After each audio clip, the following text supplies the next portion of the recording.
Ireland Assembly, Committee Room 30.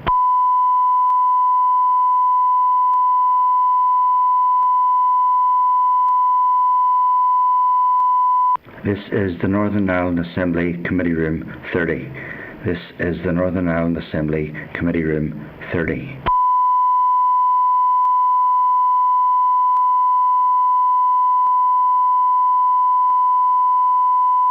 This is the Northern Ireland Assembly, Committee Room 30. This is the Northern Ireland Assembly, Committee Room 30.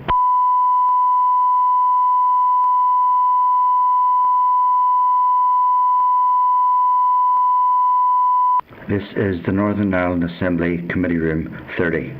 This is the Northern Ireland Assembly, Committee Room 30.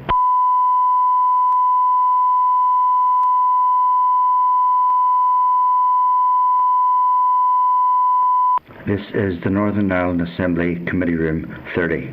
This is the Northern Ireland Assembly, Committee Room 30.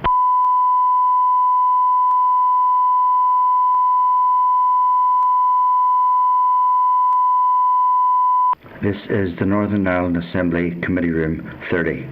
This is the Northern Ireland Assembly, Committee Room 30.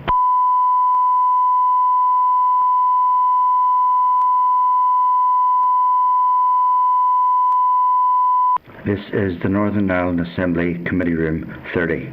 This is the Northern Ireland Assembly, Committee Room 30.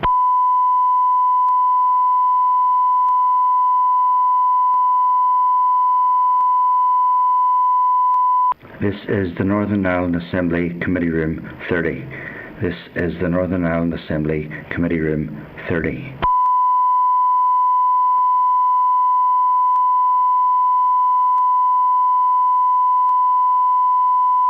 This is the Northern Ireland Assembly, Committee Room 30. This is the Northern Ireland Assembly, Committee Room 30.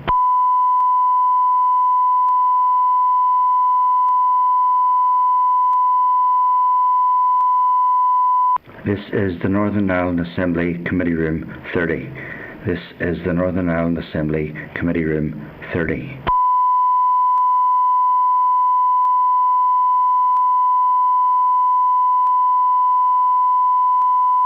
This is the Northern Ireland Assembly, Committee Room 30.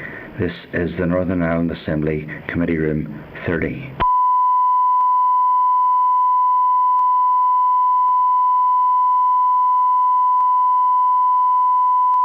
This is the Northern Ireland Assembly, Committee Room 30. This is the Northern Ireland Assembly, Committee Room 30.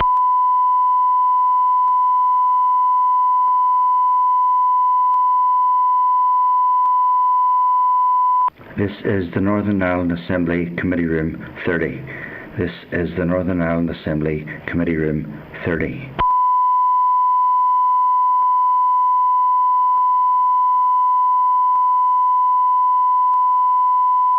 This is the Northern Ireland Assembly, Committee Room 30. This is the Northern Ireland Assembly, Committee Room 30.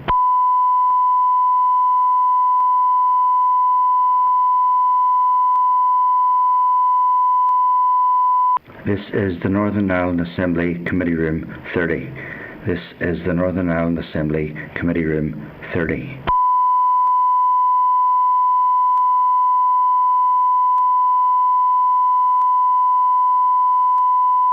This is the Northern Ireland Assembly, Committee Room 30.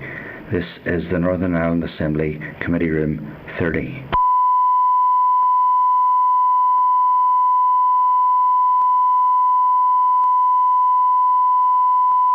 This is the Northern Ireland Assembly, Committee Room 30. This is the Northern Ireland Assembly, Committee Room 30.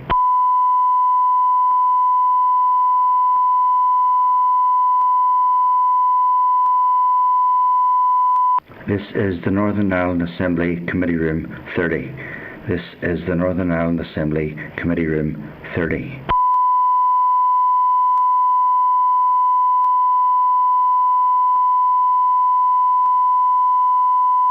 This is the Northern Ireland Assembly, Committee Room 30. This is the Northern Ireland Assembly, Committee Room 30.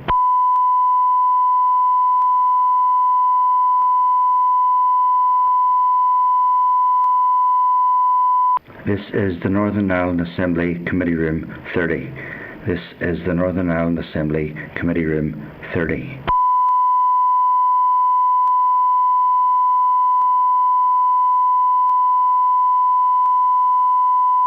This is the Northern Ireland Assembly Committee Room 30. This is the Northern Ireland Assembly Committee Room 30.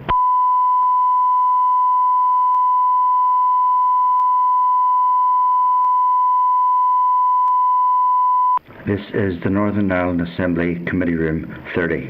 This is the Northern Ireland Assembly Committee Room 30.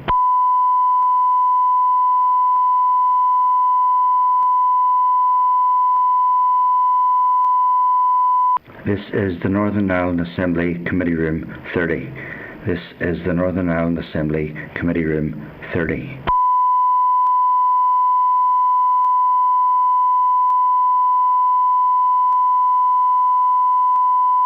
This is the Northern Ireland Assembly Committee Room 30.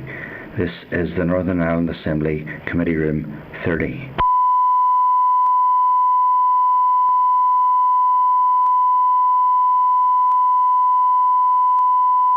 This is the Northern Ireland Assembly Committee Room 30. This is the Northern Ireland Assembly Committee Room 30.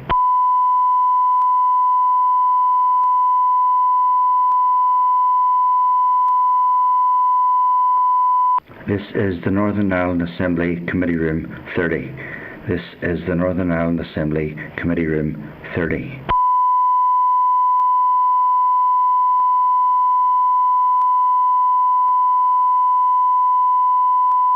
This is the Northern Ireland Assembly Committee Room 30. This is the Northern Ireland Assembly Committee Room 30.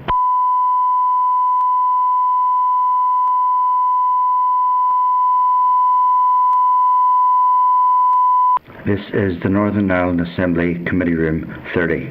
This is the Northern Ireland Assembly Committee Room 30.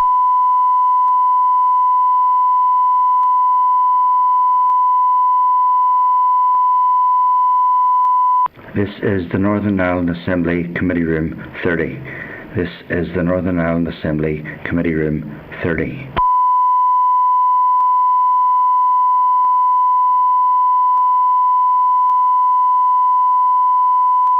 This is the Northern Ireland Assembly Committee Room 30.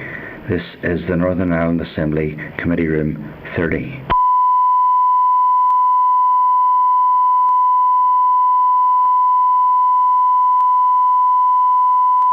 This is the Northern Ireland Assembly Committee Room 30.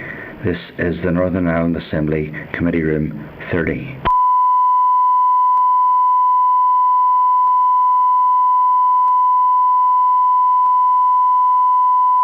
This is the Northern Ireland Assembly Committee Room 30.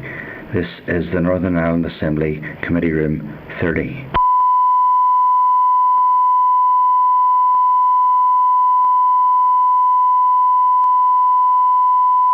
This is the Northern Ireland Assembly Committee Room 30. This is the Northern Ireland Assembly Committee Room 30.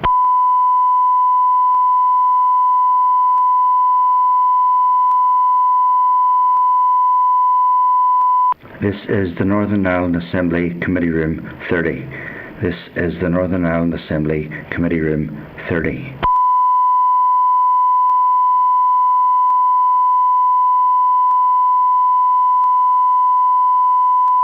This is the Northern Ireland Assembly Committee Room 30.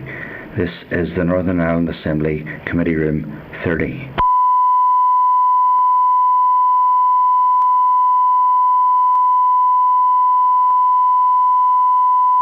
This is the Northern Ireland Assembly Committee Room 30.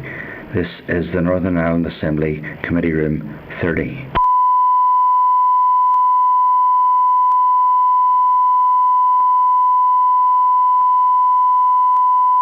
This is the Northern Ireland Assembly Committee Room 30. This is the Northern Ireland Assembly Committee Room 30.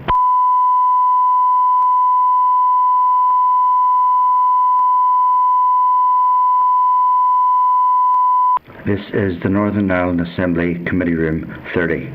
This is the Northern Ireland Assembly Committee Room 30.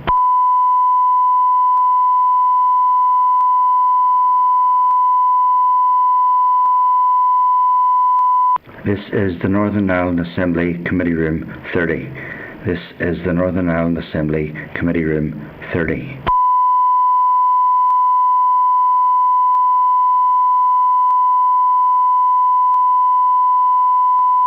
This is the Northern Ireland Assembly Committee Room 30. This is the Northern Ireland Assembly Committee Room 30.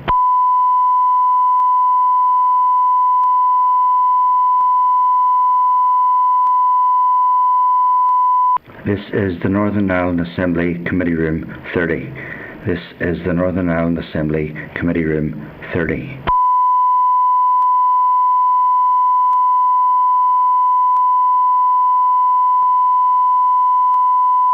This is the Northern Ireland Assembly Committee Room 30. This is the Northern Ireland Assembly Committee Room 30.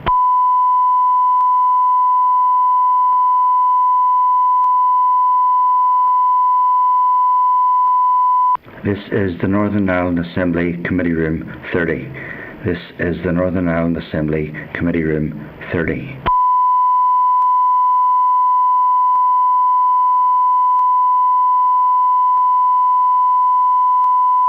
This is the Northern Ireland Assembly Committee Room 30.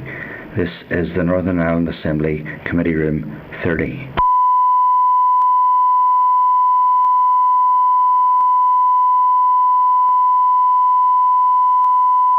This is the Northern Ireland Assembly Committee Room 30. This is the Northern Ireland Assembly Committee Room 30.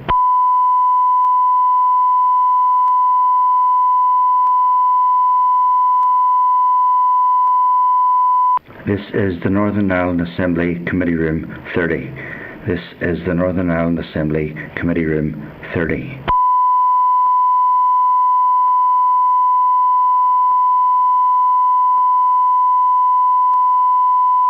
This is the Northern Ireland Assembly Committee Room 30. This is the Northern Ireland Assembly Committee Room 30.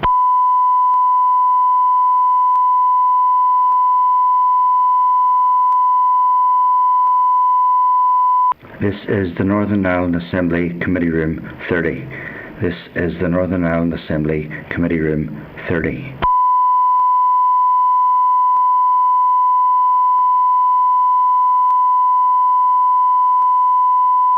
This is the Northern Ireland Assembly Committee Room 30. This is the Northern Ireland Assembly Committee Room 30.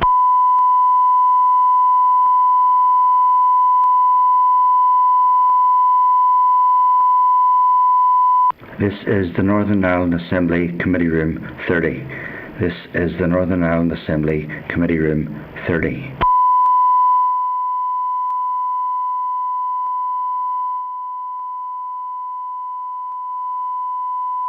This is the Northern Ireland Assembly Committee Room 30. This is the Northern Ireland Assembly Committee Room 30.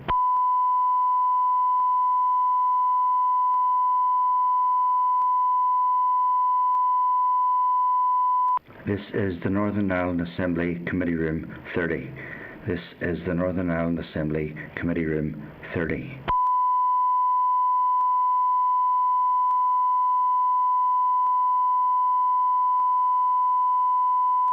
This is the Northern Ireland Assembly Committee Room 30. This is the Northern Ireland Assembly Committee Room 30.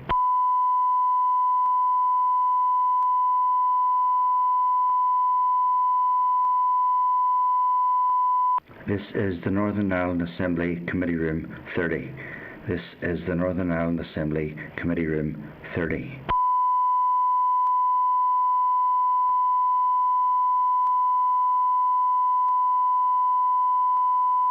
This is the Northern Ireland Assembly Committee Room 30.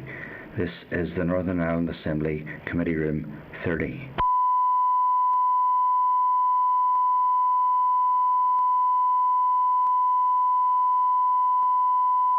This is the Northern Ireland Assembly Committee Room 30. This is the Northern Ireland Assembly Committee Room 30.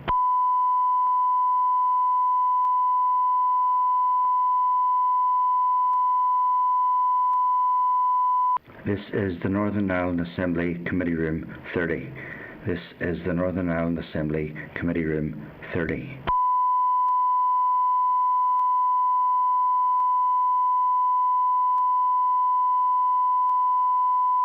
This is the Northern Ireland Assembly Committee Room 30.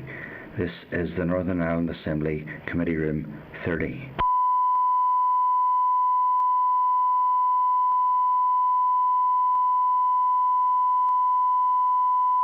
This is the Northern Ireland Assembly Committee Room 30. This is the Northern Ireland Assembly Committee Room 30.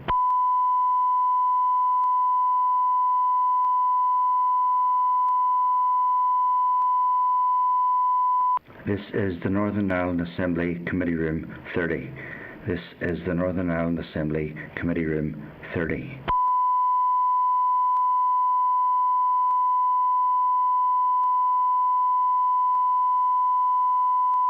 This is the Northern Ireland Assembly Committee Room 30.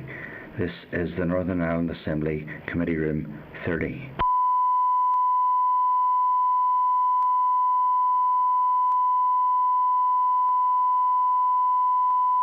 This is the Northern Ireland Assembly Committee Room 30. This is the Northern Ireland Assembly Committee Room 30.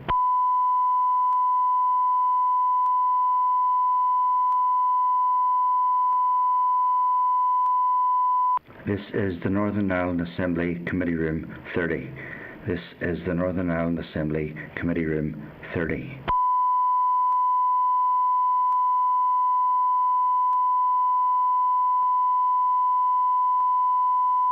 This is the Northern Ireland Assembly Committee Room 30. This is the Northern Ireland Assembly Committee Room 30.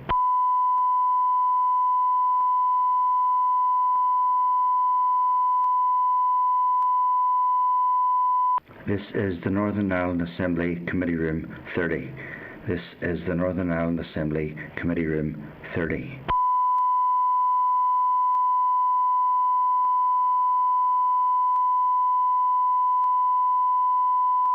This is the Northern Ireland Assembly Committee Room 30. This is the Northern Ireland Assembly Committee Room 30.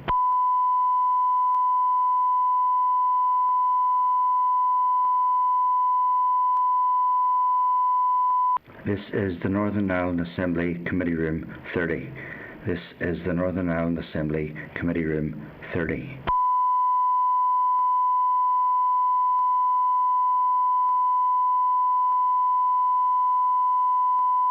This is the Northern Ireland Assembly Committee Room 30. This is the Northern Ireland Assembly Committee Room 30.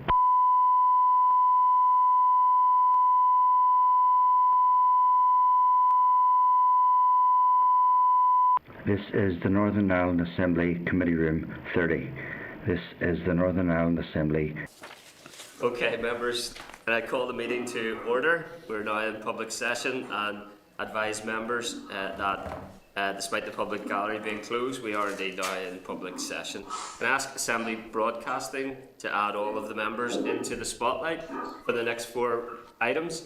And advise members that you're in the spotlight and that you might want to mute your devices. Clerk, agenda item 1, any apologies? None, I think we're here. Okay. Agenda item 2 then, members, is chairperson's business.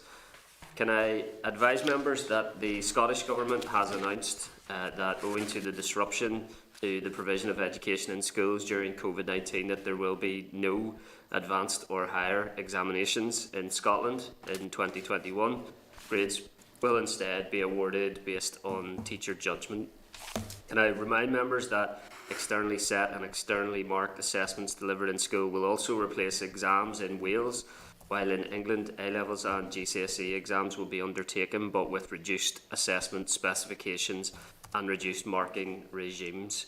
Can I seek the committee's view on the department approach, which is based on reduced exam specification for GCSE and limited changes to practicals for A2 level examinations?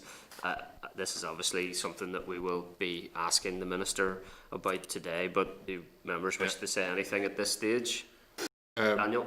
I think the situation is very, very concerning, Chair, as I'm sure the rest of you have, as well as I have, been engaging with school teachers and principals, and the levels are through the roof. Anxiety levels are quite significant.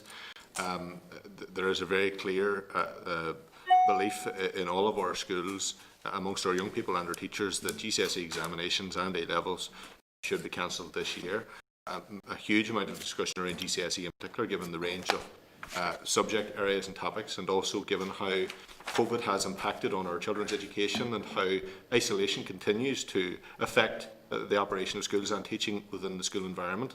I don't think it is enough that the Minister simply go compare with other areas in relation to exams and dig his heels in, which is very unhelpful and adding considerable stress to an already very difficult situation. Exams need to be cancelled this year. They need to be cancelled for GCSE and need to be cancelled for A-level and AS level. And it's up to the Minister to do that. I've had conversations with SIA, I've had conversations with the Children and Young Persons Commissioner, with the Mental Health Champion, and there's been a huge concern in relation to the agenda that the Minister is going on. He doesn't seem to be listening to the advice of anybody in relation to this, and it has given me serious concern that we're headed for a similar situation, if not much worse, to that we witnessed in the summer, which let a lot of young people down and devastated quite a lot of young people in terms of their opportunities for the future. So they have to be cancelled. I don't think there's any other option. Okay. Any other members wish to comment at this stage, or content to direct questions to the Minister on that subject during the briefing? Yep. Okay, members. Agenda item 2.2, Trends in International Maths and Science Study. Can I advise members that the Deputy Chairperson and I met informally with Department of Education officials on the 8th of December in order to receive a briefing on findings for the Northern Ireland results of the Trends in International Maths and Science Study. The TIMS study provides a snapshot assessment of science and maths education at Primary 6 and shows how Northern Ireland compares with other jurisdictions. A fuller report has now been published by the Department of Education. The report shows good results for maths. Previous international reports show that at post-primary results can vary significantly according to socio-economic background, and I would suggest that a more longitudinal study of a representative pupil cohort is required to really interrogate that differential of results. The briefing and the questions from the Minister on the floor of the Assembly yesterday suggested that progress had been made with regards to attainment gap between most affluent and pupils with disadvantage. I think that means in terms of comparisons to other countries, as regrettably the findings were that in both mathematics and science there was a significant differentiation in achievement between pupils in schools categorised as most affluent and pupils with disadvantage. So I think there is still work to be done on that regard, but right to record the attainment levels for maths in particular, and how well Northern Ireland performs educationally in comparison with countries right across the rest of the world. Are members content to issue the press release which has been tabled? You might not have had a chance to glance at that just yet, so I could return to that in AOB if you haven't. Would that be appropriate, Clerk, or are members content to agree? Yeah, just on that, Chair, yeah. I think this is hugely significant, sixth in the world in relation to maths for young people is a very, very strong representation of the quality of our young people and their achievements, and I think that, and our schools as well, and I think that we should congratulate wholly our young people and absolutely our schools and teachers in relation to that very significant achievement. It's for a small place like this, it's hugely significant. I was very, very delighted to see it. Agreed. The press release is obviously to do that as well. Recognise that once again, primary school pupils, teaching staff, school leaders have shown that they're amongst the very best in the world. If members want to have a glance at that press release and maybe return to it at AOB just to sign it off, is that the best approach, Clerk? Are you content with that? Yep. Okay, members. Can I just ask, yes, Chair, Peter? Or sorry, Ron. In terms of the specialist team that the Minister has established to address underachievement, and obviously there is an indication that that gap is, whilst it's narrowing, it needs to narrow even more. And are the specialist team actually establishing, being made aware of this within this report, and something they will address? Chairperson, that's in the terms of reference of the specialist team, that they're going to look at international studies, and I imagine they would look at the most recent and the most comprehensive, which is Tim's. So yeah, they'll be taking that into account, I would anticipate. Yeah. Okay. Sure. Okay. Okay. Members also content to arrange a formal briefing with the department on the study. Agreed? Yeah. Agreed. That's great. Okay. 2.3 was our informal committee event with regards to vulnerable children. Can I remind members that the committee undertook an informal Zoom stakeholder engagement event on Thursday the 3rd of December with stakeholders on issues relating to special educational needs and access to support for vulnerable children. A written note of the feedback from stakeholders has been tabled. Can I seek the committee's agreement to circulate the note to participants for comment? Agreed? Agreed. Thank you. Can I also seek the committee's agreement to consider the way forward for this subject, for example, a committee motion at next week's meeting? Is that agreed? Agreed. Thank you. Can also seek committee's views on undertaking more Zoom events of this kind and ask members to indicate what subjects they would like these events to be based on. For example, emotional health and wellbeing framework, or perhaps more urgently, examinations. Members wish to suggest. Yeah, the emotional mental health and wellbeing framework is vital. Yeah. Okay, right. We'll note that. If members want to have a think about what other themes we would do well to cover, perhaps you could bring that forward next week when we're considering what action to take further to our last event. Members agree? Yeah. I just want, Chair, just to say it was really excellent event. I really enjoyed it. I know I was late on it. And also to commend the Assembly staff. It was so well organised and well run. I go on to many Zooms and we can't stay in the same room, we all disappear. So it was excellent. So well done everybody for your hard work on that as well. So I think it definitely is a good way forward, whilst we can't bring people in and meet them in rooms. So I would agree. Yeah, I agree. Thank you, Karen. Chair, can I make a point? Yes, Morris. Please. The notification for the meeting arrived. I didn't see it until it's an old football address, Tullins 67 at Yahoo. The details were sent to that. It's just make sure that nothing is sent to that email again, because that's the football club's email. Okay, we'll get that admin sorted for you with the clerk, Morris. Okay. Thank you. Okay, members, thank you. 2.4, can I seek the committee agreement that in order to enhance committee communications, we will meet regularly with, that I will meet regularly with the Assembly Communications team and continue to seek committee's agreement for any committee communications. Agreed? Agreed. Thank you. Can I refer members then to draft minutes of the committee meeting of the 2nd of December, page 6, and seek members' agreement that they are a complete and accurate record of proceedings. Agreed? Agreed.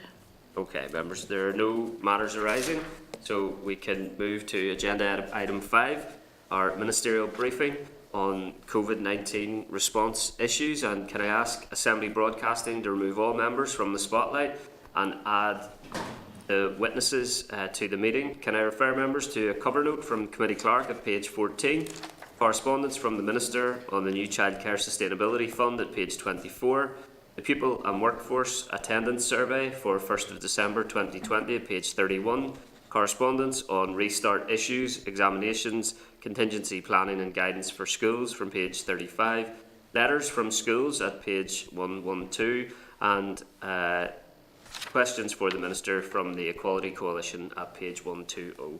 There's also a copy of the letter to schools on Christmas closure, or lack thereof, from the Minister in tabled items. Can I welcome then Peter Weir, MLA, Minister of Education, and the following officials: Gary Fair, Finance Director, Ricky Irwin, Director of Inclusion and Wellbeing, James Hutchinson, Restart Director, and Karen McCulloch, Director of Curriculum Qualification and Standards. By way of welcome, and I say we're glad to have you at the committee today to answer questions and provide an update on a number of extremely important and urgent issues relating to the work of the Department of Education and the COVID-19 pandemic impact. Can I advise the Minister and officials that the session will be reported by Hansard, and invite the Education Minister to provide us with a brief opening statement before taking questions from the members. Thank you, Minister.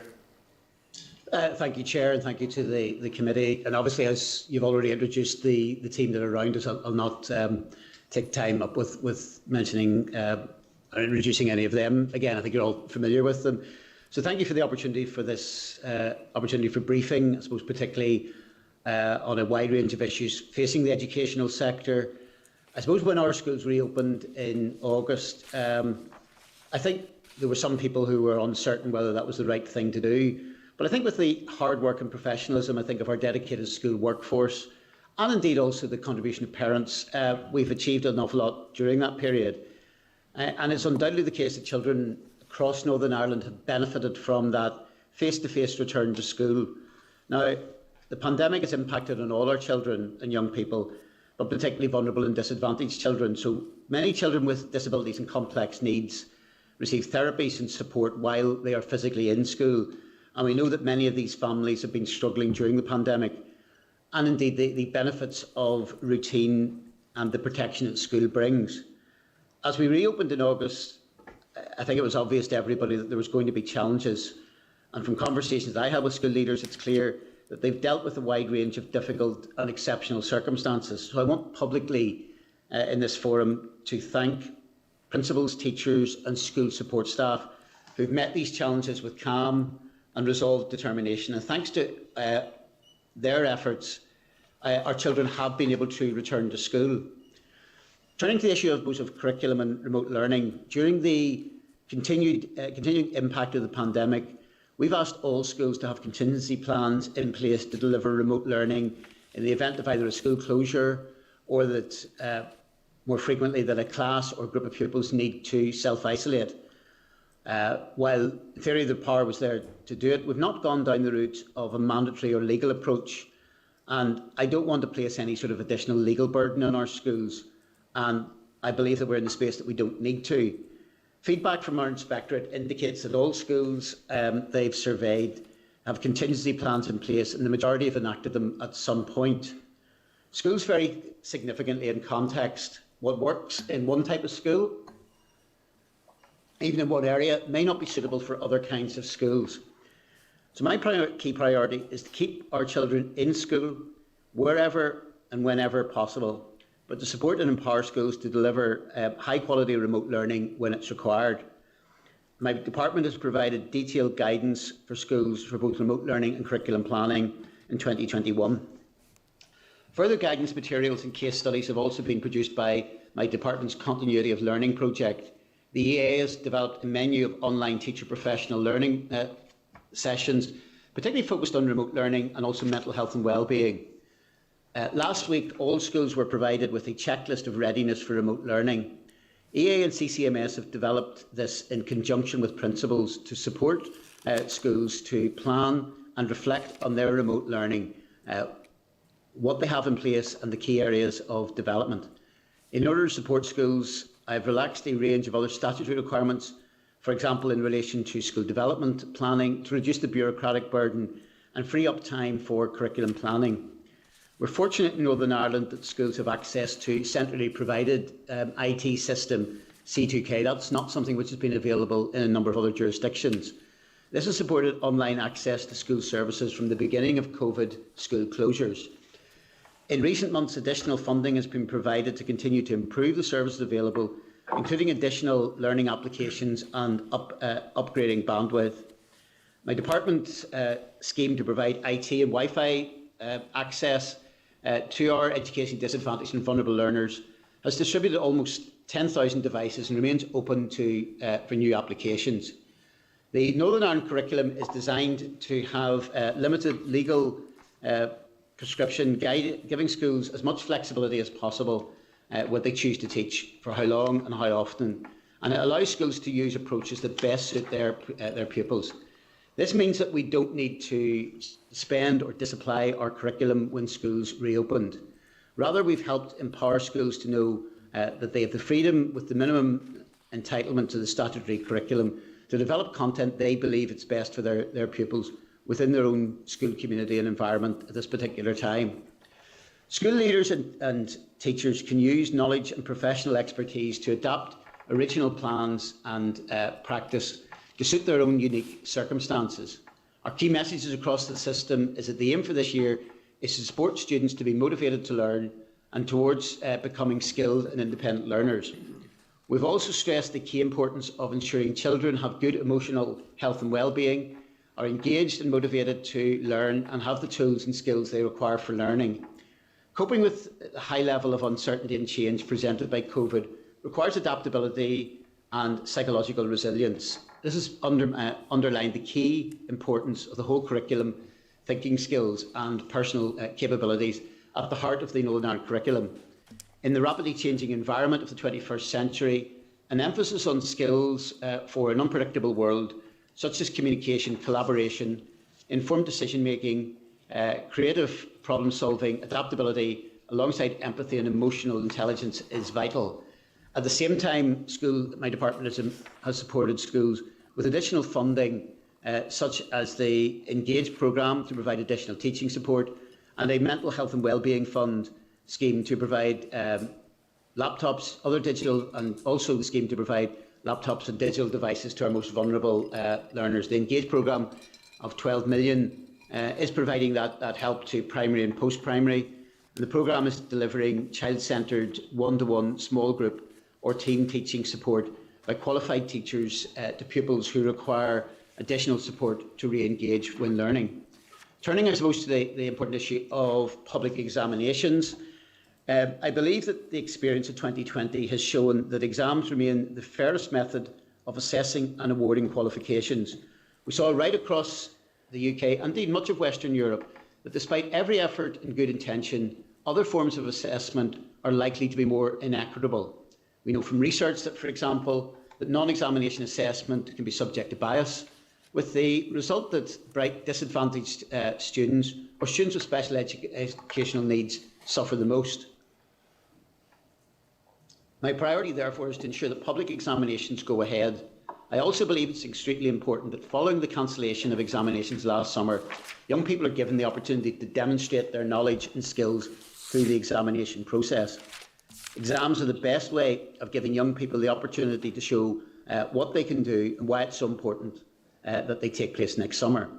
I've already agreed significant changes to CCA qualifications, making a range of public health adaptations to ensure safe delivery and reducing the number of exams pupils will need to take. These measures set out early in the academic year have offered a sensible and pragmatic route through the initial wake of COVID disruption. However, I'm considering a range of further contingency arrangements and mitigations which will take account of the ongoing disruption. I've received advice from SEA and my officials are discussing potential options with school leaders before final decisions are made, and I would hope to be in a position to make an announcement early next week on that. I'm considering both adjustments for individual candidates to take account of differences in the lost face-to-face teaching time, and also wider systems-wide adjustments to qualifications to reduce the assessment burden for all our young people. Contingency arrangements will also be required to cover all eventualities in case exams are missed during the summer. However, I want to make it clear I will not be cancelling examinations. While Wales and Scotland have cancelled some public examinations, it now appears that in Wales, young people will face externally set, I think as you highlighted yourself, externally set examinations, and these will be taken earlier than usual. There's a high degree of uncertainty across the Welsh system about what will happen. And while I'm reluctant to criticise in other jurisdictions, concerns are emerging about the lack of clarity on what the classroom teaching proposed will involve, how families will be ensured, why the tests are held so early in the school year when pupils have missed so much education, and also whether English universities in particular will treat Welsh A-level students on a par with their English and Northern Irish counterparts. Most examinations have been honed and perfected over many years. During a pandemic, the Welsh Government have chosen to start a completely new system from scratch. No past papers to help people, no mark schemes, and pupils are very unclear as to what to expect. Therefore, while on the face of simply cancelling examinations would seem to some to be a good approach, I do not believe it's the right approach for our young people. Such an approach would also put significant tension on teacher-pupil relationships. While some schools have called for centre-assessed grades, and I understand their position, I've equally heard from many schools who feel that cancelling examinations will put school leaders and teachers under terrible pressure, putting the schools at risk of numerous appeals and litigations. I've also heard from many young people in recent days who want examinations to go ahead. I'm quite sure, however, that this is not business as usual. I know our students are facing unprecedented disruption to their learning. That's why our exams will be different this year, and why I'll be taking exceptional steps to ensure that they are as fair as possible in the circumstances. School can be confident that my department and CCEA have the tools to make summer 2021 exams fair, and that young people in Northern Ireland will not be disadvantaged. So in conclusion, I want to thank the committee for the opportunity to address you on these many issues. We're working hard to make sure that we take into account the effects of the pandemic, to make the best contingency arrangements we can, and to make sure exam results will be as fair and command public confidence. Again, I want to reiterate commending our school leaders and teachers for their efforts. Unfortunately, we are continuing to face many challenges. Equally, I think we've seen innovation, we've seen opportunities right across our system. The integration of information technology in education has been rapidly accelerated by recent events. Our schools have embraced the possibilities of IT in exciting ways.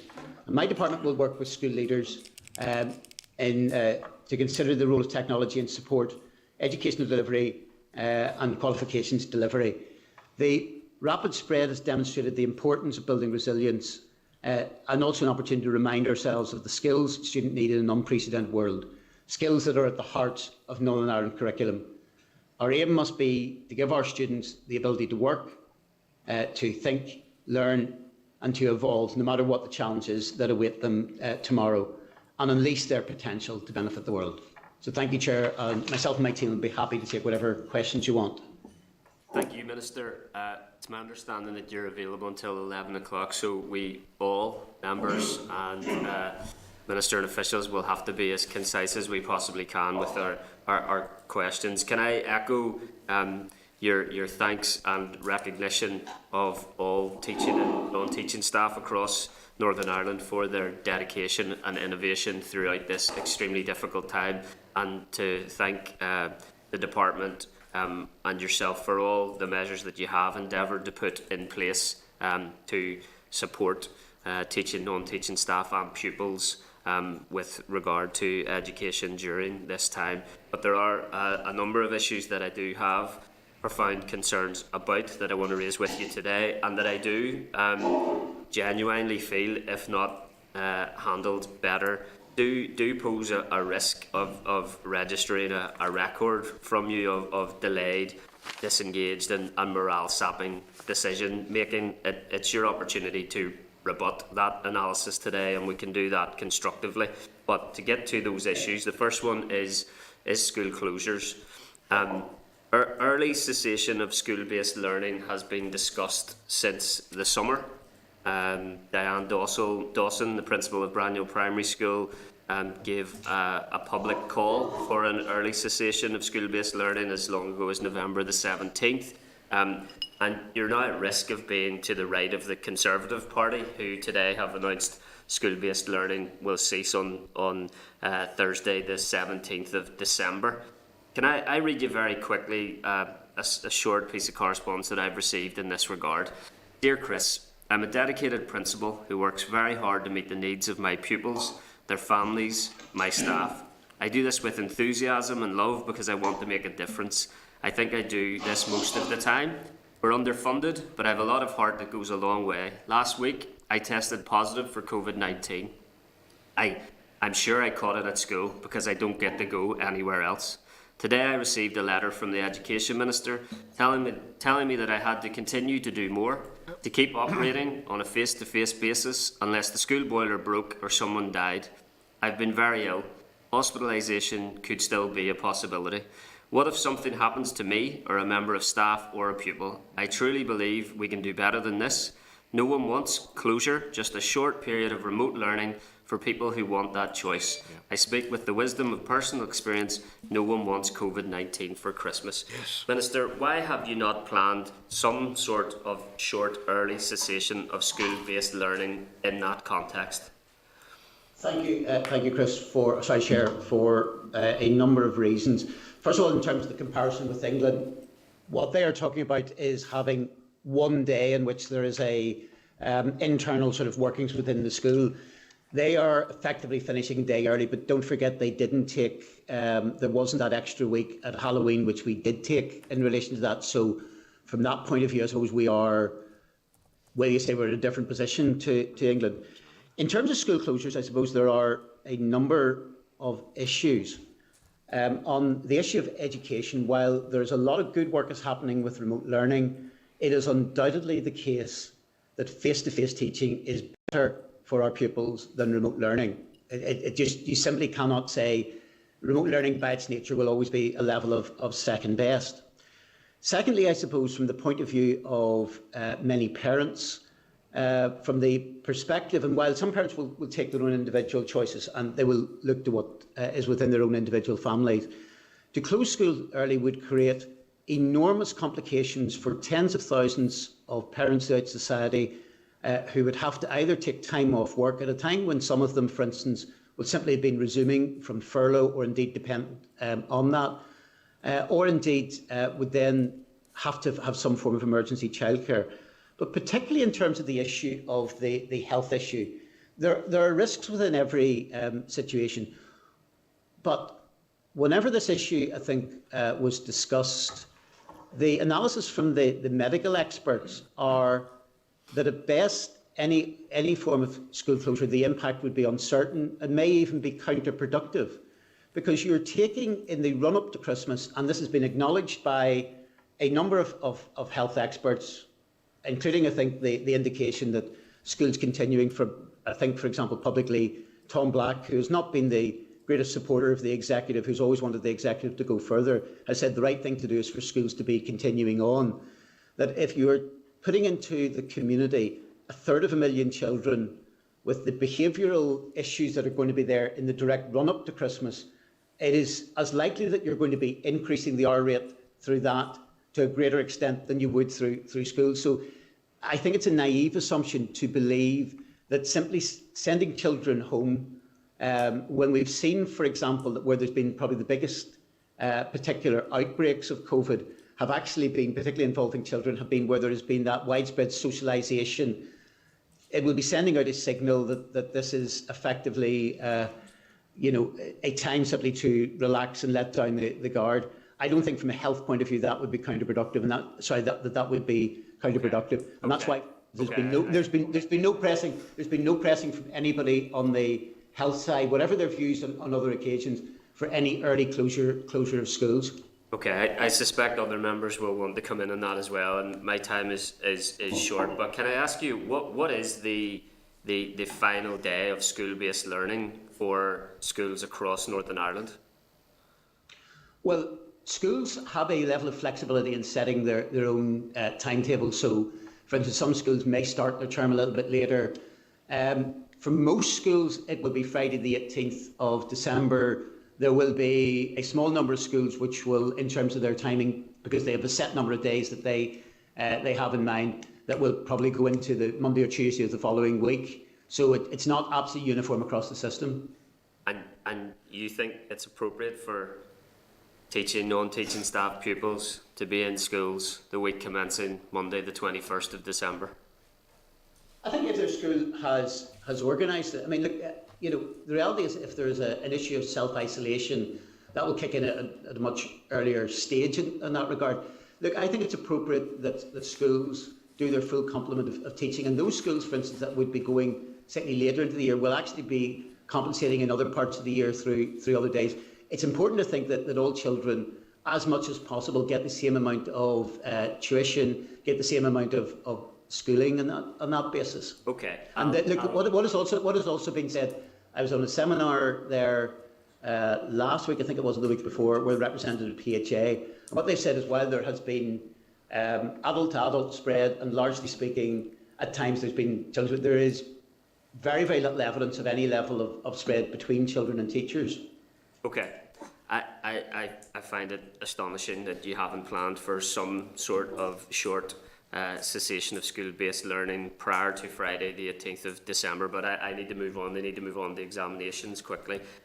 Minister, in your own data, on the week commencing the 12th of October 2020, the percentage of pupils that were in school was 84.7%. My vulgar calculations suggest that that means there was as many as 50,000 pupils not in school that week. An NAHT survey of 89 primary schools in November found on average as many as 37% of P7 pupils experiencing a COVID-19 related absence since the start of term, and yet considerable level of uncertainty remains regarding post-primary transfer, GCSE and A-level end-of-year examinations in 2021. Other jurisdictions of the UK have made decisions in respect of either cancelling examinations or providing examination guidance for school.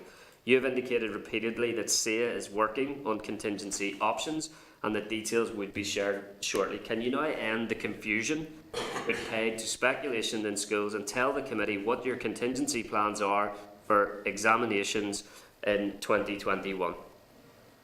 No, look, I've said, first of all, that exams will go ahead. I've already announced some of the contingencies were actually well ahead of other bits which have been referenced in terms of GCSE. Indeed, the level of assessment reduction on GCSE, for example, go well beyond what is there in England. And indeed, I think in other jurisdictions, they're still intending to cover, by way of assessment, the entire curriculum, which I think is probably unrealistic. Look, I've indicated that we are at the final stages, and I hope to be in a position to be able to announce that next week. Now, I'm not going to jump the gun. We have got a range of final considerations to be taken into account. If we're in a position then that can be finalised by early next week, I will make a statement directly to the Assembly on that. So the aim must be to try to get this out before Christmas and have it out next week, and I think we're on track to do that. But I think the proper place for that is to have everything in place that can be in place before that announcement is made, and we're not quite there yet. Okay. Do contingency options that SEA is considering include the use of moderated centre assessments? Well, look, from that point of view, that would not be a route down which be aiming to go. But, there's not a great deal of point in me saying I'm going to give the full announcement hopefully next week and then start to try to unpick elements of what's on the table and what's being discussed at this stage. Okay, you accept there is an urgency, and indeed I would contend that your current position is becoming increasingly untenable in relation to this particular issue. Yeah, look, there is an importance in relation to that, and look, let me, I suppose, give one indication. I think one of the things that is fairly clear throughout and may at least give some level of reassurance. People have been talking about a level of parity.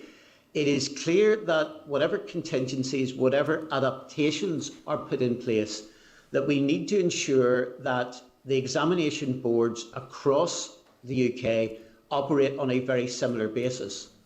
And consequently, I know that as part of the announcement that was made in England, they've indicated from the point of view of boards that grading and, if you like, the level at which things are being pitched in terms of grading will be the 2020 standards, to make sure, therefore, that students this year are not disadvantaged compared with students last year. That will be something that will apply across the UK and will involve CCEA as well, to ensure that they are on a similar basis. And that will also mean that there's an equality between students in Northern Ireland, because, as the committee knows, we've roughly about 20% of our A-levels, for instance, are done, and smaller percentage than GCSE, are done by boards outside of Northern Ireland. Okay. All those pupils will be based on that more generous situation of the 2020 level rather than a 2019 level or a 2018 level. Okay. Can I bring in Deputy Chairperson Karen Mullen, MLA? Thank you. Thank you, Chair, and thank you, Minister, for that update and for everybody attending this morning. I suppose I just want to start off by welcoming and congratulating Barry Mulholland in his new role as Chair of the Education Authority, and also wishing Sharon O'Connor all the best, the outgoing Chair. When I pick up, Minister, from where the Chair has a number of topics that the Chair has covered, And like yourself, I totally agree with you that face-to-face learning is the best option for our children and young people. But throughout this pandemic, we have seen that we needed to put contingencies in place and options. And I think on this occasion, it wasn't about blanket closing of schools, but it was allowing our school leaders to come forward with options and for you to engage and consult with them, because some schools have already done this and it's going to cause inconsistency across our school estates. On that point, just picking up from what the Chair said around the closing date, I have been informed some concerns have come forward to me, Minister, that the PHA advice line and EA advice line is to close on the 23rd of December. So if cases are picked up that week and over particularly Christmas Day and those days, who does principals contact in relation to tracking and tracing to support them through that process? Oh, Karen, I wasn't aware of the situation as regards that date in terms of PHA, but we'll take that up with colleagues and get a detailed answer. I mean, I think there will need to be something put in place that will be an emergency situation, generally speaking, as regards to whereas I think that's a dedicated line specifically for schools. One would assume in terms of the issues of track and tracing and indeed where people can get tests, that there will need to be some level of emergency cover that will be there over the Christmas days. I think it's always likely that over Christmas any public health group will operate on a little bit more of a supposed skeleton staff, but we will pursue up that issue, and I'm sure that there will be a level of fallback that the general PHA line will be available. I'd be grateful if you would do that and put that level of support and speak to the unions and get that information out to both the unions and the school leaders in relation to what support they would need over that period of closure, because I'm sure that they will be involved in tracking and tracing. Minister, on the examinations, again, following on, you may have heard this morning in the news that St Cecilia's and Lisneil in my constituency have cancelled some modules in maths and English GCSE in January. Myself, Daniel and the Chair met with students from St Cecilia's a number of weeks back, and the reality for ourselves, I think, came across at that meeting of what students is going through. So I'm just going to follow on from the Chair, but Minister, I have a conflict of interest here, so I'm going to outline it. My daughter, Niamh Lamberton, she's in year 12. She had full attendance, and I think I told you this before, but since she has returned to school, she has had 7 weeks off, 2 periods of self-isolation. On her first day of returning last week, after 4 weeks of being off, she sat her Christmas exams after being off for that period. So she's obviously missed out in 4 months last year, and now she's missed out in 7 weeks. She's trying to catch up on the work that they were for last year, and we see now that St Cecilia's and Lisneil has come out with this decision today, which I suppose as a parent I probably would welcome it. Minister, all along and up until now, I have told her that yourself, SIA, your department and us are working very hard to provide clarity and support, and that would be with them long before Christmas. It's disappointing to hear from yourself today and yesterday that we will have to wait, and you hope to bring out or more clarity on what that is next week. I would just ask you, I met with SIA a number of weeks ago.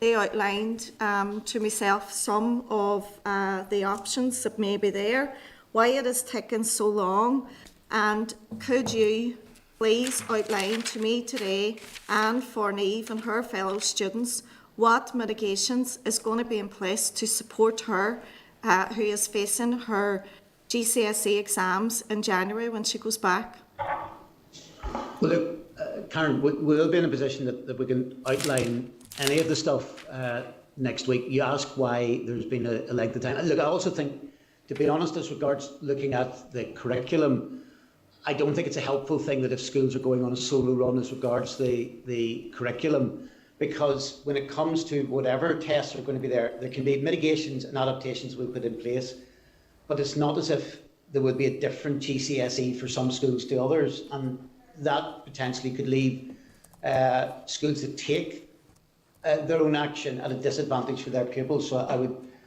warn against that. In terms of, sorry, I just slightly lost track of thought there.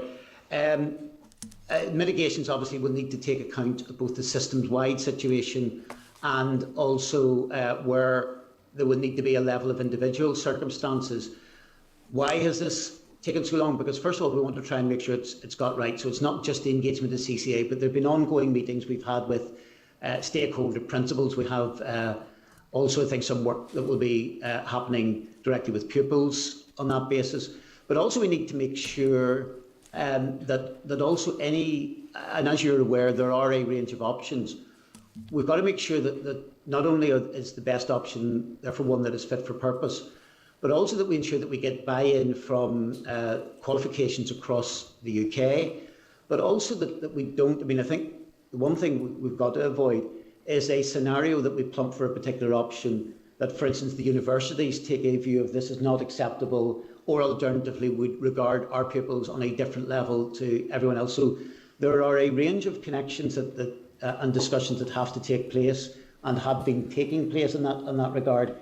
And I suppose to some extent there is also maybe a certain level of restriction because as a very small jurisdiction, we always think of ourselves as very special people. In many ways we are, but we cannot be in the same position as a national government, either in London or in Dublin, who largely speaking can set precisely their own agenda, really without having a great deal of cognizance about what's happening elsewhere. So look, I think it is important that we give that level of certainty to people and that happens very quickly, but I think we're on track to do that. Minister, just say the longer you leave this and the next week, the less time that schools and pupils have together to be able to prepare for 2 weeks again of being off at school, at home, trying to study. And as I said, you know, conflict of interest. I had a daughter who was sitting at a kitchen table crying. I don't want to see that over the Christmas period. And she's someone who needs to be in school. She's dyslexic. She needs the support. So she can't be left, and we heard that from many students. I would ask you again, I know you said you've engaged, I've asked you to meet with the secondary school union students. I would ask you to do that, possibly over the next week as well, in relation to it. Our officials are meeting with secondary schools. Just to pause you briefly, sorry, I need you to bring these remarks to a close. Karen, go ahead, Minister, go ahead.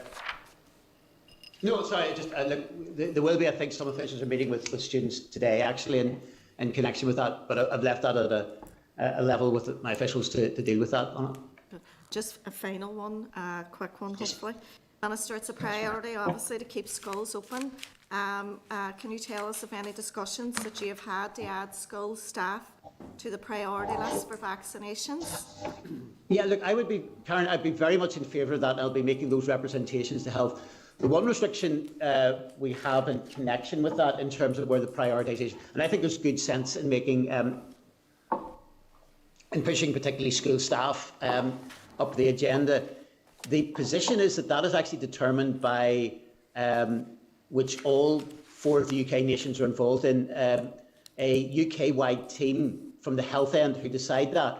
So the freedom of manoeuvre that is there directly for Northern Ireland at present is pretty limited, and if at all in that regard. So they will agree priorities, and it seems at the moment that the principal priorities are largely focused in on particularly on an age basis rather than a profession basis.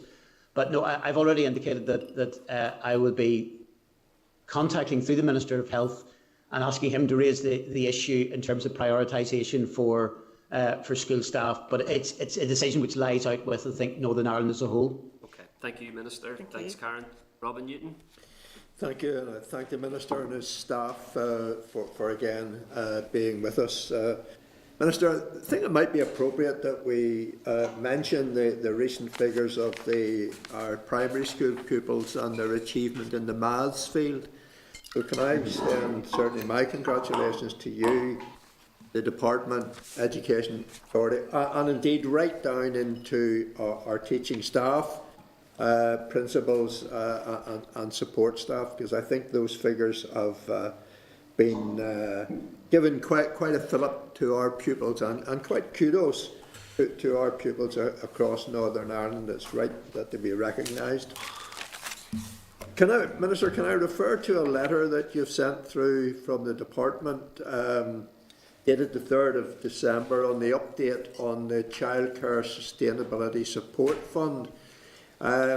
You'd indicated in the outlines the amount of money that's been allocated, but the final paragraph is headed up further funding, and you've indicated that your officials are currently working on a further funding scheme which will address temporary closures, and that would be during the period September to December, and that you will be announcing that in due course. Minister, on such an important issue, could you perhaps give us some update on your thinking in the Childcare Sustainability Fund? Well, Robin, in relation to that, as you say, there's the two strands to this. One is the broad sustainability side of it, and through the COVID funding, we successfully bid for funding. I think 8.5 million of that was towards the sustainability, ongoing recovery, because I think one of the issues that everybody realises as well, and very understandably, is that a lot of the childcare facilities are operating under a much more constrained regime because of some of the health requirements, and that will be additional costs. And so consequently, there's 8.5 million there. There's been, on the closure side, we had also bid successfully for 2.8 million, and added, I suppose, of from the previous recovery fund, there was about 800,000 left over. So that's a package of 3.6 million. The aim, I suppose, in terms of the on the sort of closure, the temporary closure scheme, is we will be aware that a number of, well, perhaps if you like, COVID may at times be less prevalent directly amongst the very young. There will be at times a number of childcare settings, and also there's provision for childminders as part of that as well. So the idea within that would be that there would be allocations. So that if, for example, periods for on a weekly or fortnightly basis, if it has to be closed as a result of that because of, for instance, close contacts through an outbreak or whatever, there will be funding available. That will ratchet up, largely speaking. I think with off the top of my head, I think on the closure side of it for childcare facilities, there will be ultimately a cap, but it will go up on the basis of, with an initial amount, but a provision according, it will go up in batches of about £500 for each batch of, as you add on eight pupils, and I think it goes up, I think, ultimately to, I think, a cap of around about £10,000 would be the maximum in connection with that for the very large ones, because we want to make sure that that there's sort of a reasonable level of doing that. I think that will cover all the things that are not covered elsewhere. So I know that, for instance, there will be some that where there is a direct funding through health for a particular, for instance, say, a particular childcare facility or whatever. So it will cover, if you like, the mainstream side of it. So the two funds are to cover both general sustainability, but also then those are hit specifically with particular closures. Okay.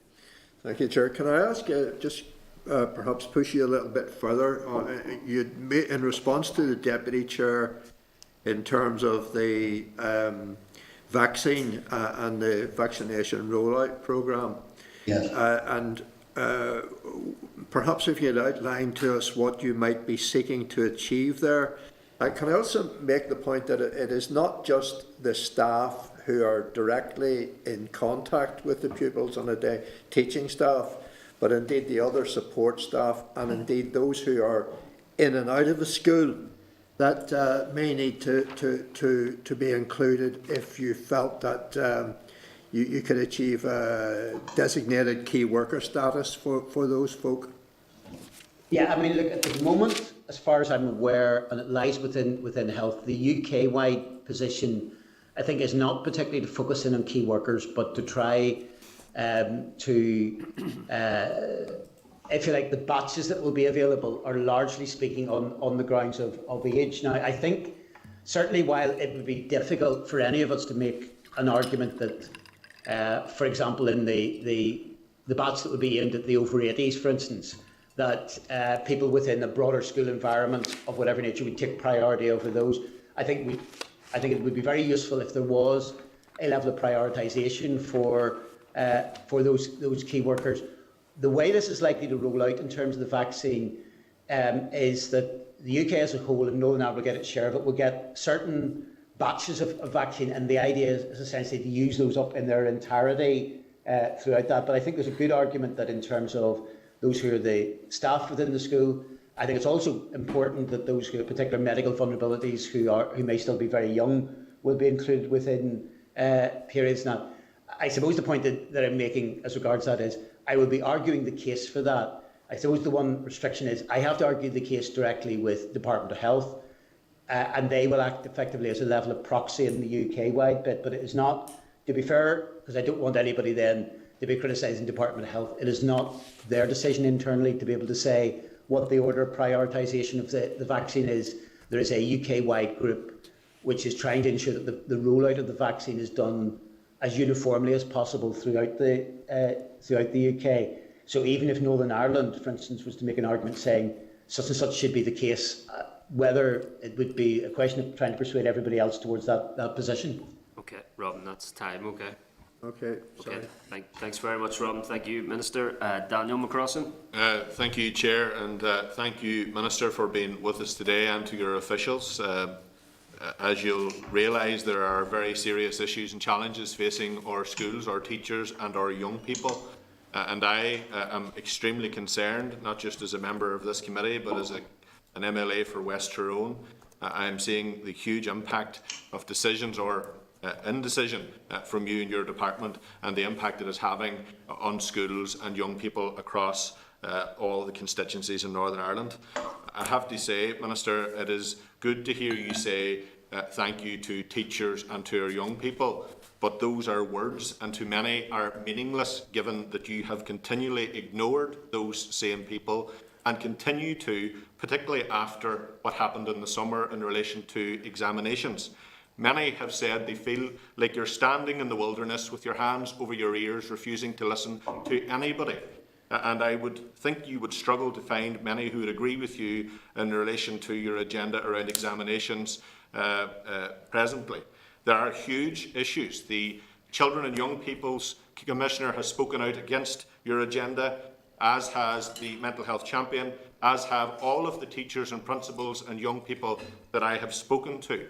Your inaction and indecision is having a hugely detrimental impact on the well-being of our young people, and your ignorance around the reality of COVID and how it has impacted on our children's education is absolutely unjustifiable and unforgivable. And this go compare nonsense, Minister, that continues to come from your mouth in the Chamber and in statements is entirely unhelpful, because we cannot compare to Scotland or Wales or England, which you continue to do. Scotland and Wales have moved.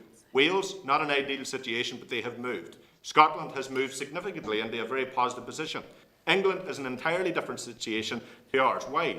Because they have had a considerable difference in how they are educated, particularly given the mitigations that are in place to protect young people, and particularly given that the course has been taught a year earlier in some instances. So what you are doing is entirely without precedent. And also, Minister, in the current situation, you're going to leave a lot of people very badly let down. I fear, Minister, for these young people, and I fear, unfortunately, that you have not learned the lessons of the summer, which is a very unforgivable situation, given the impact it has had on our young people and our children. And I'll go further than that, Minister. You use words around fair. There is nothing fair about this agenda. I understand that this situation is not straightforward. I understand you have not got a blueprint or a rule book. But I would like to believe that you have learned something from what happened in the summer. And I've also spoken to SIA as well, as the Deputy Chair has related. And I can tell you the attitude in SIA is much different than the one prior to the crisis in the summer that emerged from the actions that you have taken. Minister, I've said to you yesterday in the Chamber, and I say it again, you're in the bad books of a lot of teachers and a lot of young people and students across Northern Ireland. But I am making a plea to you. I'm making a plea to you to recognise the reality we are in and our young people are in, and to cancel GCSE and A-level examinations this year. Do not talk to us about England, and do not talk to us about what Wales aren't doing or anything else. I want to hear about what actions and what decisions you're taking to protect our young people. And that moves me to a few questions, Minister. You're on half your time. Do Daniel, you not so accept, be I want careful, to be do you careful. not accept that the real catalyst for the stress levels has been your indecision, Minister, around how assessments will operate? And secondly, Minister, is it not the case that the ministers in other jurisdictions have made decisions in respect of either abolishing exams or putting a fresh raft of mitigations in place to relieve the pressure on their young people while you have sat on the fence? Don't you think, Minister, that you should now apologise meaningfully and absolutely to our young people and to our teachers for scapegoating them and for dithering on a very serious issue in relation to the futures of our young people? Why are they left dangling? Because you're ultimately going to have to make a decision in the end, particularly in January. Well, thank you for that. I detected at the end even a couple of questions at the end of that, as opposed to just a certain level of diatribe that came before it. Look, let me make it clear, there's not a lack of decision. We want to try to make sure that Minister, all information is taken. just to echo something, Minister, what I have said to you is a reflection of all of the various correspondence I've received from teachers. So I will gladly respond to them and say that you have described such as diatribe, which would not go down well, and that's the issue. Daniel, don't put words into my mouth. I described the way that you've put things in this sort of soap opera-like way that you've put that forward as a level of diatribe. I'm not attacking. I'm not attacking. Minister, pause for a second for me, please. Please let me. I'm chairing this meeting. Let me intervene momentarily. Yeah. Okay. All right. I don't think diatribe is appropriate. However, I will also add, Daniel, you're almost out of time for your questioning here. So if I can bring you both back to a concise response, okay. Minister, and because we're almost out of time for Daniel. Thank you, Minister. We're trying to take into account all information. That also includes the work that has been done by Deloitte in terms of the 2020 situation. It's important that is taken into account whenever final decisions are reached. What you describe as indecision, I've made it absolutely clear that examinations are taking place. Now, what I think, and we want to make sure then that the adaptations are the correct ones, which takes a little bit of time to do that. You said it's wrong to compare, for instance, with England, but particularly as regards our A-level situation, England represents over 80% of the market in terms of students. Those will be the people directly that people are competing against for university places. And we also have the situation that English boards, which are under the control of the Westminster government, that will be done by, roughly speaking, about 20% of our pupils. So this idea that simply we can be in some hermetically sealed bubble in Northern Ireland as regards examinations is not correct. We are listening to people. We're working closely with the panel that we have of principals from across a wide range of schools, both grammar, non-grammar, a range of the different sectors in that regard. So, it is also about listening to what they are saying. We will be coming to a common position with SEA, and we will make sure that everything is done to protect our pupils. But don't distinguish or sort of misinterpret that simply because you're not getting the decision you want, that is regarded as some form of dithering. What we're trying to do is to make sure that all information is taken into account so we can actually have proper adaptations and mitigations as we move ahead.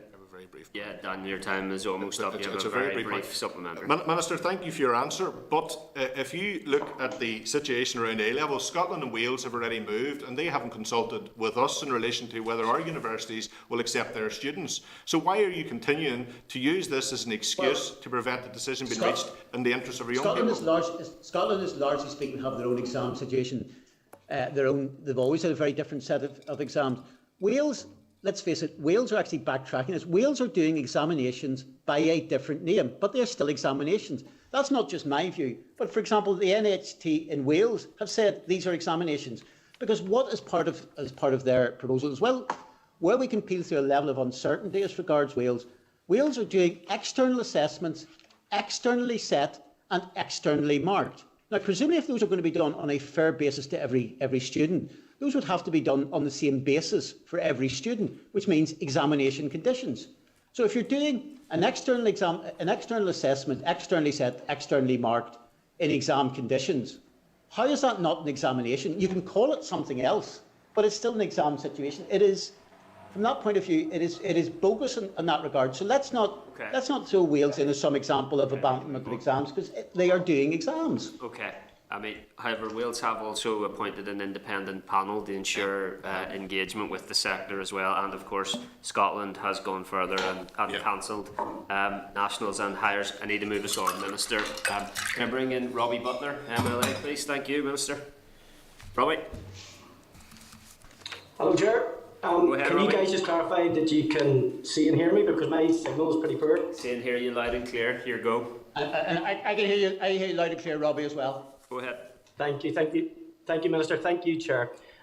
Minister, my points will follow on from most of what has already been covered, but I think there's some clarity, hopefully, that you could maybe give today, because I would agree with you that you have made statements on examinations and indeed on school closures, but what has been missing is your rationale for doing so.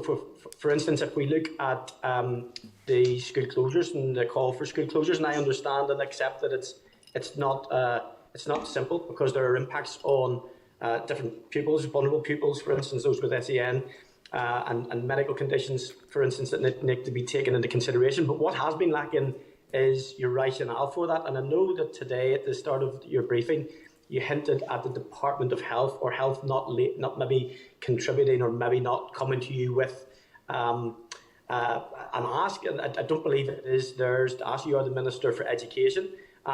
Would it not be fair then to suggest that what actually has been missing is the detail as to how and why you're coming to these decisions? For instance, taking the first one, which is the closure or the non-closure of schools at the end of this week.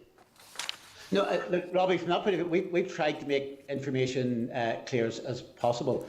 Where I'm saying, look, you're right in terms of where a decision doesn't lie in that sense to the Department of Health, but where they will make an assessment at times of, as they have done in part of the broader bits of regulations, of here's our impact of a particular sector, whether that's open or closed on that basis.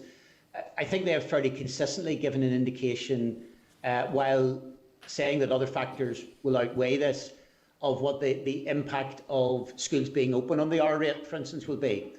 The position, and I'm careful here because I don't want to breach too much of what's been said directly within the executive, but the approach that has been taken certainly as regards this, I think it would be fair to say that the principal people have said the impact of closing early would at best be uncertain and may even be counterproductive, because the issue is it's not simply what happens within a school, it's what the behavioural aspect will replace that.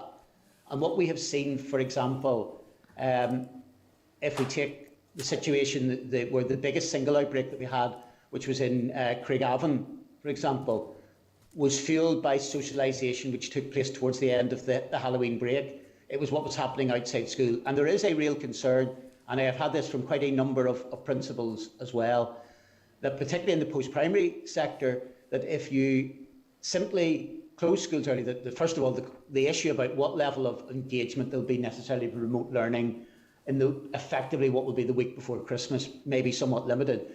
But actually there is a real concern that particularly teenagers will in many ways see this as an extra element of a longer period off, and that the behavioural aspects will actually drive up R much greater than would happen within schools. You're also left with the prospect that in terms of younger children, they may well spend a good deal of that week simply being taken by their parents around various shopping centres and out in the community. So there is that health side of it, as well as the educational, as well as the impact on parents as well, which is why I've had a lot of correspondence also as well, people saying, please, whatever you do, don't close the schools early. Okay, Robbie, do you grace me with a very, very quick comment here? I'll factor it in. Minister, I don't think this is just about the R rate. It's about giving non-teaching staff children a Christmas with loved ones after a brutally difficult pandemic. I'll leave that. Don't want to use Robbie's time. Robbie, you want to come back in there? Yeah, but sorry, Minister. You're having fair time, Minister. I need to let Robbie come back in. You can't just throw out a comment. Okay, be brief then. Be brief. Go ahead. Okay, be brief. the reason why the R rate is so important is because if people are actually then in a position where they are catching the virus through different means or exposing themselves by way of close contacts with people, that will also impact on families and prevent people being able to spend Christmas time with their loved ones. So if everybody, for instance, was going out of school and simply remaining in their home for that period of time, not going out, operating in effectively a form of bubble throughout that may be a different situation from a health point of view, but that is not the way the behavioural aspects will happen. Robbie? Thank you, Chair.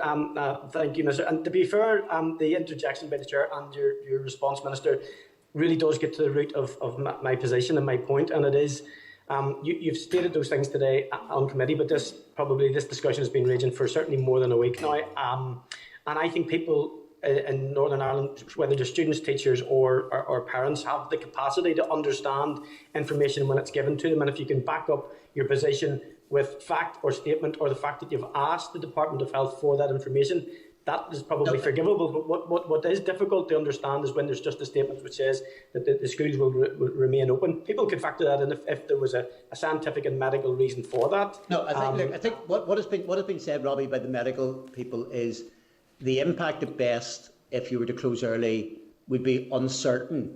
That there is not, whereas there may be other parts of the year which, if you purely did it from a health point of view, everybody remaining at home would have some clear reduction, albeit it may be outweighed by other factors on the R rate.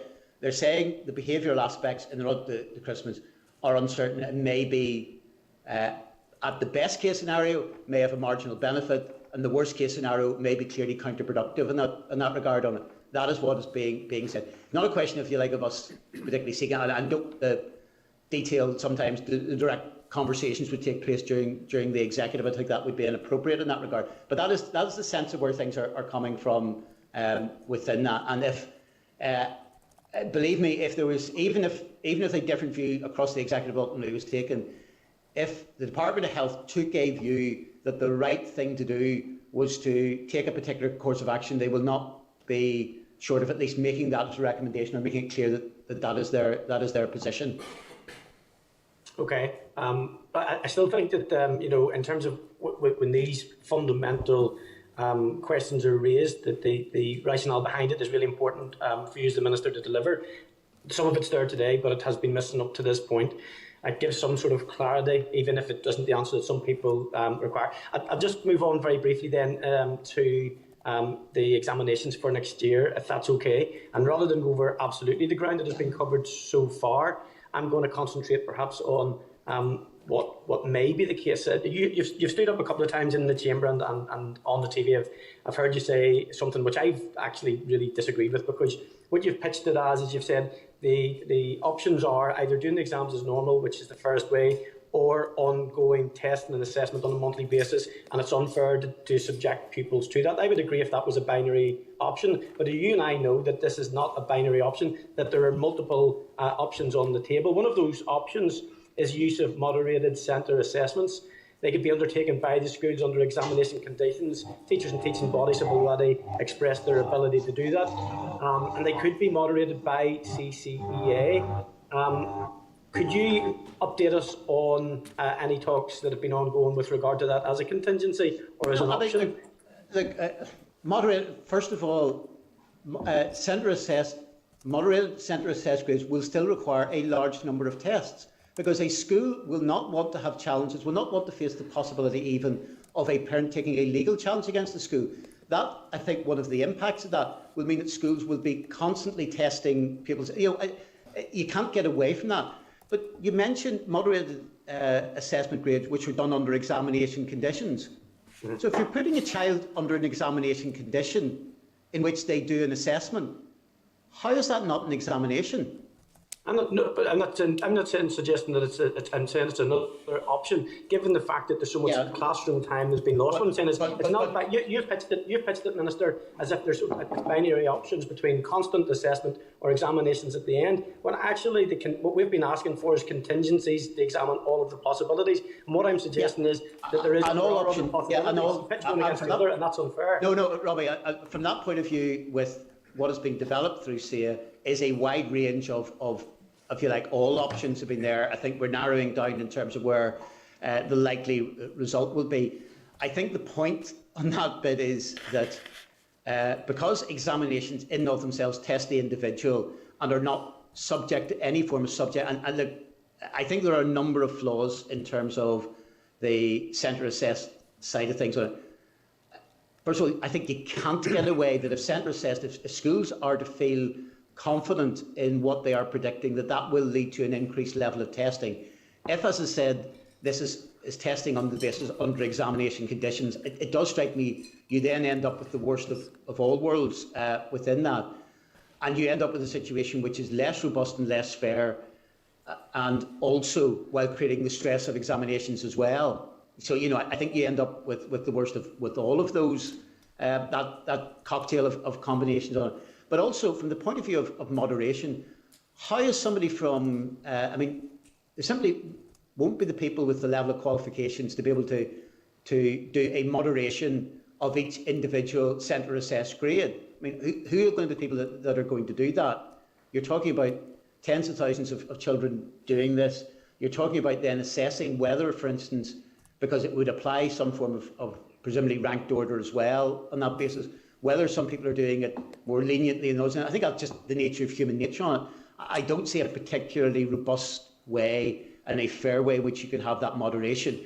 But again, whereas it's one of a wide range of options that are there on the table, it's not one which I think is particularly valuable, because I think it is of a danger that it actually creates the worst of all worlds in every sphere in that regard. Okay, I disagree with you. Yeah, I disagree with you on that point, but that's probably where it will be. I think one of the things that you're probably running into difficulties with is, and you're right maybe about running out of goodwill, because when you look at how the assessors and moderators were treated with regard to those that had for many years provided the marking and moderation of papers, and they were disrespected at the end of the process last time, they're not going to be there next year. And we're going to run into difficulties if examinations don't run forward due to COVID in that way. And just last question then, Chair. I've asked you this before, Minister. You talked about... Robbie, sorry, I have to stop there. We're well over time, okay? If I have time at the end, I'll bring you back in, okay? Is William Humphrey there? I know there was some issue with IT. William? No. Okay, I'll come back to William then. Nicola Brogan, MLA. Thank you, Chair, and again I thank the Minister for coming in and providing that update today. First of all, I'd like to say thanks for mentioning the fact that the teachers, you've welcomed the fact that teachers have worked so hard to get the schools reopened in August, and I certainly echo that. And just on the point of vaccinations, because of that, we know that they are, by being in the schools, are putting their own health at risk and the health of the families at risk. So I would urge you, to ask Department of Health, wherever it is, to make our teachers and school workers a priority when it comes to the vaccination. In regards to exams, you've been over GCSE and AS and A-level exams, but we've been engaging with BTEC students who have some serious concerns in relation to their workload and coursework. Could you briefly comment on what the direction of travel is for supporting these students in terms of adjustments or alternative arrangements, please? Sorry, Nicola, could you repeat the last bit? It just faded out a little bit there. Yeah, so can you comment on the direction of travel and supporting BTEC students in terms of adjustments or alternative arrangements? Okay. Look, directly speaking, first of all, in terms of the issue on the vaccine side of it, yes, I will do. Look, the point is, because I don't want to be anybody to think I'm in any way putting any level of criticism if this then isn't successful at the Department of Health. I will make the argument to the Department of Health, to be fair to the Department of Health, or indeed the Executive, it's not within their gift to particularly be able to deliver on that, because it will be taken on a wider context outside of Northern Ireland in that regard. As regards to the BTEC side of it, maybe I'll pass over to Karen, maybe just in relation to that. Yeah, hopefully I can answer the question, and if not, I'll come back to you in more detail. But some of the qualifications sit within the Department for the Economy, but obviously these are delivered within schools. And the SEER regulation, has been working with the other regulators on further flexibilities around adaptations in those vocational qualifications. And there was an announcement by Ofqual on the 3rd of December that confirmed further changes to the vocational and technical qualifications that will allow awarding bodies to reduce the number of units assessed and implement further flexibilities, around, as I say, the assessment, the awarding, and other general qualifications. So, yeah, that is being taken forward as far as I'm aware. Okay, thank you for that there update. Finally, Minister, can I just ask you about the Childcare Support Fund? There were complaints that the previous fund was too complex and slow to allocate.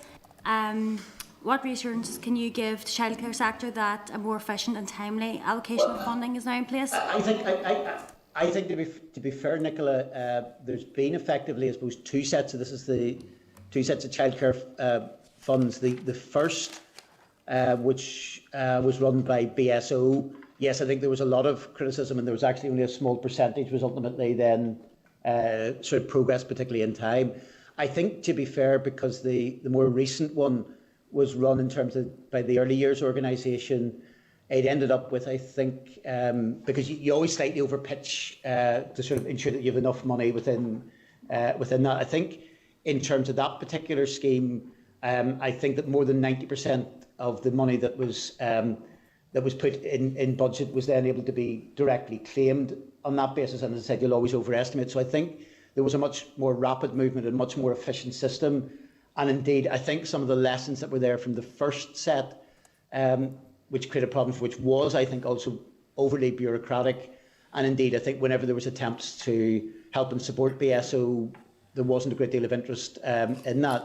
Early years organisations, I think, did a much more efficient job of being able to deliver that funding, and so therefore I think there'd be confidence that there would be delivery on that as well. I think the fact that the amounts in terms of the process that are relatively straightforward, it's not an overly complex process, would mean I think there's confidence that money will be got out. Well, hopefully that is the case. Can I just finally ask, the last announcement there, I think, was for, correct me if I'm wrong, but it was for September this year to December, but the applications opened on last Friday, the 4th of December. When should the applicants expect to receive payments? Well, I think as soon as possible. I don't have an exact date, but look, from that point, Nicola, we'll be happy to provide further information to the committee just in relation to the timings issues around that. No problem. Thank you for that. I should point out, obviously, as regards that, I suppose one of the reasons why it's a bit later is that we got money through whenever there was, I think in November, there was a range of additional COVID allocations were put in place by the executive and agreed. And obviously we'd bid for that for some time, but it's only at that point where the green light, was it? 29th of October, I think, was where there was an agreement at the executive to allocate on that basis. So process has been running on from that point on. Okay, thank you, Minister. Thanks, Chair. Thanks, Nicola. Can I bring in Justin McNulty and just advise William Humphrey if his internet is working to try and to get that message to myself or the clerk to bring him back in. Justin McNulty. Justin. Yes, thank you, Chair, and thank you, Minister, thank you, Ricky, Gary, James, and Karen.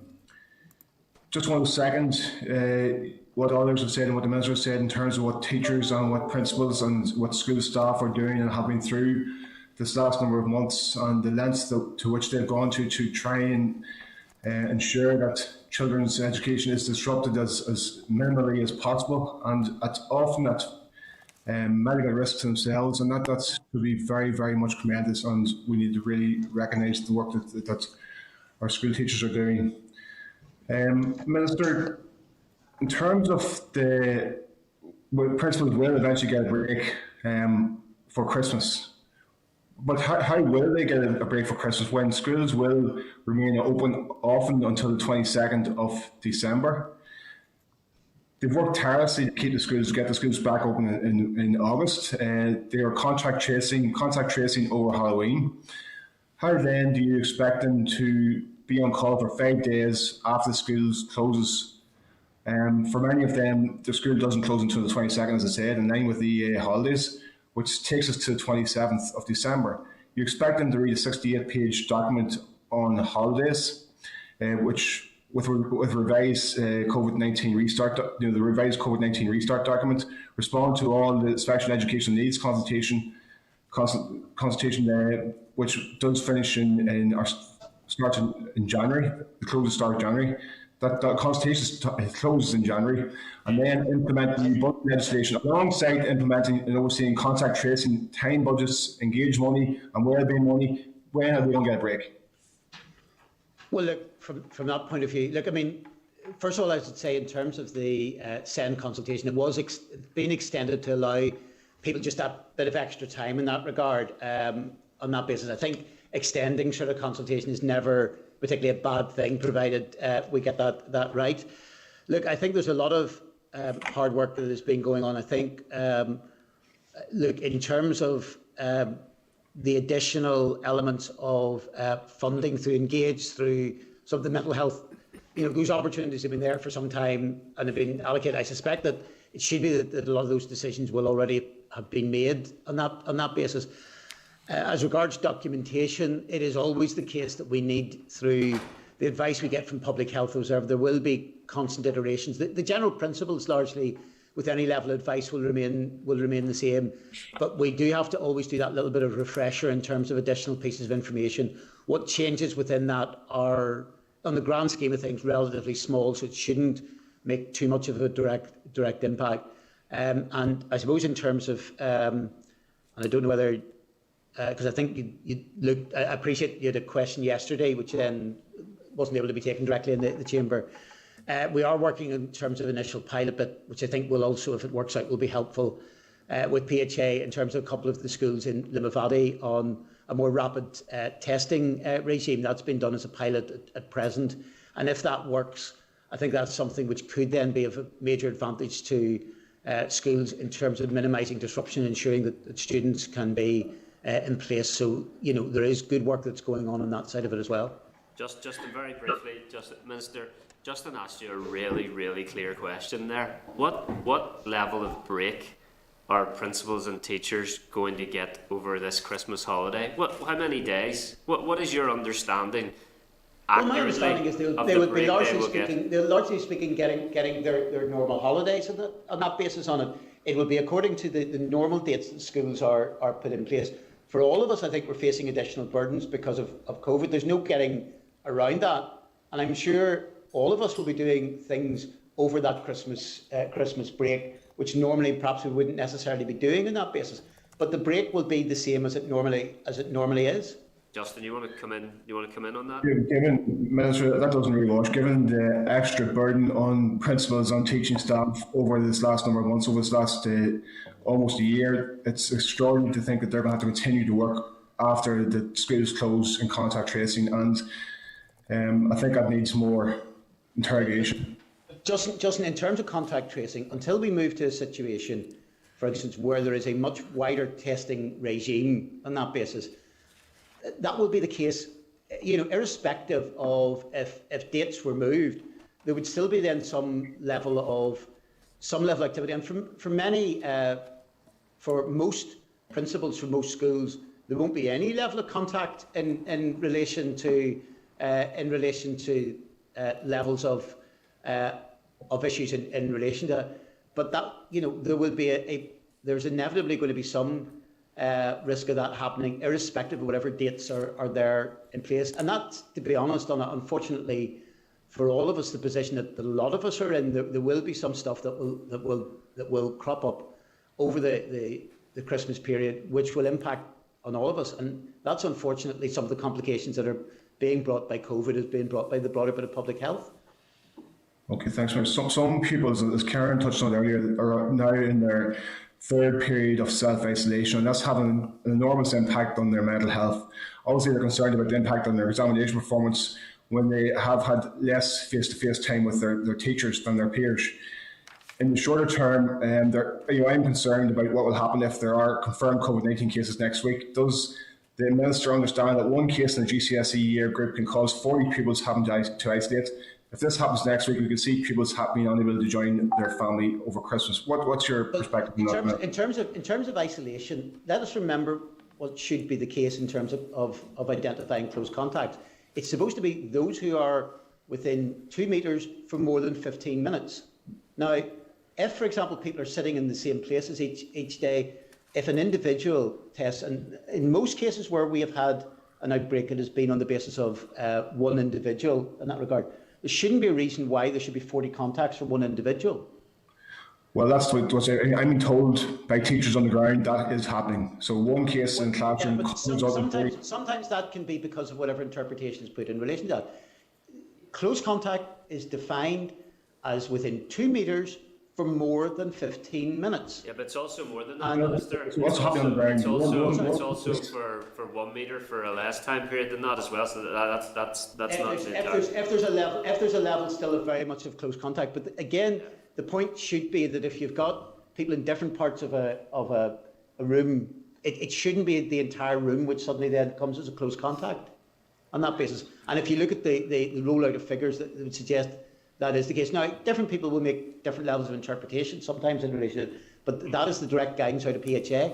Yeah, there are 500 pupils self-isolating in one school at this moment in time. Justin, bring it back in. And on that basis, Chair, first of all, not all of those have been identified as close contacts. I think they are in large because the school has taken a view that it is easier, rather than to try to do a mixture of remote learning and face-to-face learning, to do the lot. There was a very large level of outbreak there. One of which I know is linked, part of which is linked to socialisation, where indeed there was an 18th birthday party the Saturday before the major bits of outbreak, which shows, I think, the danger of community transfer and the need for all of us to be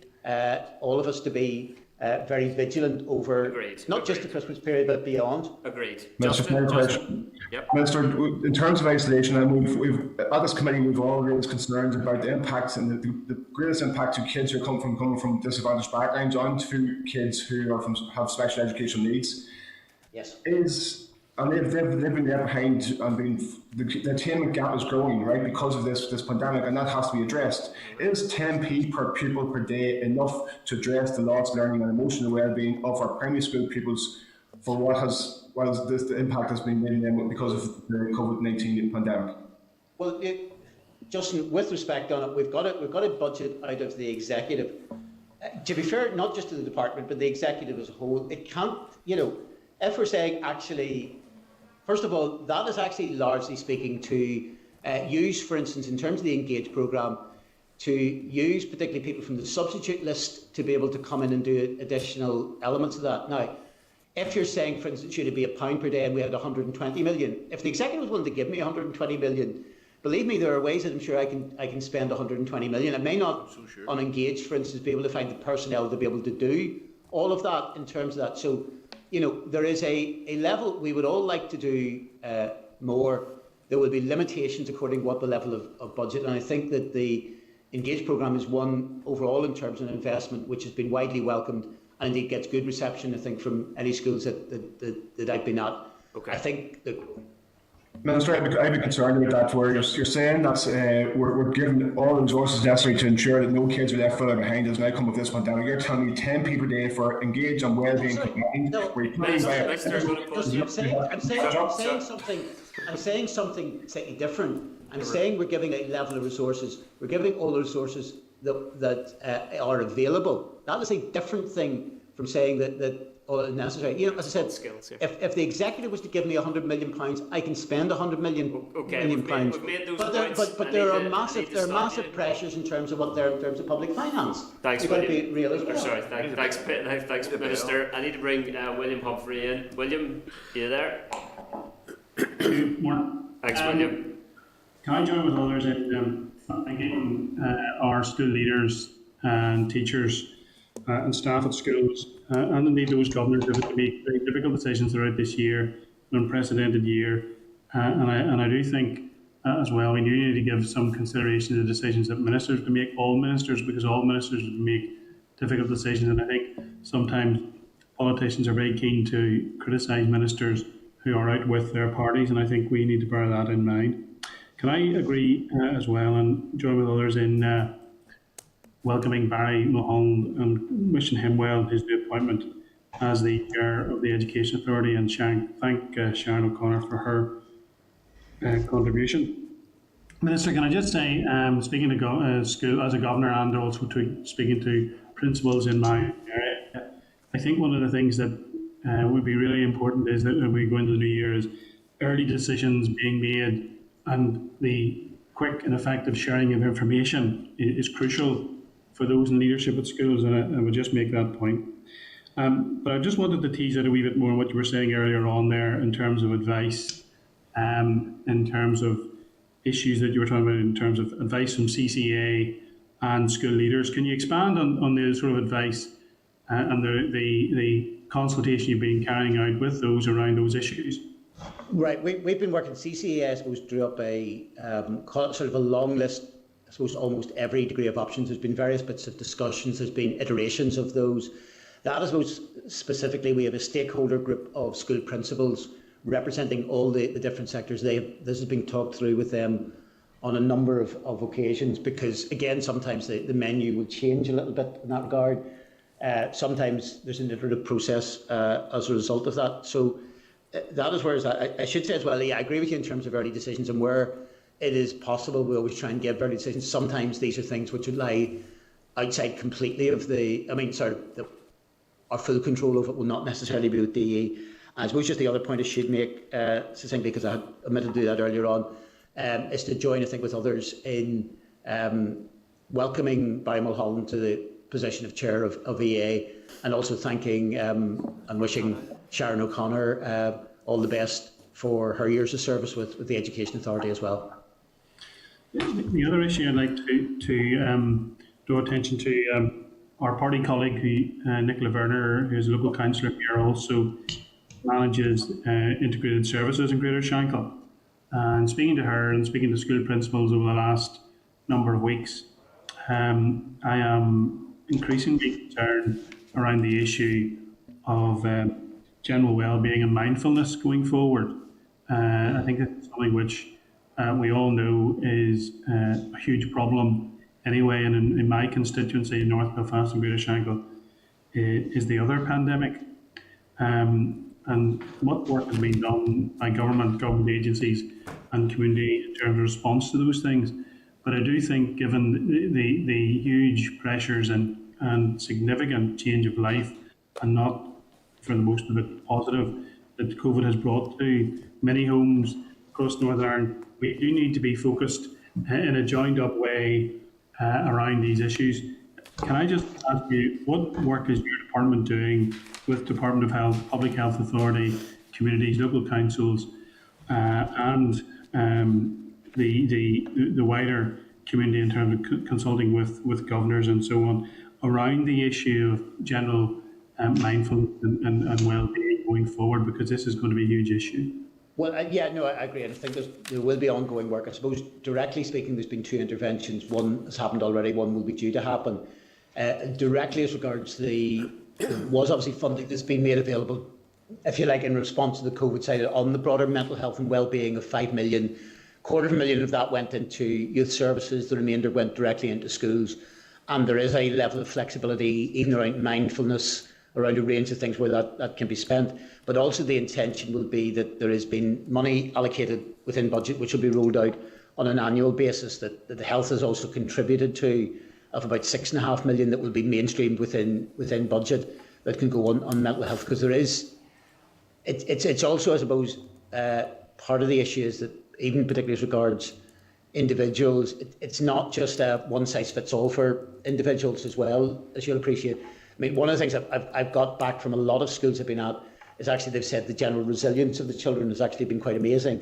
But that perhaps masks also where there be individual cases, and maybe not necessarily the people that are always known to health or education. It's also sometimes what happens within families behind closed doors, and we need to try and tackle that as well. Okay, Chair, that's me, and I'll have to leave the meeting shortly for reasons I outlined to the clerk earlier. Thanks, Minister. Thank you, William. Final member is Morris Bradley. You there, Morris? Yep, go ahead. Yeah, Chair, can you hear me? Can indeed, go ahead. Thank you very much, Chair. Chair, I'd like to thank the Minister and his team for appearing here today, and it's a wee bit robust the questions, so I will not go into a preamble or will I attack. However, I would just say to the Minister that the greatest asset any organisation has is its staff, often overworked and overlooked, but nonetheless the greatest asset. And I would echo the previous speakers' gratitude to your teachers and helpers for their exceptional work in very trying circumstances. Minister, as you know, I have concerns about transfer tests. While I remain in favour of the transfer test, I believe there needs to be reform on how it is delivered. However, given that we are still in the midst of a pandemic, will the Department be giving support to those who are organising and taking the transfer test? That includes guidance to boards of governors to ensure safety. Yeah, there has been guidance that has been issued, and as part of that, particularly that on, if we take both in the sense of saying to them in terms of, as was raised, I think, at the Assembly yesterday, that they have been indicated that they should have a sort of wide range of criteria which are put in place. I think that's due probably at the end of this week for schools, while it's their choice. But also I think advice has been given in terms of health and safety. We've written to both the schools themselves who will be hosting it, but also then the test providers. And there is an expectation that with examinations that the range of sort of health mitigations that need to be put in place will be the same on any set of examinations, whether they are at transfer test level, whether they are at GCSE A level, etc. Sorry, Karen just wanted to come in there. There are two letters that have been sent to the providers of the test about the need to follow the public health guidance and specifically, how they're going to deal with pupils from different primary schools and class bubbles. And then wrote again last week to advising the test providers that they must ensure that they're complying with the requirements of the health protection legislation, and outlined the need to be able to provide the details of the advice that they've sought and the assessment of risk undertaken by them and host schools, and to make sure that they're very clear in advising parents of the steps that they've taken and the mitigations that have been put in place. Just one final question, Chair, and it's would the Department be providing any additional support to help the teaching staff during the track and trace and guidance to ensure that the tests are done in a safe manner?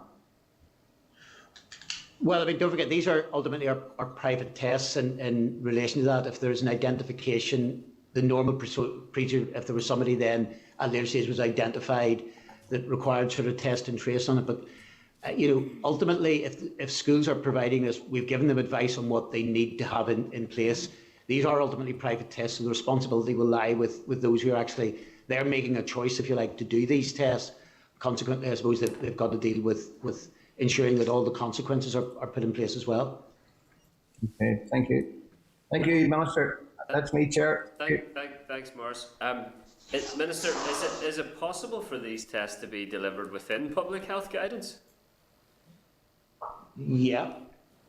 I mean, don't forget, at the end of the day, we're in a situation where we're talking about, on any one particular occasion, accommodation of about 10,000, roughly, on each individual occasion, pupils coming in.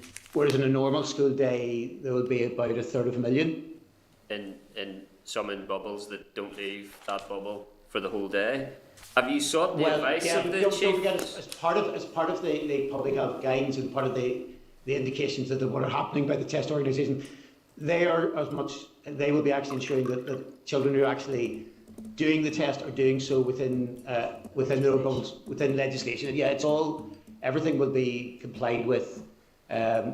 Certainly the guidance we've given is to ensure that everything is complied with in terms of public health terms. Okay, so I mean, you've obviously sought guidance in terms of the impact of an early cessation of school-based learning on R. Have you sought advice from the Chief Scientific Advisor and Chief Medical Officer with regards to the potential impact on the R rate of the setting of these tests? Well, given the fact, what's it? I think the duty of care is on the provider. Yeah, I mean, first of all, the duty of care is on the providers. Whenever you say we have sought, I mean, what I'm saying is in terms of the R rate, the health advisors who will be there, particularly at the executive, will always give a level of assessment on what various aspects of life will have impact in terms of R. I think issues were raised just in terms of the range of measures, not just within schools, but beyond that will be there in terms of R. So that will be constantly, the duty is on that. But in terms of the issue of R, I mean, look, again, we're talking about, generally speaking, gatherings across a wide range of settings of about 10,000 pupils, when on each day there will be 1/3 pupils that will be gathering, within that. So I don't see how that will be, but the risk assessment is ultimately one for those who are actually conducting the test themselves. Okay, Minister, final question for me. I realise you've given us a fair wind of time here. In terms of the consideration of any cessation of school-based learning prior to Friday the 18th of December, did you even scope different options? You obviously have the stakeholders forum, the practitioners forum, the secondary students union available to you. Have you even scoped, 1 day, 2 day cessation of school-based learning with special schools remaining open or schools remaining open for key workers? Have you scoped any of those options, or are you adamant that schools will remain open as late as the week commencing the 21st of December? Chair, it's hard to see that logically, from a point of view, given where periods of self-isolation would be, it is hard to see how particularly a 1 day or 2 day difference would make. And schools are given a level of flexibility in terms of their overall school year.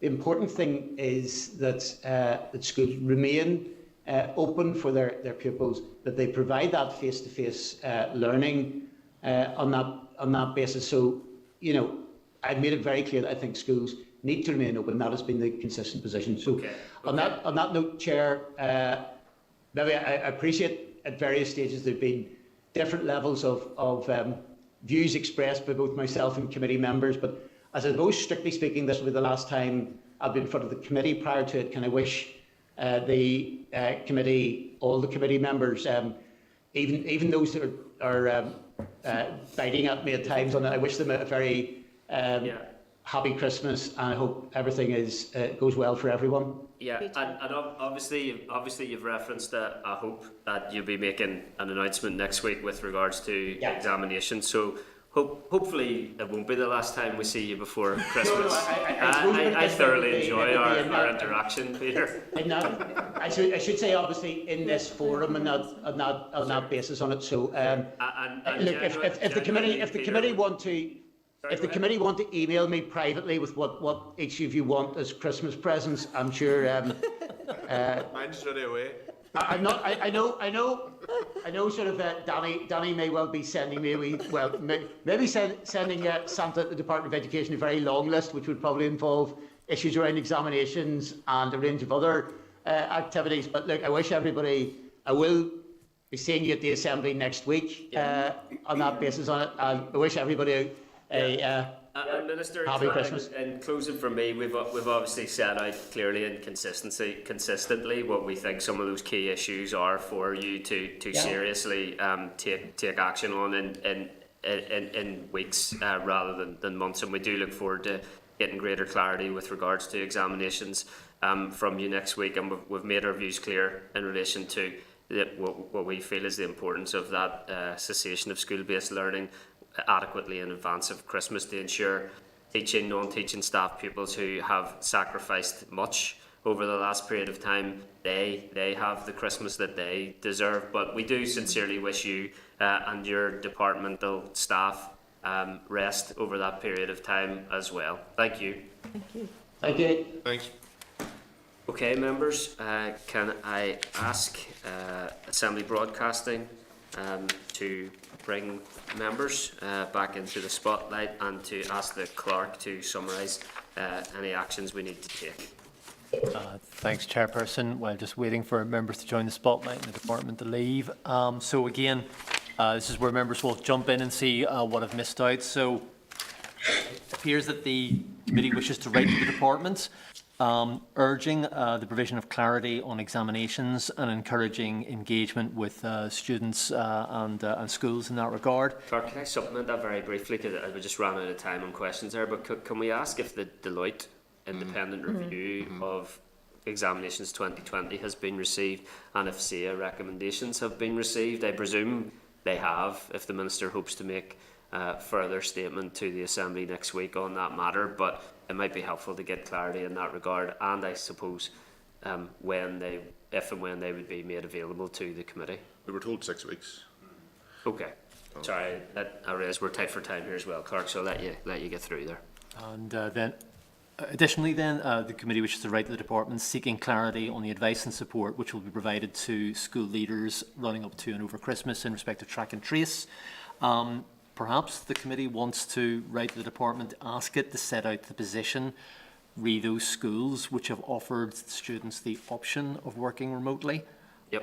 Additionally then, seeking clarity on vocational and technical qualifications which are undertaken by some pupils in schools. Looking for further information on the timing of payments to the childcare providers, as Ms Brogan also asked, and sight of guidance to the schools and test providers in respect of the health mitigations relating to the post-primary transfer testing. Yeah, I'll add in and bring for you. I think you mentioned clarity with regards to track and tracing responsibilities and when they will cease for teaching staff. Can I also add a question again? Didn't have time to ask in detail. Why no code to record COVID-related pupil absence has been created? And bring in Deputy Chairperson Karen Mullen and I think Robin as well. Yep. On that, the one on the transfer test, see in relation to the track and trace that's in place, whose responsibility is it? Is it the private providers, the primary school principal that the child comes from, or the school where the test is taking place? So maybe clarity on that, and maybe just for details around that vaccination list, around school staff being added to the vaccination list. Is the committee, sorry, Deputy Chair, is the committee taking the view then that school staff should be high on that list? I'll keep bringing in people appropriate here. Daniel, you want to come in on that? I think that's an important suggestion, simply because teachers have been and are continuing to be directly exposed to large groups of young people who at a time were considered as super spreaders of this virus, although that hasn't been heard in some weeks and months. I do think it is important to ensure the safety and to ease the anxiety within the teaching profession that suggestion is supported. I don't see why not. They are absolutely on the front line and they're providing an invaluable service and educating our children in these most challenging times. And also childcare staff as well? Yeah. I think you meant that, yep. Thanks. Members content? Agreed, okay, yep. Bring in Robin Newton as well. Yeah, can I, it's really, you raised the point about the principals making their decisions already. Can we just try to understand what flexibility school principals have in the area, Peter? In respect of school closure? Yes, or remote learning or whatever. Yes. If you can just try to understand that. And Ms Brogan raised the issue following me in terms of the letter from the Minister dated the 3rd of December on the Child Care Support Fund, and he's indicated that he is intending to announce further funding for the scheme. If we could maybe try to understand, I think he said the figures have gone past me, how much that is and when that money might indeed be allocated. Thanks, Chairperson. Okay. At all the actions. Daniel? In relation to track and trace, I think all of us are receiving considerable concern in relation to the heavy workload in that regard. I don't think there's been any extra resource to help support the school in that, and it can take a significant period of time for a principal or a teacher to see that out. So I'm just wondering, is there merit in asking for resources in that regard? It has added a huge amount of work to an already very difficult situation. And to ask the department and the Minister's assessment whether support for contact tracing for principals and teaching staff has been adequate, and indeed what it is. Karen? Clerk, I did ask that. There's a question on. I suppose I was told at the time the best person to do track and trace was the principal. So I went back then and asked for extra resources for the principal, all our duties the principal carry out. So I think there's a... It's been asked a few times. The members No, right. there's an answer there, but it's probably not the answer we wanted to hear. No, probably. But it's a big issue. Okay. Any other actions, Clark? No. Or just Chair, Daniel? in terms of school closure, and all of us are getting inundated in relation to that issue, and also the huge debate around it as to how it will impact on SEN children and people that are in work and everything else. But I suppose the best approach would be flexibility to allow schools to close. So I'm just wondering, have we a position collectively as a committee on this, or what is the... I tried to ask my last question at the end there to see whether options had been scoped. It might, if we get into the realm of a specific option here, I think it might be challenging. But I think it would have been, from my position, and this is not to be confrontational, I think it would have been helpful to hear whether any type of those options had been scoped, because I think most members have acknowledged that partial school closure does have implications for vulnerable children, does have implications for key worker families, for example, with hospitals under or over capacity and under significant pressure. But I don't get the impression that those different options were scoped from the answers that are received today. So have we an action in that regard in relation, or have we feel like we've asked our questions today, regrettably? The reason I've asked that is because of the Minister's letter to schools that has added pressure on those who are in a place where they feel that the schools should close. Now, ultimately, it will be their decision, but it has added an extra layer of pressure. I think a flexible approach is probably best, and what is best in the best interest of the school and the circumstances of the school and the pupils and the teachers. But I think the letter from the Minister this week has been unhelpful in that it has added pressure to them. And that is why we are getting inundated with people calling for schools to close on the 11th, a view which I share completely. But in terms of how we go forward, I think that we're running out of time now anyway. I agree. I think some cessation of school-based learning should have occurred, and as I made clear, we're now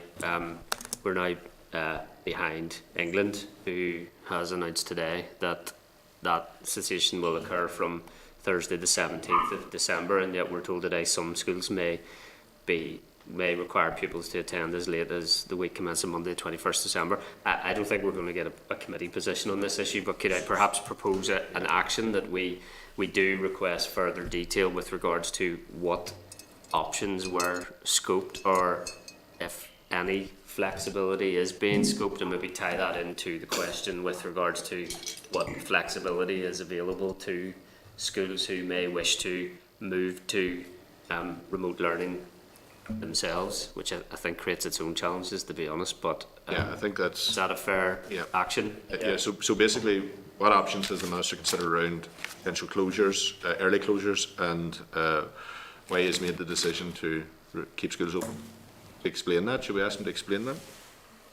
I think he has set out his position. I think it would be useful to know what options were scoped, and if any flexibility exists for schools who wish to move to remote learning in advance of the scheduled closure date. Is that fair enough? I think that's included in what Robin we can attach it to that. Members. Independent Age has also called for this, remember, and they've made some very critical and clear points in relation to why the argument for flexible closing or early closing is so important, particularly given the situation in most schools.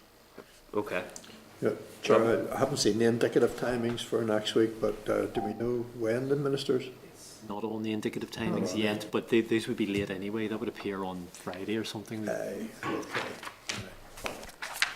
Okay, and the members will make their own positions on those issues very clear publicly, I'm sure, as we have been doing. Okay, Clark, members content? Okay, if we can move to agenda item 6, another vital briefing on seclusion, restraint and restrictive practice from the British Association of Social Workers. Can I ask Assembly Broadcasting to remove all members from the spotlight and add the witnesses? Can I refer members to a briefing note from the committee clerk at page 123, a paper from BASWNI at page 130, a related Assembly research paper at 132, and Education and Training Inspectorate 2013 report into challenging behaviour in special schools at page 152. Other related correspondence from page 167. And can I welcome then Carolyn Ewart, Director of the British Association of Social Workers Northern Ireland, and Andy McLenaghan, Communications and Public Affairs Officer for the British Association of Social Workers Northern Ireland. By way of welcome, can I say that the committee has allocated some time to this issue for a number of months, and we have received correspondence from very concerned parents with regards to restrictive practice in schools. We know it's something that has been progressed in other jurisdictions, but not yet in Northern Ireland in terms of more up-to-date guidance on this matter, and the committee is therefore glad to engage with the British Association of Social Workers on this important matter. Can I advise witnesses that you have around 10 minutes to make an opening statement, and then we'll follow that by question from the members. I think over to Carolyn and Andy.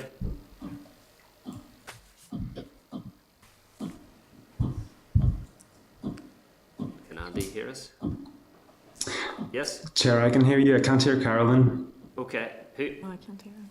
Is Carolyn starting? Carolyn was to start, yes. Yeah. Maybe she's muted. Carolyn muted, maybe?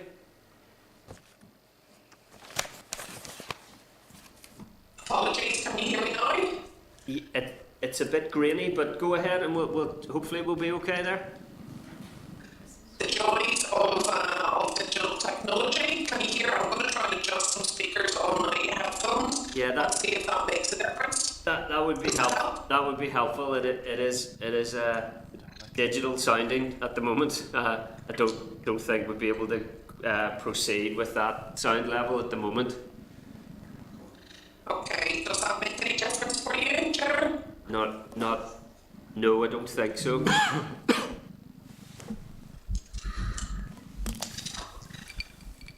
Maybe okay, White come back in. Yeah, it might be helpful. I can hear you all very clearly, but there's something clearly going around my end here. Any better? Slightly better. Try again. No, we've lost you. Say none again.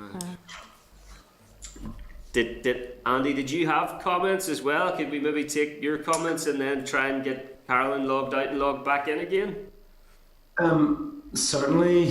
There's Carolyn, would you be happy if I spoke to your opening statement? Would that be? That'd be okay. Would that be okay? That'd be great. Yeah. Sorry about that, Carolyn. Okay. But hopefully we'll get you fixed there. Thanks, Andy. Okay, no problem. So I'll turn into this. Mr. Chairman, committee members, thanks very much for the invitation to present this morning. As you know, I'm Andy McLenaghan, BASWA in Northern Ireland Communications and Public Affairs Officer, and Carolyn Ewart, our National Director, is also going to be giving evidence. I'm going to briefly outline BASWA Northern Ireland's position on the use of restrictive practices, seclusion and restraint, and then I will go on to explain a little bit about what we feel should be put in place to actually remove the need for use of restrictive practices in the vast majority of contexts. Then we'll be happy to take some questions. So for a little bit of background on BASWA, BASWA Northern Ireland is part of BASWA UK, the largest professional body for social workers in the UK, and we have 21,000 members employed across all areas of social work practice. In Northern Ireland, there's approximately 6,600 registered social workers. The majority of them work in the statutory health and social care sector. Social workers also work in the education sector in various roles, including the Education Authority, Education Welfare Service and Child Protection Support Service. Social workers also work in the criminal and youth justice sectors, in the voluntary sector and as independent practitioners. So, as we're in Northern Ireland, we first became involved with this issue when a member of ours who co-authored a report was contacted by concerned parents. The report is 3 steps to positive practice. It's a rights-based approach, which is to be used when considering and reviewing the use of restrictive interventions. The document was jointly produced by the Royal College of Psychiatrists, the Royal College of Nursing and the Royal College of the Royal College of Occupational Therapists. Glasgow Northern Ireland as an association could not take on individual cases, but we decided to explore the wider social work issues raised and to review the policy and guidance. So in short, Glasgow Northern Ireland is concerned at the lack of standardised policies and guidance from the Department of Education regarding the use of restrictive practices and seclusion with children and young people with additional needs, including those with physical or learning disabilities. The association recognises the damaging physical, psychological and emotional effects that restraint and seclusion can have on children and young people, and we note that the emotional impacts of these practices are often felt by the families of the children and young people involved. The department's existing guidance on the use of reasonable force to restrain pupils, it focuses on the use of restraint in the context of good order and discipline. However, where a child or young person with additional needs exhibits a behaviour which is considered to be challenging, it's important that the approach taken centres on meeting the child's individual needs. Addressing the behaviour from a stance solely focused on maintaining discipline is going to fail to meet the needs of the children and young people involved. So Glasgow Northern Ireland has called for mandatory training for all staff working directly with children and young people with additional needs. And we recommend that interventions should be therapeutic in outcome and focus on positive behaviour support strategies, with restraint used only as a last resort option. Glasgow Northern Ireland is opposed to the use of seclusion, that is, the isolation of a child or young person away from others in a room or area from which they are prevented from leaving. But it's important to stress that it should be recognised, however, that there is a significant difference between the legitimate use of a quiet space away from other children, where a child can voluntarily go as part of an agreed behaviour support plan or in an emergency situation for the prevention of harm. And that's to be clearly distinguished from a room where a child is locked in by themselves and unable to leave.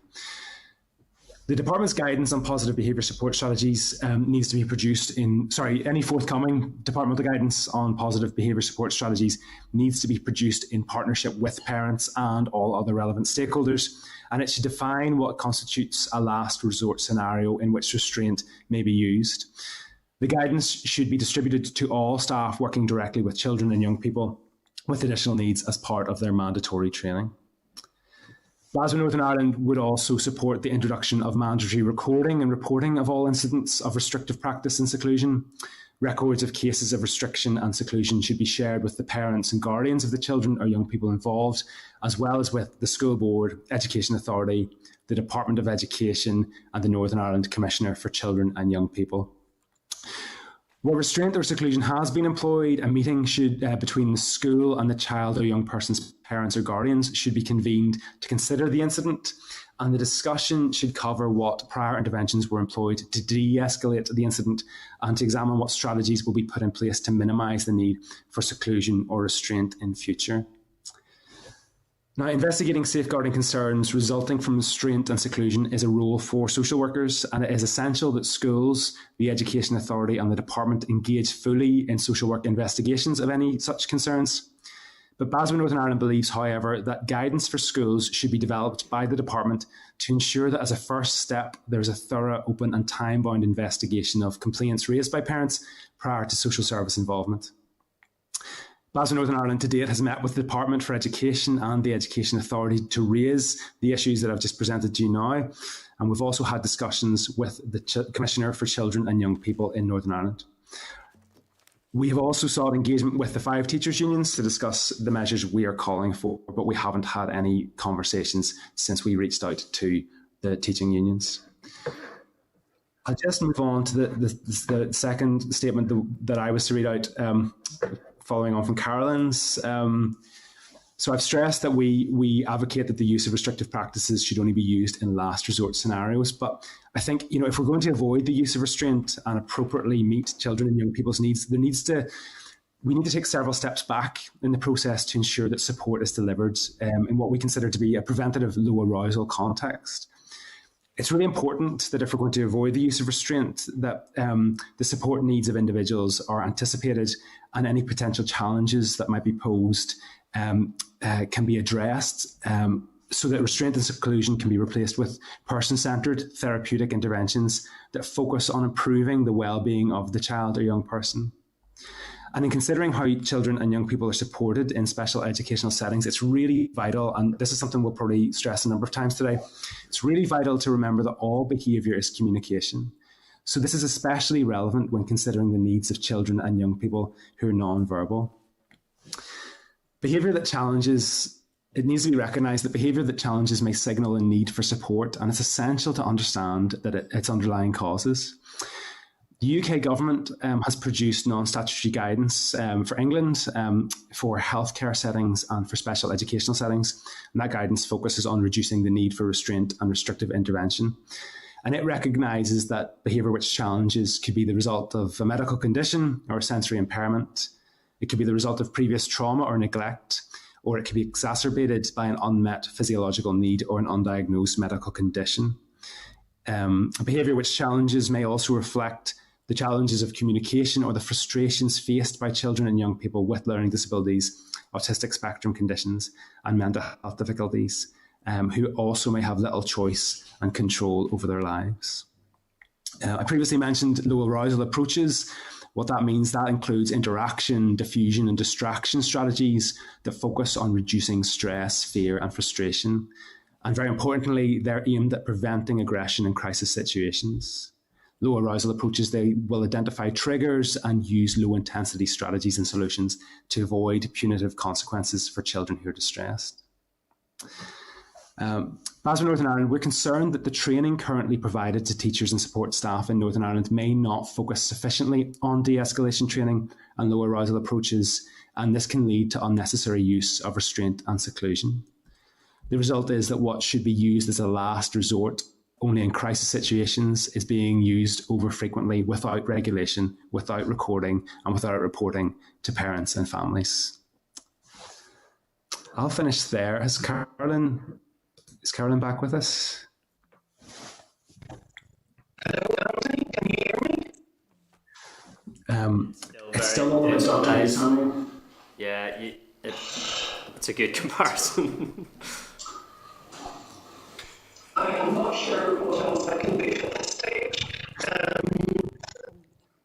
Is it impossible to make out what I'm saying? Because I'm sure I'm taking you I hear you. They're entirely on your own. I can make out what you're saying. Just as Andy said, it's extremely close to Dalek from Doctor Who. But that's I think we have some guidance. I think something to do with their headphones. Something to do with the headphones potentially. Sorry, Paula, what's that? You're just typing away furiously. If she uses the phone line and phones in, okay, we'll be able to hear but just not see her. Okay, an alternative option, Carolyn, might be to phone in and use the phone line. I think, Andy, you've covered all the opening comments that Basra wanted to make, though. Is that right? Yes. That's right. Yes. Helpful indeed. And perhaps if there are if we can't get the phone line option working for Carolyn, we can hear what you're saying. It is just not in normal audio sound. So if there is a key point that you would like to make, perhaps we can persist with that as well. But are you content for us to move to questions at this stage, Andy? Can we just hold on, Chair, until Carolyn is connected? Would that be okay? Okay. Clark, should we take a short break? Yeah. Let's take a very, very 2-minute short break here to see if we can resolve those issues for Carolyn. But thank you for a really helpful opening statement, Andy. Thank you. No problem. Committee You're Room welcome. 30. This is the Northern Ireland Assembly Committee Room 30.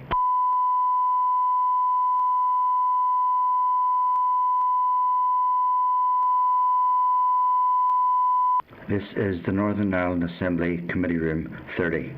This is the Northern Ireland Assembly Committee Room 30.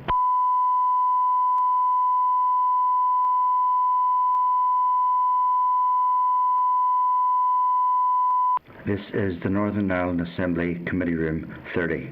This is the Northern Ireland Assembly Committee Room 30.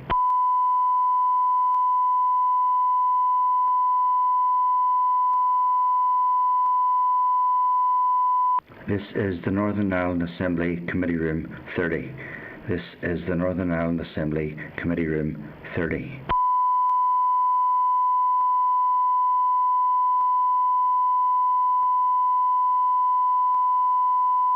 This is the Northern Ireland Assembly Committee Room 30.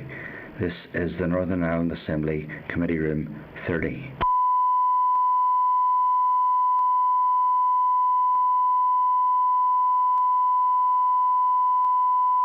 This is the Northern Ireland Assembly Committee Room 30. This is the Northern Ireland Assembly Committee Room 30.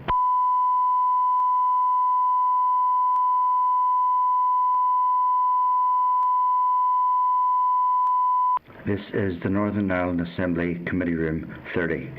This is the Northern Ireland Assembly Committee Room 30.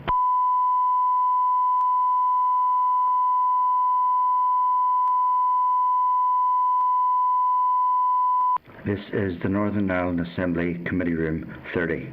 This is the Northern Ireland Assembly Committee Room 30.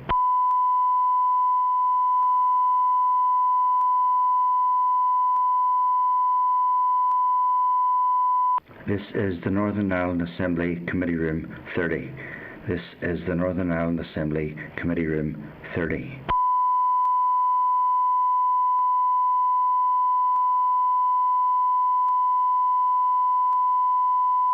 This is the Northern Ireland Assembly Committee Room 30. This is the Northern Ireland Assembly Committee Room 30.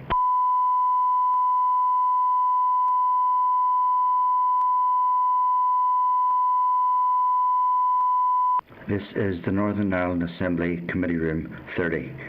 This is the Northern Ireland Assembly Committee Room 30.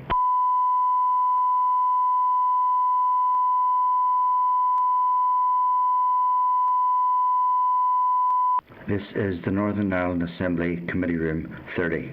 This is the Northern Ireland Assembly Committee Room 30.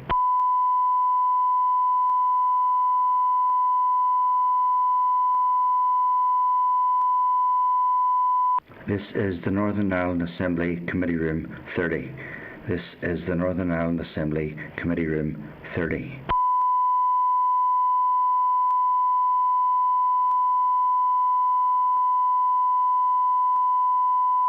This is the Northern Ireland Assembly Committee Room 30. This is the Northern Ireland Assembly Committee Room 30.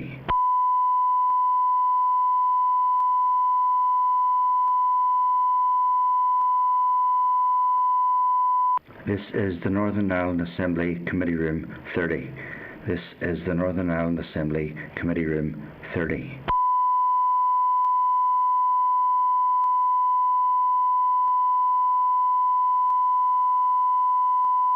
This is the Northern Ireland Assembly Committee Room 30. This is the Northern Ireland Assembly Committee Room 30.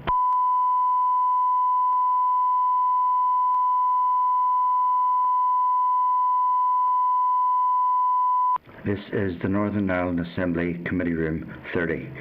This is the Northern Ireland Assembly Committee Room 30.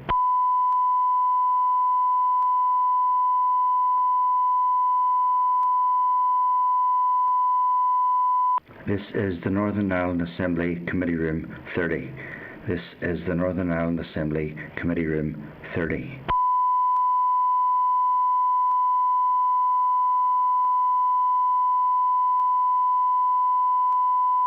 This is the Northern Ireland Assembly Committee Room 30.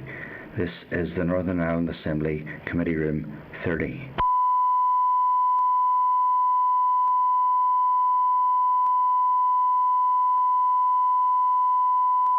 This is the Northern Ireland Assembly Committee Room 30. This is the Northern Ireland Assembly Committee Room 30.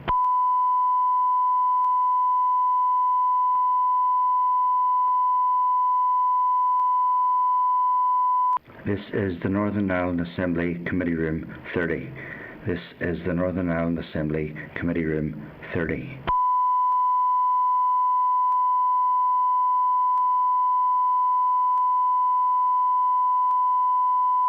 This is the Northern Ireland Assembly Committee Room 30. This is the Northern Ireland Assembly Committee Room 30.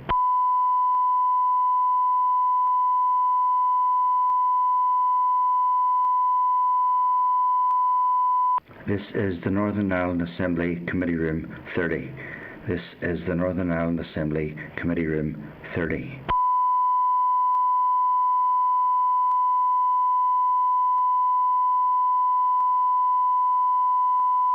This is the Northern Ireland Assembly Committee Room 30. This is the Northern Ireland Assembly Committee Room 30.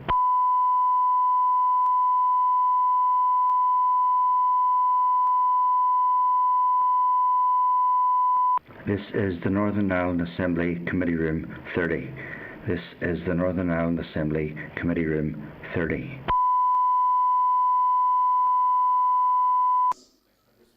Okay, members and witnesses, that's us returned to public session. Carolyn, I think we have resolved the audio gremlins, and we're delighted to have you back with us.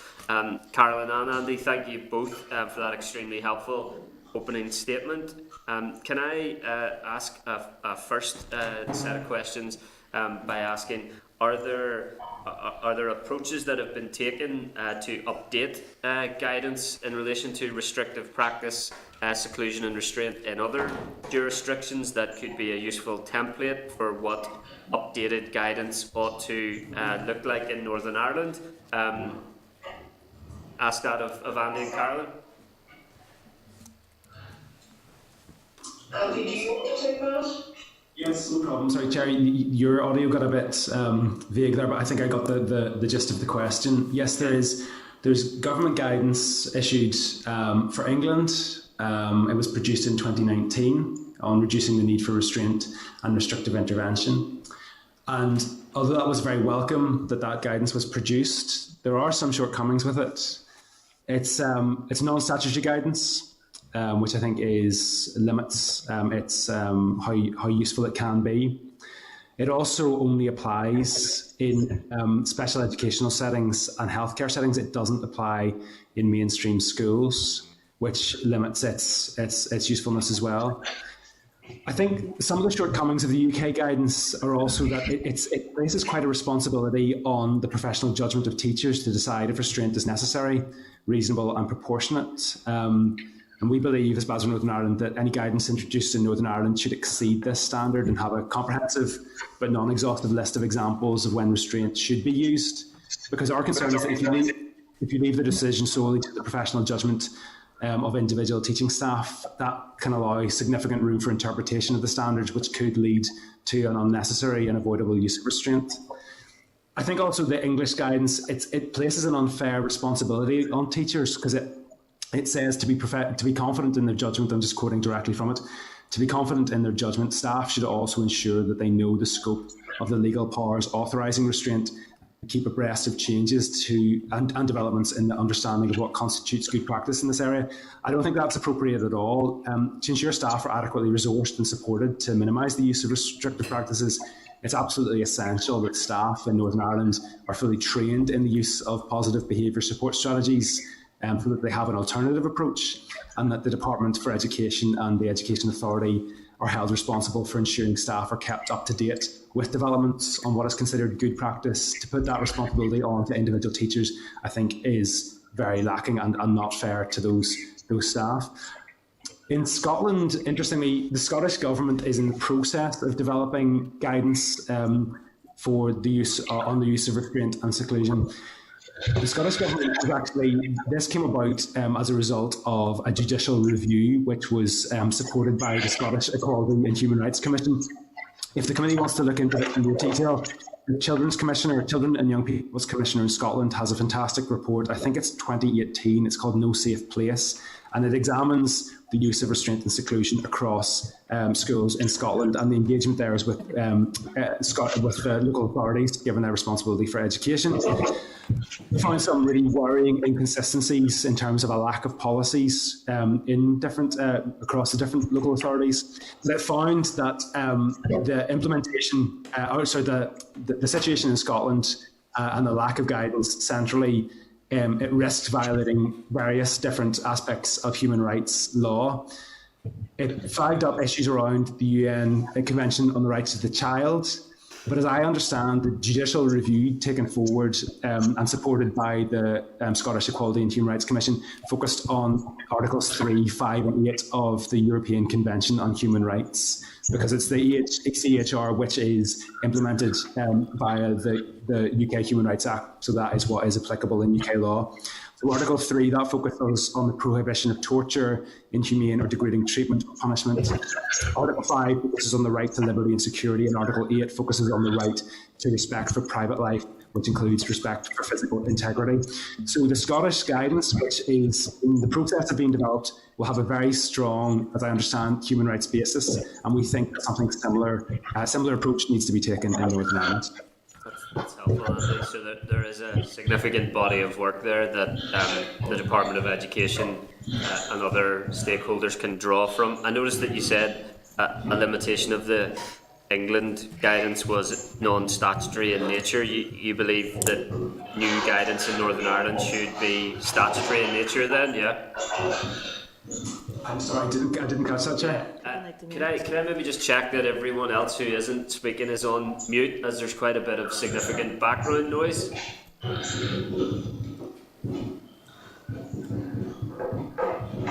Okay. Just to reiterate, if everyone who is not speaking could be muted. There is a significant amount of background noise there. So Andy, I was saying, you think therefore that the Northern Irish guidance should be statutory in nature?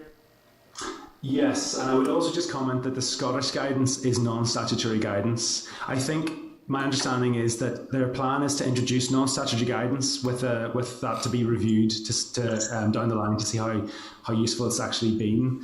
Okay. Yeah, and I think it would be, just in terms of Northern Ireland though, our position would be that the introduction of non-statutory guidance would be a good thing in the short term. I think if we were to wait for the introduction of statutory guidance, given how long it could take for the legislation to pass, it would be remiss to wait until legislation was passed to have guidance introduced. I think it's really important that if you're going to actually engender any sort of cultural shift in terms of how people operate in any big institution, and if we think of the education sector as an institution in that context, it's very important that you shape the culture through training, engagement and guidance. And if we just wait to have legislation passed, that's going to take a long time, but it also may not have all of the intended benefits that we'd be looking for. Fair enough. And in terms of action necessary to bring forward up-to-date standardised guidance in Northern Ireland, can you give the committee an idea of what work is underway? I know that the Department of Education, Children's Commissioner, Northern Ireland Public Service Ombudsman have initiated work in that regard. Is that right? Karen, would you like to go ahead with that? Yes, I'll take that, Andy. Is that okay? Chair, happy to report that that is the case. I mean, I would like to say it at this stage, thank you all for your patience and understanding with difficulties. It's nice to be able to speak with you. I would also want, I think, to acknowledge the huge amount of work that families have been doing in relation to this area for some time. And those are families of children who've been, directly impacted. We've had involvement, I suppose, over the last sort of 12 months or so in trying to look at the issues, and Andy has set those out very clearly in his earlier briefings. We've had actually now 2 meetings with Department for Education and the Education Authority, our first one back in September and a second one just last week. I think it's fair to say that our first meeting, the officials were very clear that they were initiating on the request of the Minister a very broad-ranging review and were open to all the suggestions that we'd been making in relation to the need for guidance. There was an openness, I think, to consider statute and the use of legislation if that was required. And an openness and willingness to review not only the current guidance, which is in our view woefully outdated. I mean, 1999 was the last kind of guidance that had been issued to staff and to schools. But also, I think we made representations that it was important that all the stakeholders were involved and included in that process. COVID, I think, and better, they'll be able to answer much better than we will in terms of their actions. But we do recognise that COVID obviously has had a significant impact on them being able to take forward the work. And obviously, based in the discussion you've already had this morning, the impact on teaching staff, schools and children at school, I mean, has been significant. But there's a real commitment, I think, there from the department to take a root and branch review of the entire system, an openness to look at guidance, legislation and positive behaviour approaches and models that should be used in schools. So we would be keen to be part of that.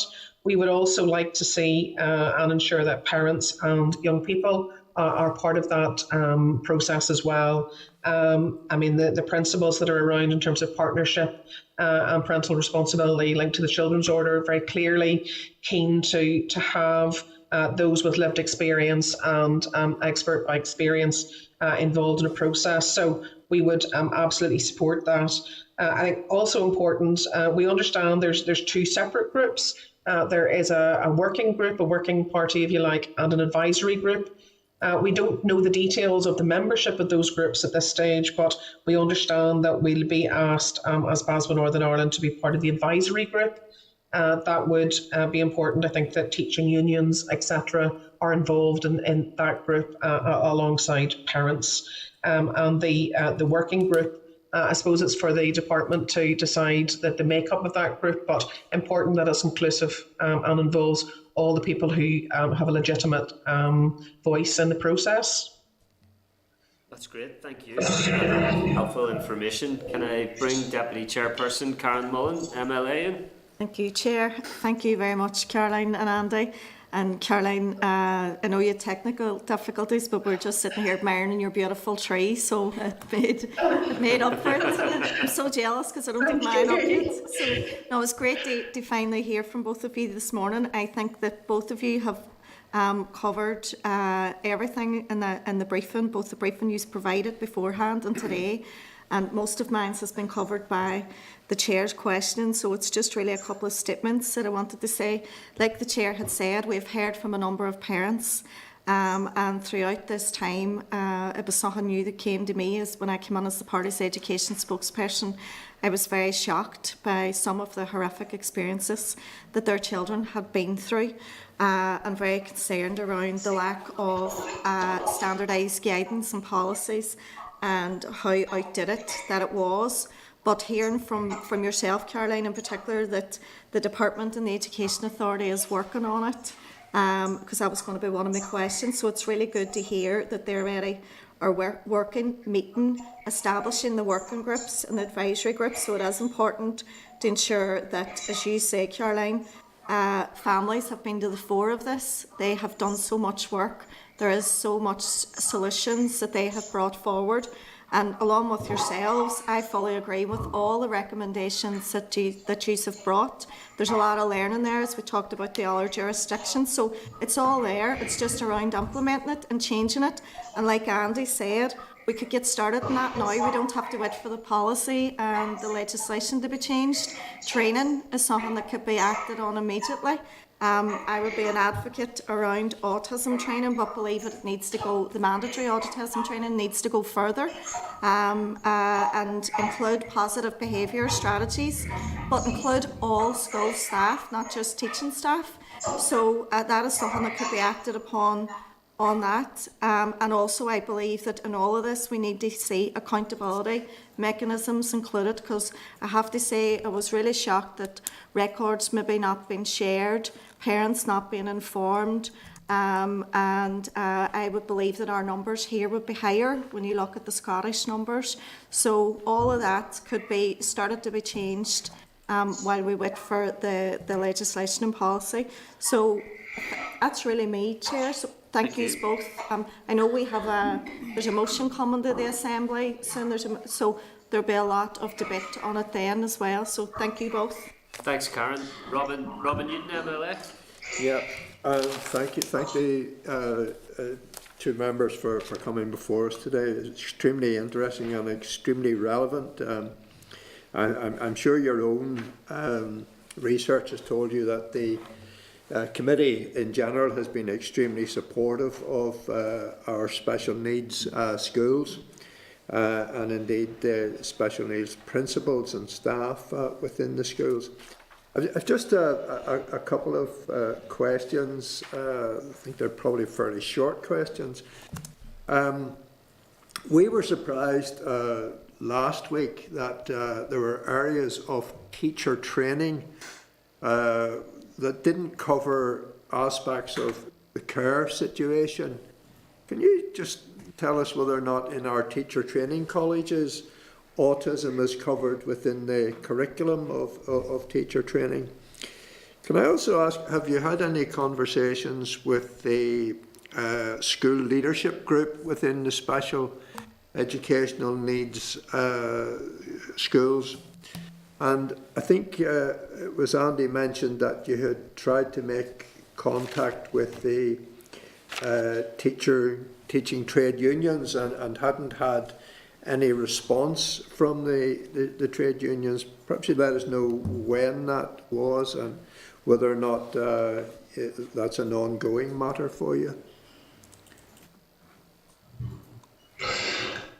Andy, do you want to just pick up the issue around the communication with the trade unions, and I'll follow up on the other issues? Yes, not a problem. If I may, I just need to actually search back. I'm not entirely sure when we did write to the unions. It was a number of months back. Karen, could you address those other issues now? Come in at the end with that when I pull it out. Forgive me. There, Andy, my sense was that it was around August, September time, but I didn't. I wouldn't be able to just confirm that offhand.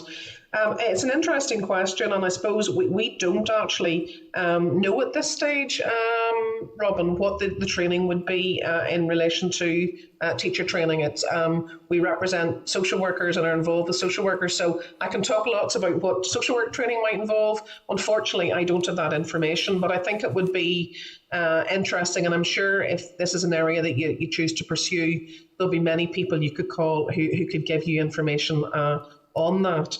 I think the approach in relation to a whole school approach is one that's really important. And I think what we've tried to say is that, once the department make a decision around what the best approach is and look to set out the model that it would want to use, and I know at the moment it uses Team Teach under the auspices of the review. That's up, I think, for discussion as well in terms of trying to find the best model that really fits for Northern Ireland. And I think, just to echo Andy's comments, I think there's a real aspiration here which we would support, to say that we should have the best possible model for the children and young people at our schools, and we make that based on evidence, look at research, look at what we know are the models that would provide the best outcomes for children, that support them and nurture them and develop them, and that don't lead to trauma and mistrust and fear. So I think in the model that's picked and the training that's required, that needs to be a whole school system. So that's not just the teachers, it's the teaching staff, it's the cleaning staff, it's the ancillary staff who support in terms of driving, all the individuals who'll come into contact with children, and that, as we understand from the evidence, points to the best possible outcome for those children. If I may, Mr. Newton, the letters went out to the teaching unions on the 25th of September. And I'll just to follow on, Carolyn mentioned Team Teach being the training provider. I'll just point the committee to Resources Online. The British Institute of Learning Disabilities is an organisation which certifies organisations which have demonstrated that their training services comply with the Restraint Reduction Network training standards. It's a pretty rigorous process, and it's accredited by the United Kingdom Accreditation Service as meeting the ISO standards for certification. And you can check on their website organisations that have been certified in line with the Restraint Reduction Network training standards.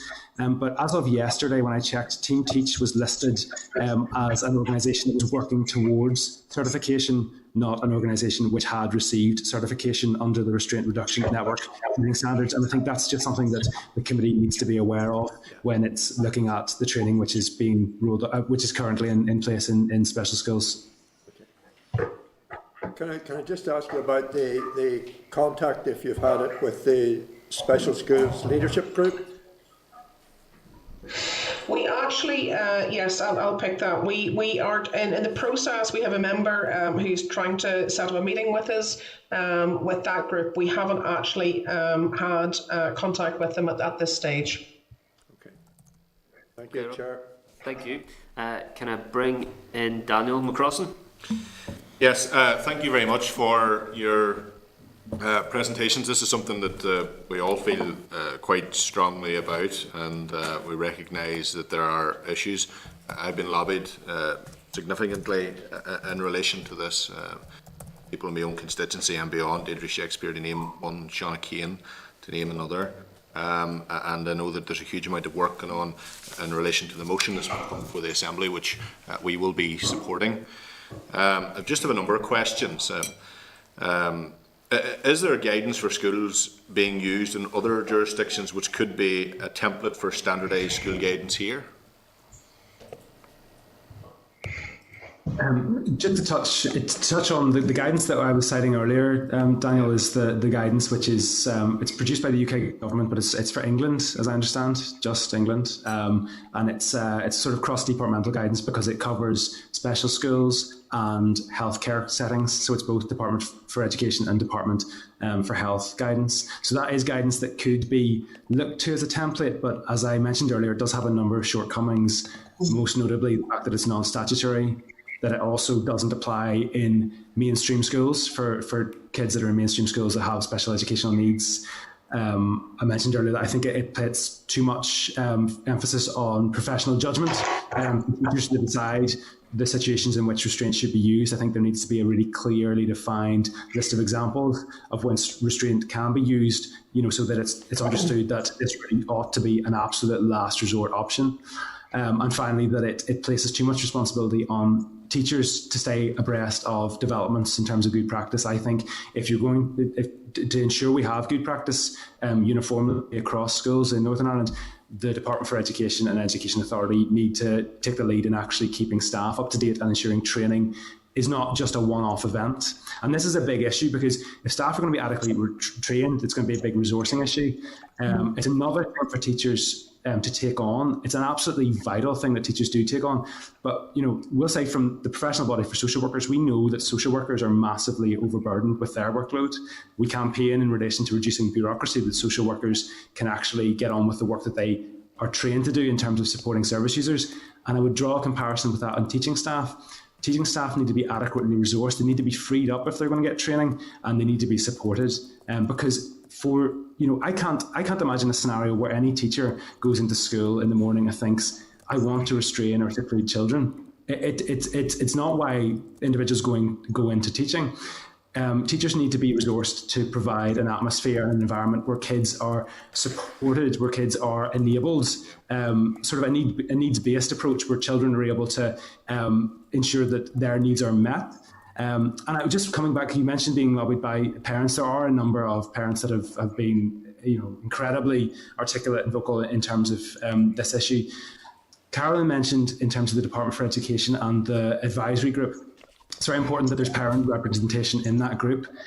But the approach we are advocating needs to go beyond that. If we're talking about positive behaviour support, part of positive behaviour support is an empowerment of the child or young person.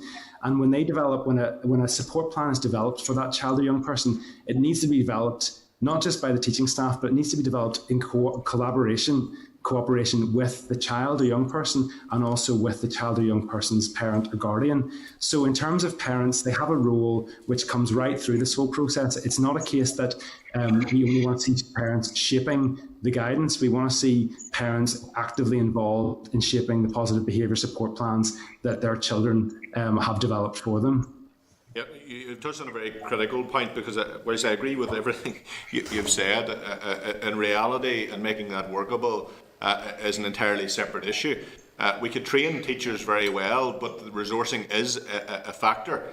We could have some of the best trained teachers in the country, but that in turn, without necessary resource to back up the situation in the classroom, proves to be very difficult. So I think that the issue here is that whilst training is absolutely essential, and we have full support of that, and I would like to see it mandatory, in fact, the issue is in relation to resources to enable the teacher to make use of that training when a particular circumstance arises, and then the need to have someone else in the classroom, I suppose, for the remaining, say, 29 children. So there's issues in that regard.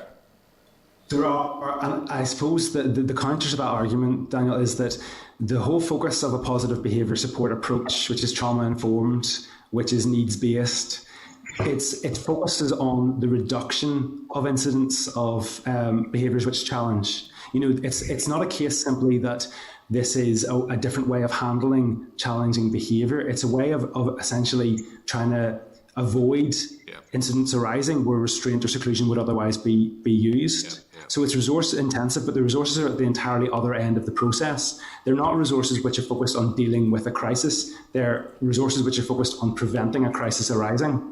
And with that in mind, that's going to improve the situation, not only for the children that are involved, but for all the other children in the classroom and for the teacher themselves, because you won't have a situation where you have these traumatic experiences occurring as frequently. It's really about avoiding the occurrence of those scenarios. Yeah, so that touches on a question I had in relation to how you would see it operating in a classroom where there's 30 children, or with one classroom assistant only to support a child that finds themselves in that circumstance. So you've touched on it very well. Do you believe that all school staff will need spatial training? I think Karen touched on this earlier, but any school staff that have a direct engagement with children, I think should be trained, yes. Now, it needs to be borne in mind that not every child in a special educational setting is going to be a child who demonstrates behaviours that are considered challenging. You know, there'll be many children in special educational contexts that won't require a positive behaviour support plan. So it's not a case of saying this is a blanket approach for every child. And I think in any context, taking a blanket approach is the wrong approach, because every positive behaviour support plan which is introduced for a child in Northern Ireland needs to be tailored to meet that child's individual needs. Because, you know, it's entirely wrong to think, and I'm not suggesting for a second that this is where you're coming from, but you know, some would come from the notion that every child with a learning disability is the same child. You know, they're entirely different individuals, they have entirely different needs. There will be a commonality at times, but every positive behaviour support plan that's put in place needs to be tailored to the needs of the individual child. You know, a child who has an autism spectrum disorder, their needs may differ significantly, for example, from a child who has Down syndrome, for example. So it needs to be individually tailored and specific. Yeah, so in practical terms, and Chair, just indulge me slightly, so I'm just trying to get my head around this. So in practical terms, if a teacher is fully trained in the front of a classroom with 30 children and there's an issue that arises, then there's a problem, and the problem presents then that the teacher's attention must divert to that particular child. What happens for the other 29 children? So all of this is very important, and there is a very serious issue that does need to be addressed, and I fully recognise that. But we can talk about all the great plans, but unless there's necessary resources to back those plans up, this is unworkable. And it would actually add further pressure and stress to teachers who, in a very diverse society, and where we're having more and more children with special educational needs in mainstream schools, we're seeing those challenges compounded each and every day, and the stress on teachers. So teachers have, in effect, in many instances, become social workers. Now, they've adapted and they changed, and that's what teachers do. But I'm just saying, in practical terms, how can this be workable without resource? You know, training is essential and necessary and very important, and I'm in full support of it. But on a normal day, 30 children, one child has an issue, the teacher's attention diverts to that child. What happens? I don't think it would be beyond our competence now to start trying to develop, you know, what the positive behaviour support plan would need to be. You would need to think in terms of who that child is, what their needs are. But I think you're kind of answering the question by saying, you know, without resource, how this can be addressed. I think my response to that would be, we need resources to address this problem. Yeah. And you know, and I think the other point would be if you look, okay. The other thing is, you know, if you look at the Scottish situation, I think when I came to this at first, my maybe naive understanding was that the Scottish government produced this guidance because they were super duper progressive. The Scottish government produced this guidance because their hand was forced by a judicial review supported by the Scottish Equality and Human Rights Commission. It could well be a case that in Northern Ireland a similar situation arises. My recommendation would be that the department and the minister, you know, get ahead of this before it could become an issue that has to be addressed rather than an issue that they can voluntarily address. Yeah, okay. Yeah. Well, you've said what I wanted you to say. Resources are essential. I got there eventually.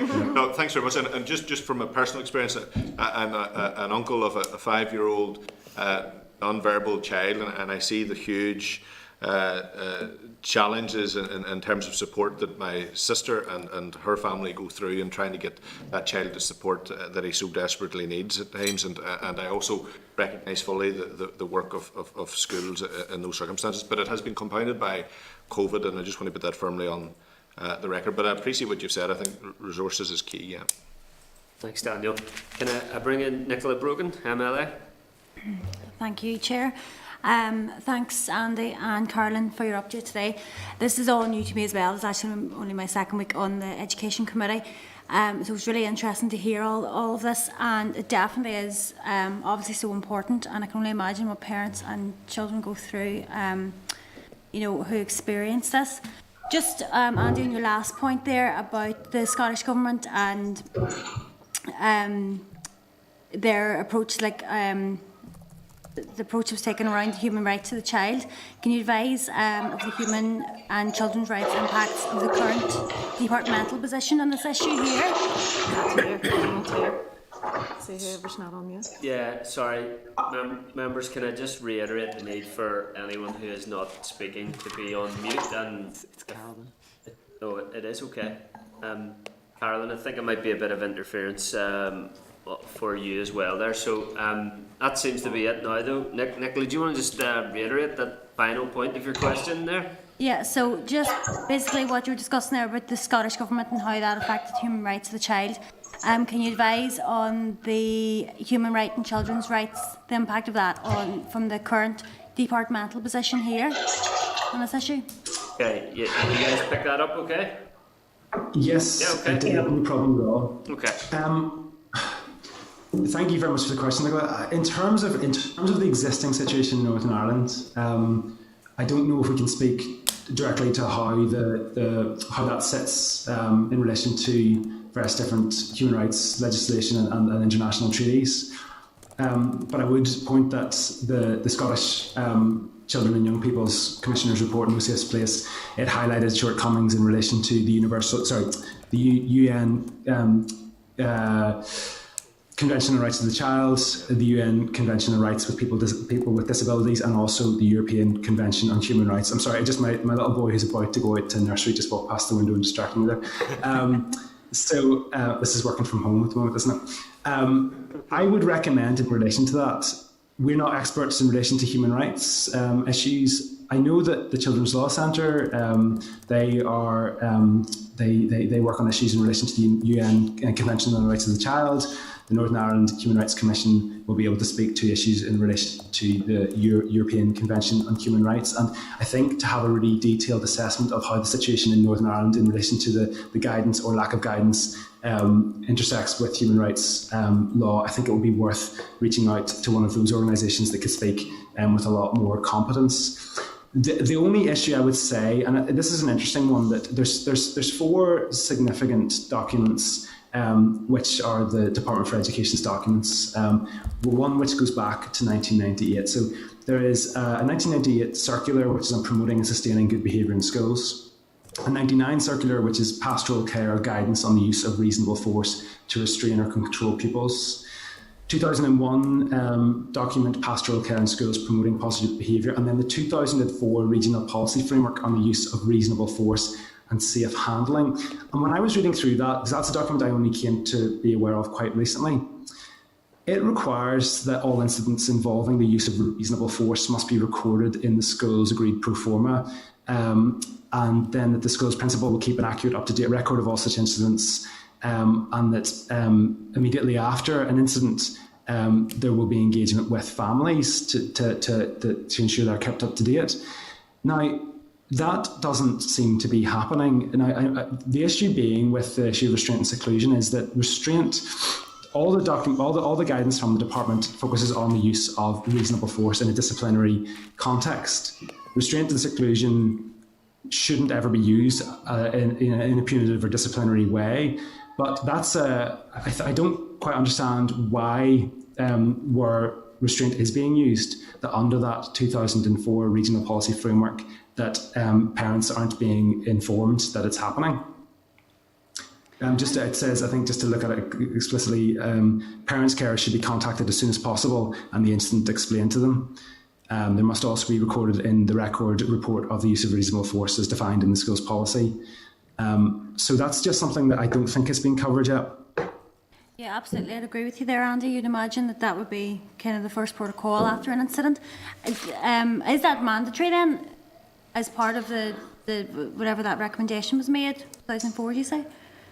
Well, it's the regional policy framework that applies across schools in Northern Ireland. So I in terms of whether it's, I don't think it's a statutory guidance, but whether or not in terms of being mandatory, I don't actually know the answer to that.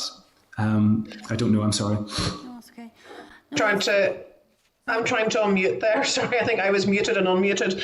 I think my understanding is that it's not on statutes, it's not on legislation. It is there as guidance under a departmental circular. So it wouldn't be my understanding that it is required under law.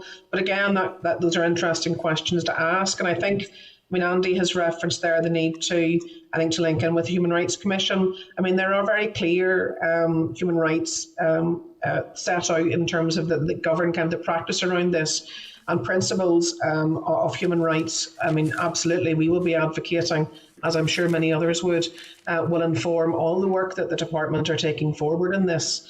So, Article 3 rights in terms of freedom to be free from treatment or punishment which is inhumane or degrading, absolutely speaks to the relevance of this issue. Right to liberty and security, Article 5, Article 8, right to respect for private and family life, and the prohibition of discrimination as a disabled person. So there's very fundamental rights there that would be applied, and we would absolutely be advocating that those principles inform all of the work that the department are leading in this regard. I think also would be useful for committee to consider speaking with the Children's Commissioner in terms of some feedback in relation to the work that's happening there in relation to this issue, because I would imagine they will also take a very human rights based approach to that. Okay. That's great. Thank both of you for those answers. Thanks, Chair. Excellent. Thank you. Justin McNulty. Okay. Justin? Sure, thank you. Can you hear me there? Am I unmuted? No, that's you. Go ahead. Yeah. Thanks, Chair. Thank you, Andy. Thank you, Karen. Thank you for your important work in this field. And like Daniel, I've been in touch with Sean Kane and Deirdre Shakespeare, two great champions, two great advocates for this the concerns we're discussing today.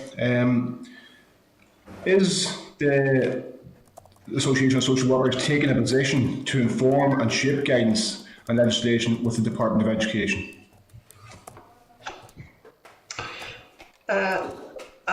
Justin, in terms of we have as a committee, yes, I've produced a paper, and we are very keen. We've expressed to the department our willingness to be involved in consulting and shaping the work that we do.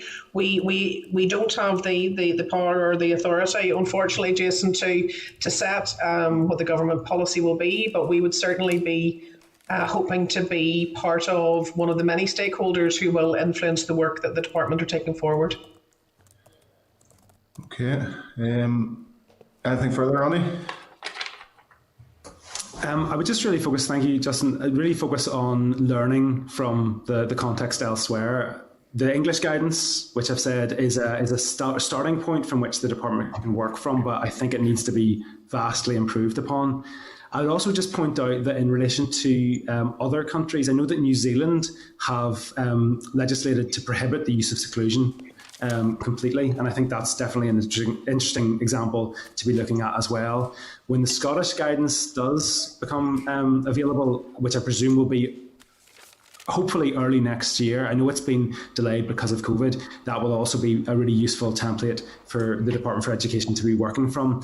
But I think it's always important that we're striving for the highest standards, that we're not seeking to simply copy what's happened elsewhere if it can be improved upon. I think we should be looking at what's happened elsewhere and always thinking, how can this be improved to make sure that the children and young people in the education system have their needs met to the best standards.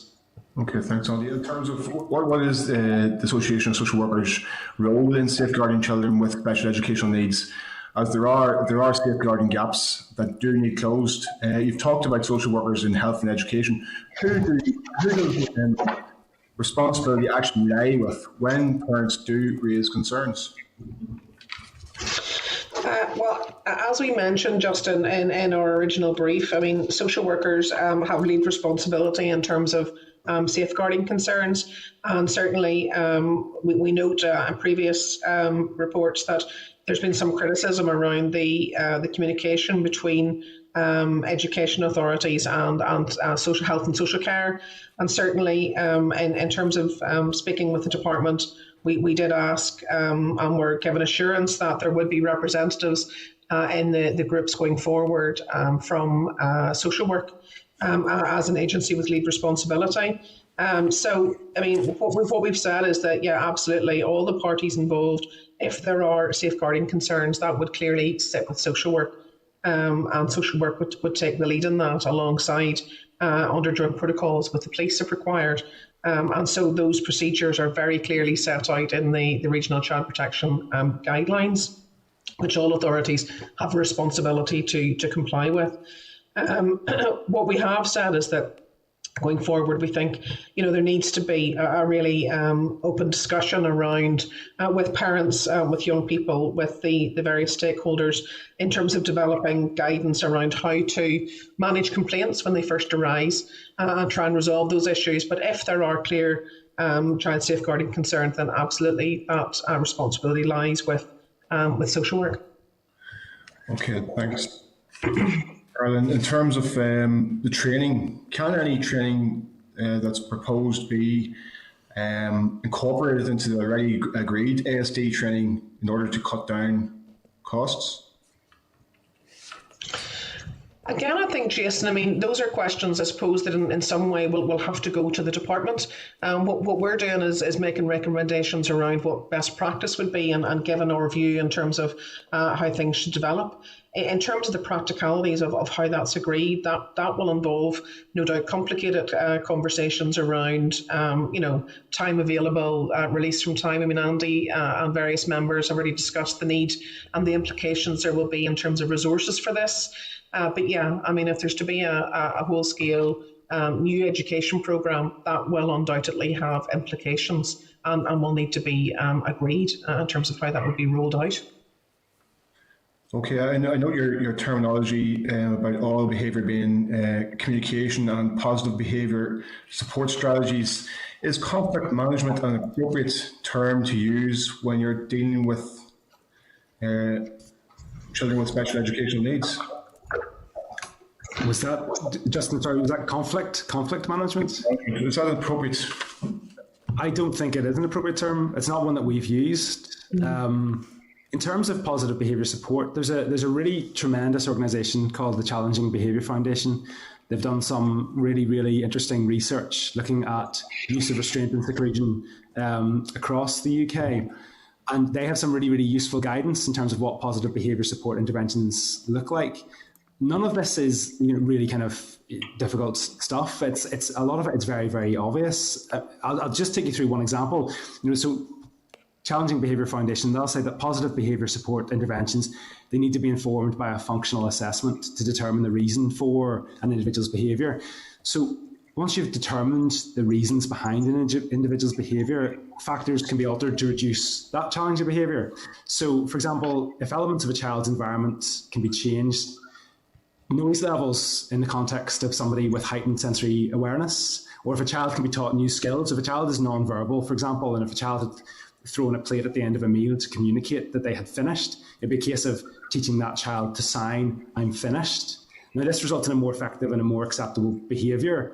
But it also benefits the emotional well-being of the child, because in contrast, if you look at what's a restrictive response to those behaviours, to shout at a child who's a heightened sensory awareness or place them in seclusion for throwing a plate, if you have a child who's biting and you restrain them to stop them from biting, this just it can traumatise the child, but it can also reinforce the behaviour that's already there, because the child's not being given an alternative way to communicate. So it's about addressing the need, enabling the child to communicate, if that is what the problem is at the root of this situation. Okay, last question, guys. How will documentation be managed and regulated? Will it be at school level or EA or departmental level? I think... Oh, sorry, Carolyn. Go on ahead, Andy, you're okay. We've called for guidance. The department needs to produce guidance in relation to the use of guidance aimed at reducing the use of restraint and preventing the use of seclusion. So there needs to be departmental guidance. But in terms of reporting, I think it's really important that reporting is done. It's done consistently across schools, so that if there is an incident where restraint has to be used, that then a report is provided to the parents, so the parents are aware, and then there's a follow-up, so there can be a discussion as to how the incident occurred and what's going to be done, vitally what's going to be done to prevent those sorts of incidents occurring again in the future. That's really important, so individual parents are aware of what's happening to their child. But what's absolutely vital, so you've got a good idea of what's happening across the whole sector, is that those reports go to the school's Board of Governors, but they also go to the Children's Commissioner we've proposed, and to the Education Authority, so that there's an understanding of how many incidents are happening. Because this is a big problem at the moment, is because there is no mandatory reporting, we're aware of isolated incidents. We don't know how frequently they're happening. So we know from the parents that have been very vocal and campaigned, we know their situations, but we don't know where incidents are happening, and either they're unknown to parents or they're known to parents, but they're just not being collected centrally. So we need to have that central collation of all incidents of where restraint or seclusion is used, so that we can have a really good understanding of the scope of the problem. Okay, Andy and Carol, I think Carol has just dropped off. Thank you very much for your contributions today. I commend your expertise and I commend your commitment. So well done, guys. Thank you. Thank you, Justin. Thanks. Thank you, Justin. And finally, is Maurice Bradley there?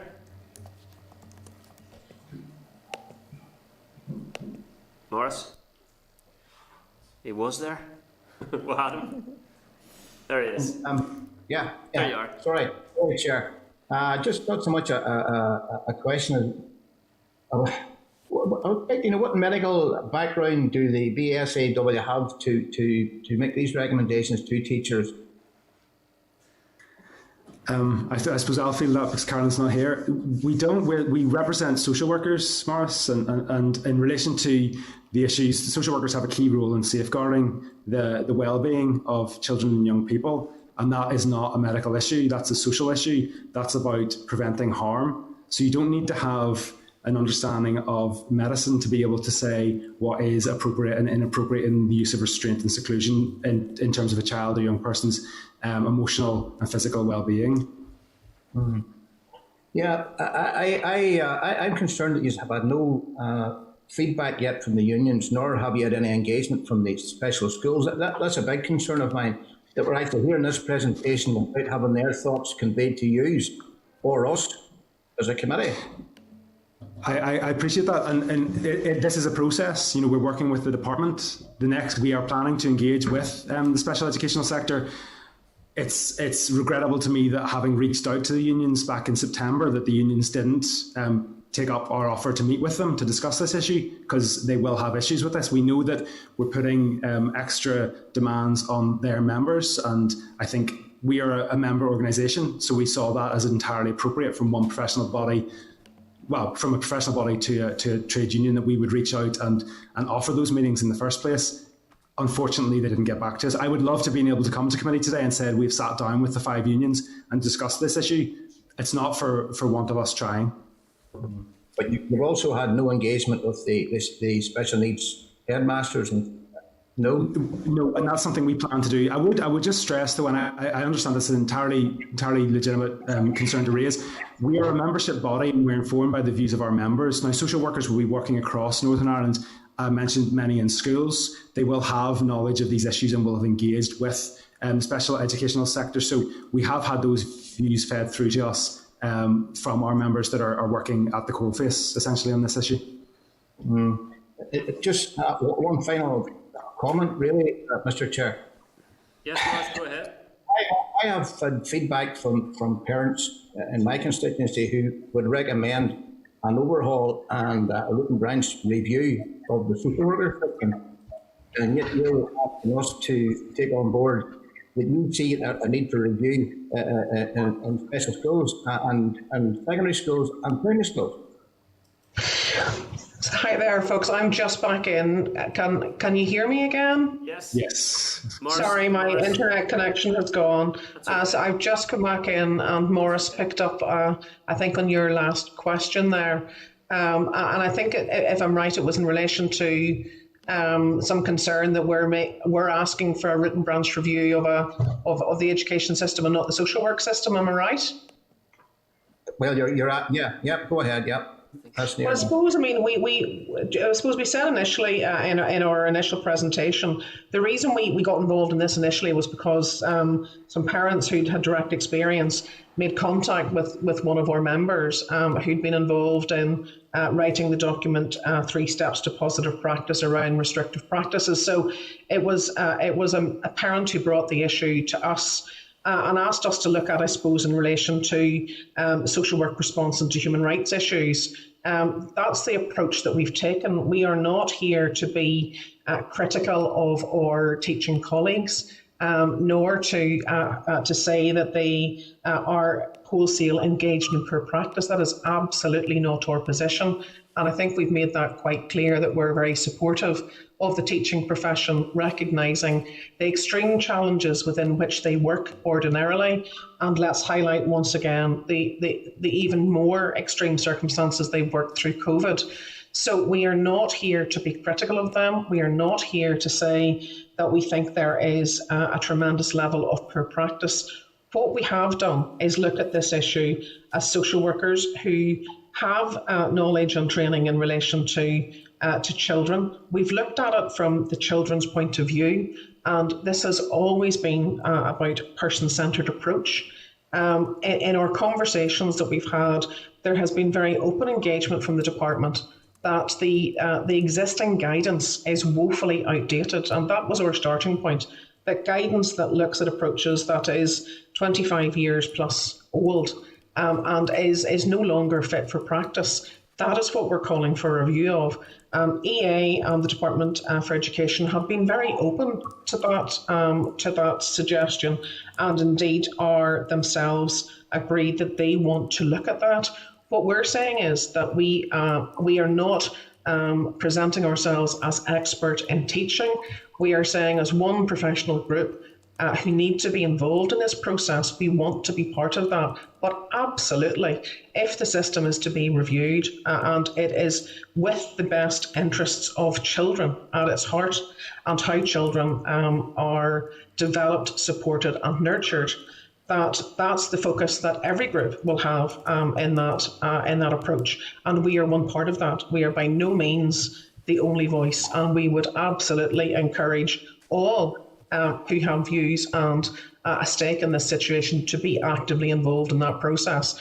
And responsibility to ensure that all those people are involved rests firmly with the department. Sure. I would still like to hear the response from the unions and the special needs providers, etc., and the schools before making any comment any further. Yeah, thanks for that, Morrison. I think as BSW and I have emphasised themselves that stakeholder engagement is absolutely key in relation to this, and as the participants from BASW as well have acknowledged, that obviously it has been an unprecedented challenging time for our school sector in recent months. So hopefully that's an engagement that can take place in due course.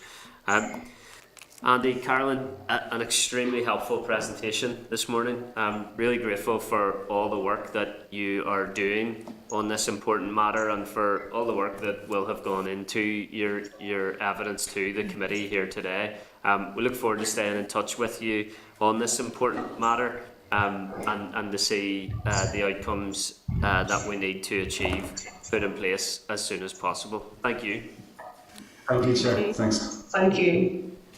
Okay, members, can I ask Assembly Broadcasting to remove witnesses and add all members back into the spotlight and keep them there until the end of the meeting? Can I ask the clerk to summarise any actions coming from that briefing?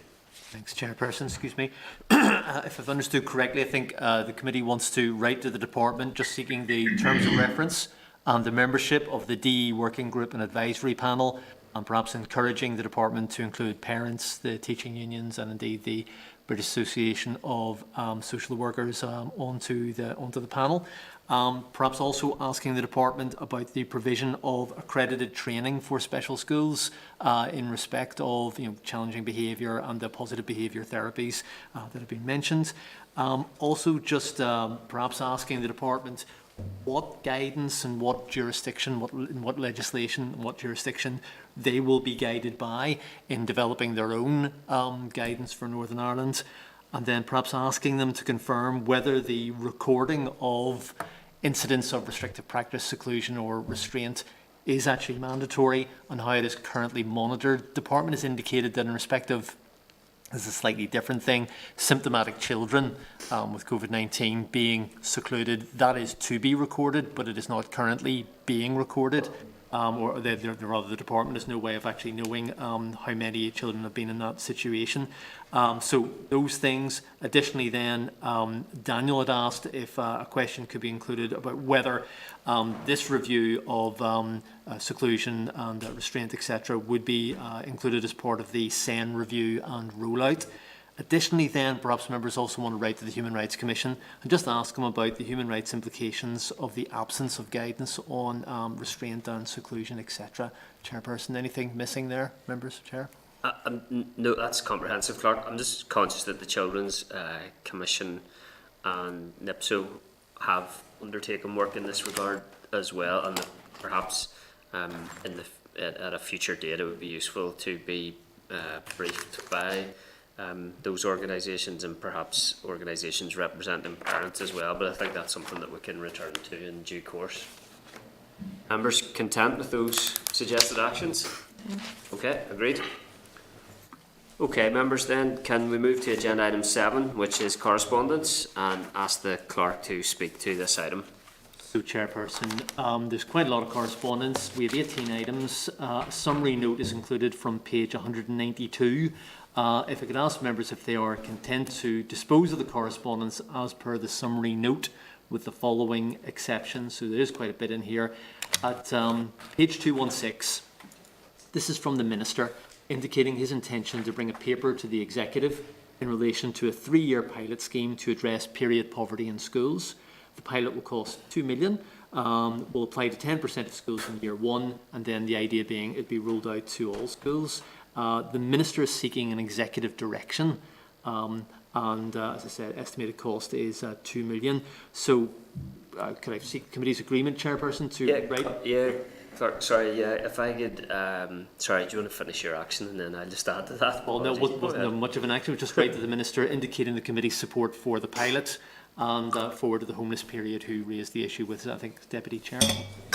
Yeah, just in addition, in terms of what is being proposed, it seems regrettable that the word pilot is in there, because I think it might actually be more extensive. Perhaps that's there for a formality, and maybe we can address that in, further down the line. But the programme does appear to be a 3-stranded programme that will take place over 3 years, as you say, Clark. Will have an investment of £2 million over those 3 years, and will have a 3-stranded approach, as I say, one strand being improved access to period products in schools, second strand being improved menstrual health education and knowledge supported by SEA curriculum materials, and a third being an aim to overcome any stigma attached to menstruation. So there appear to be positive proposals in place there. I'm not aware of an executive direction being commonplace, so we'll have to see what is involved in that. But there does seem to be some progress being made in terms of the rollout of access to period products in schools and improved menstrual health education in schools. I think we would maybe want to know a bit more of the detail in that regard, and in addition to writing to emphasise our support for an investment and programme to provide free period products in all schools and enhanced education in schools. Maybe take a briefing on this matter from the Department of Education as well.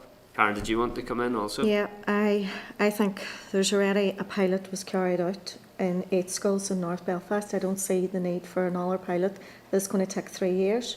We're agreed that it's an issue. We and the department had agreed it. I would like to see it rolled out in all schools from the beginning.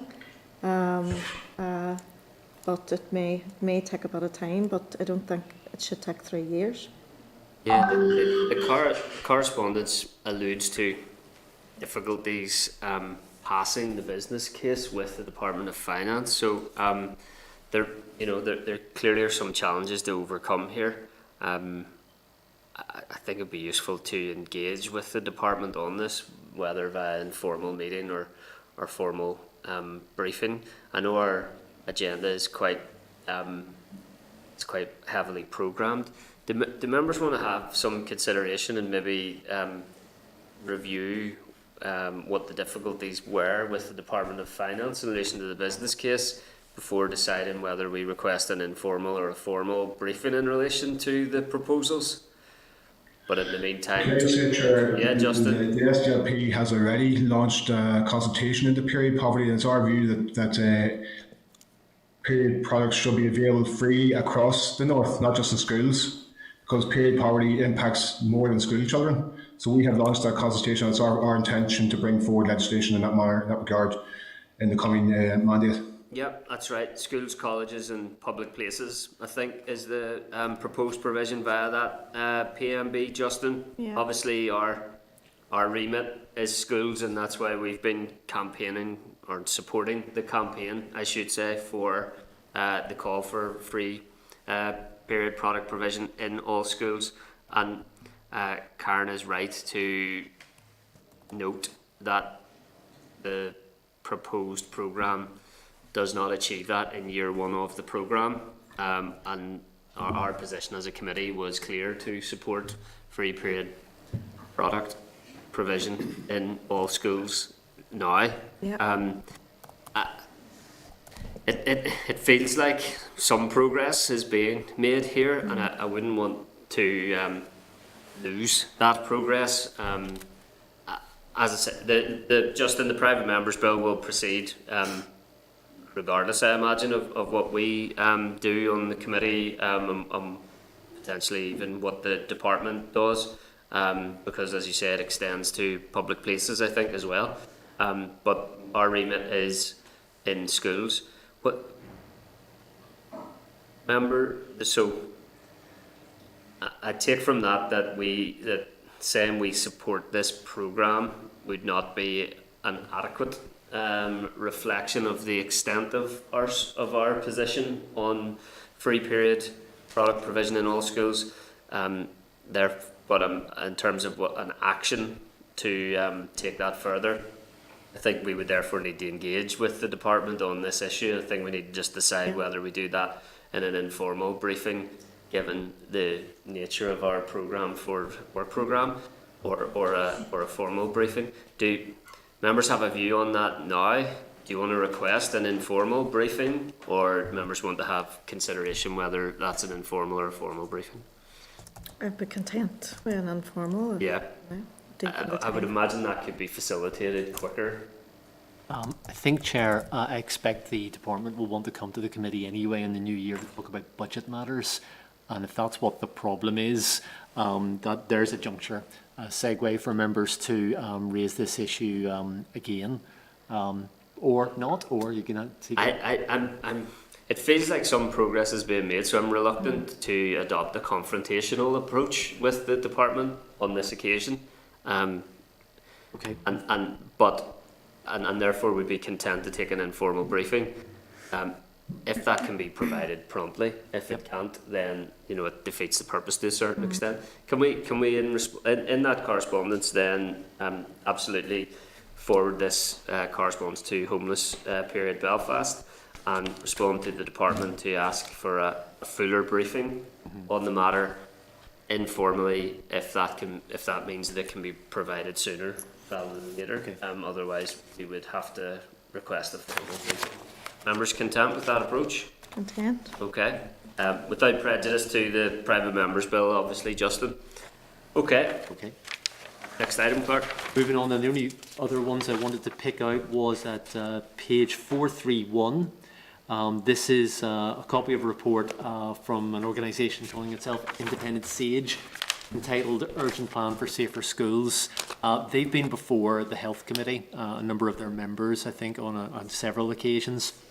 What they suggest, Chairperson, the committee might do is to forward that report to the department and ask it to comment. So it's about an urgent plan for safer schools, to see if the department has any comments on the recommendations that are made therein. Yep. Yeah. Is that agreed? Yep. Great. It's agreed. Clerk, can I just check as well, in terms of item 7.13, page 348, correspondence from principal of Strandtown Primary School, in mine and Robin's constituency of East Belfast, regarding concerns about the special education needs framework, additional workload that personal learning plans place on teachers, and that due to COVID, this framework may not get the due consideration it deserves. Or is the action to forward that correspondence to the department for response? I think the correspondent had contacted us afterwards and okay. Asked us not to do that. Okay, we can take a different approach with that. Yeah, then. That's just, okay. I think they just wanted the comments noted. They were thanking the committee for their hard work and their good questions that they'd asked about Fair this enough. in framework. Okay, no bother. Any other correspondence for note?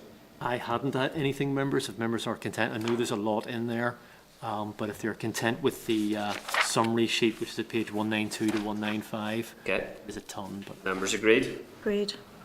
Okay, members, then agenda item 8, forward work programme. Can I refer members to draft forward work programme at page 507? At next week's meeting, proceedings will have to conclude at noon. It is therefore suggested that the sports programme briefing be moved into early in the new year. I think that's an unavoidable change, Clark. Yeah. Are members content to endorse the forward work programme as amended? Yeah, agreed. Agreed. Okay, and can I ask members to confirm they will be able to attend Wednesday, the 6th of January 2021 for the effective questioning training and the committee planning session? Confirm. Okay, that's great. Okay, members, agenda item 9 is any other business. Can I ask members if they're content with the press release on the TIM survey? I'm content, if that reassures anyone. No, we'll have to check it now that you're too content. Have a quick glance there then. What page is that? it's in tabled items. I think it would be like about page 5 or so. Tabled items. I think there's only 2 tabled items there, Justin. So, yep, tabled items, page 8. Oh, page 8, sorry. It's to recognise the achievement and to suggest that longitudinal analysis tracking progress from primary through to post-primary would be a useful addition as well. Yeah, content. Yeah, members content?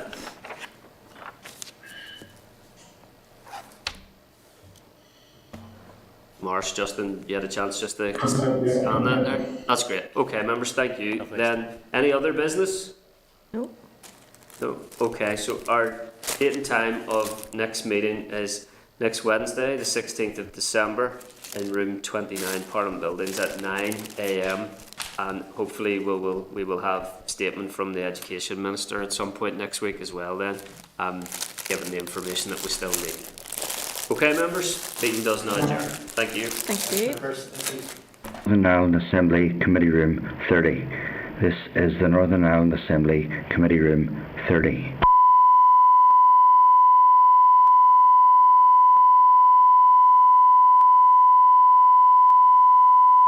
This is the Northern Ireland Assembly Committee Room 30.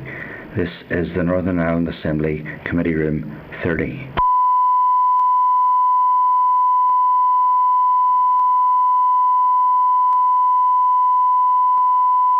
This is the Northern Ireland Assembly Committee Room 30. This is the Northern Ireland Assembly Committee Room 30.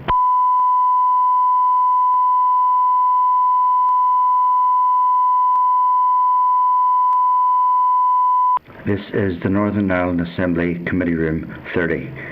This is the Northern Ireland Assembly Committee Room 30.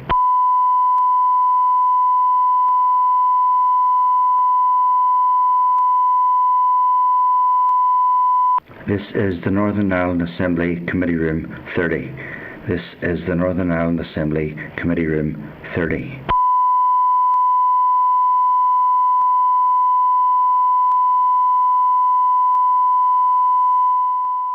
This is the Northern Ireland Assembly Committee Room 30.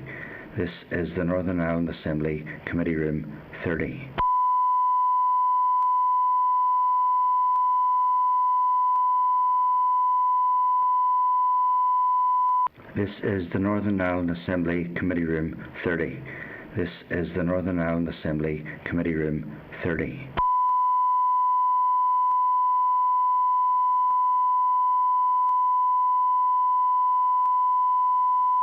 This is the Northern Ireland Assembly Committee Room 30. This is the Northern Ireland Assembly Committee Room 30.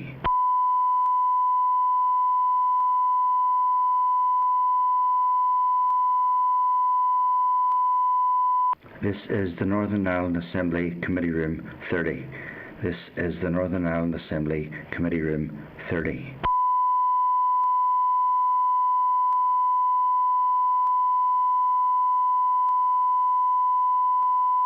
This is the Northern Ireland Assembly Committee Room 30. This is the Northern Ireland Assembly Committee Room 30.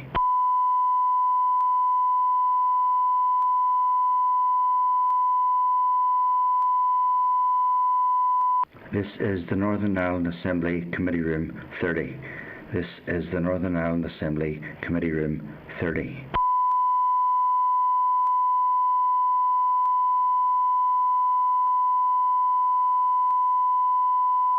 This is the Northern Ireland Assembly Committee Room 30. This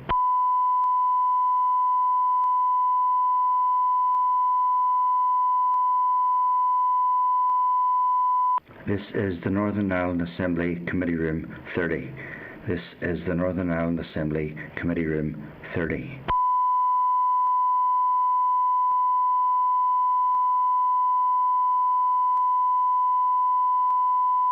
This is the Northern Ireland Assembly Committee Room 30. This is the Northern Ireland Assembly Committee Room 30. This is the Northern Ireland Assembly Committee Room 30.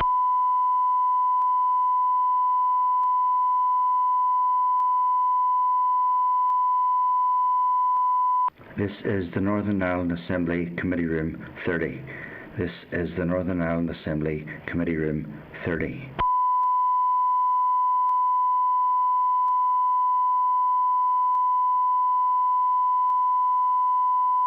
This is the Northern Ireland Assembly Committee Room 30. This is the Northern Ireland Assembly Committee Room 30.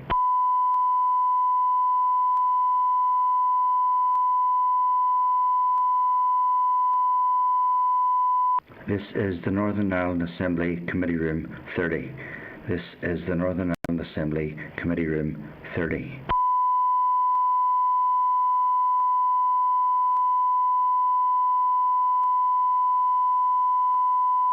This is the Northern Ireland Assembly Committee Room 30. This is the Northern Ireland Assembly Committee Room 30.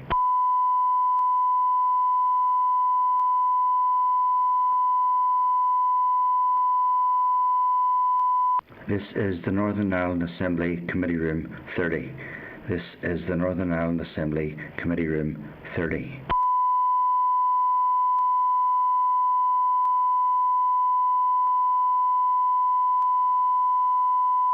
This is the Northern Ireland Assembly Committee Room 30. This is the Northern Ireland Assembly Committee Room 30.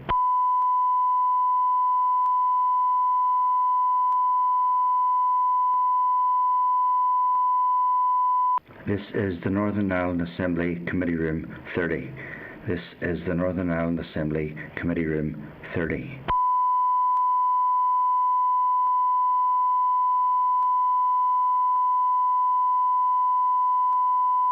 This is the Northern Ireland Assembly Committee Room 30. This is the Northern Ireland Assembly Committee Room 30.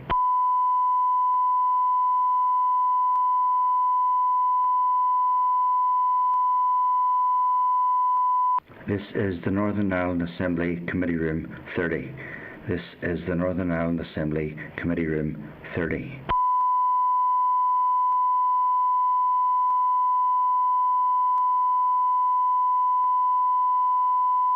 This is the Northern Ireland Assembly Committee Room 30. This is the Northern Ireland Assembly Committee Room 30.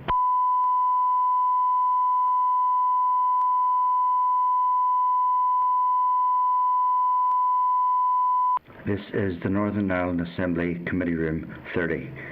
This is the Northern Ireland Assembly Committee Room 30.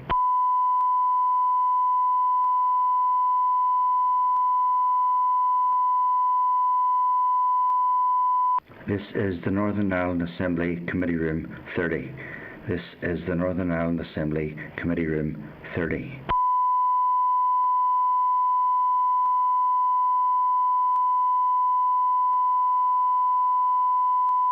This is the Northern Ireland Assembly Committee Room 30. This is the Northern Ireland Assembly Committee Room 30.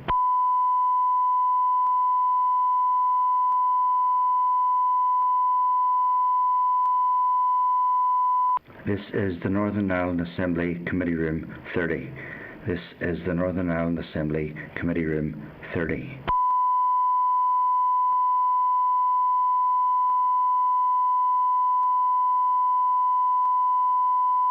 This is the Northern Ireland Assembly Committee Room 30. This is the Northern Ireland Assembly Committee Room 30.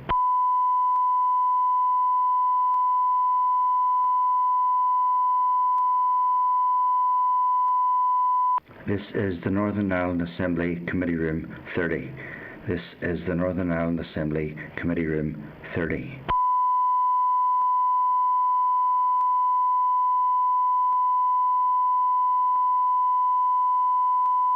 This is the Northern Ireland Assembly Committee Room 30.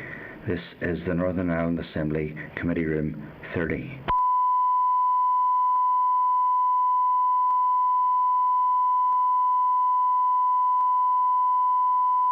This is the Northern Ireland Assembly Committee Room 30. This is the Northern Ireland Assembly Committee Room 30.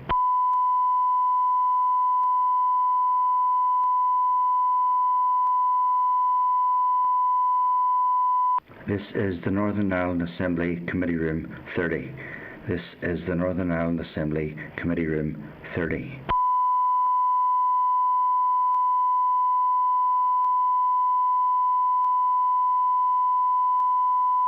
This is the Northern Ireland Assembly Committee Room 30. This is the Northern Ireland Assembly Committee Room 30.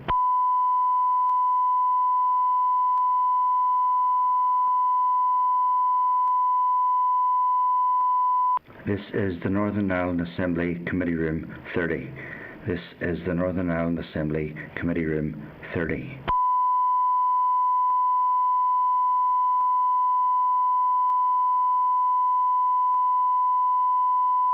This is the Northern Ireland Assembly Committee Room 30. This is the Northern Ireland Assembly Committee Room 30.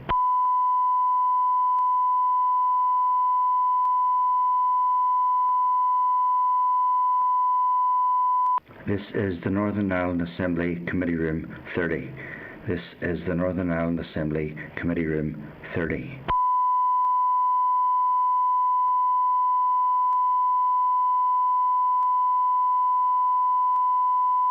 This is the Northern Ireland Assembly Committee Room 30. This is the Northern Ireland Assembly Committee Room 30.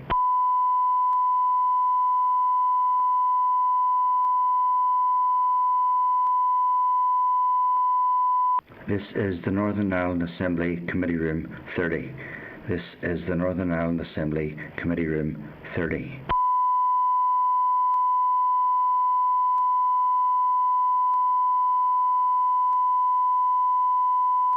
This is the Northern Ireland Assembly Committee Room 30.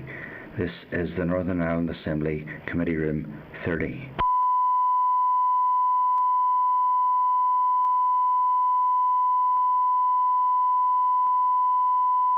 This is the Northern Ireland Assembly Committee Room 30. This is the Northern Ireland Assembly Committee Room 30.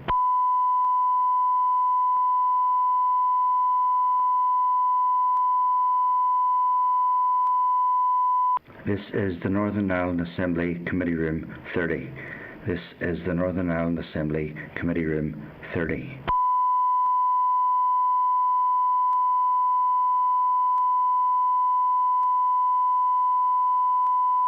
This is the Northern Ireland Assembly Committee Room 30.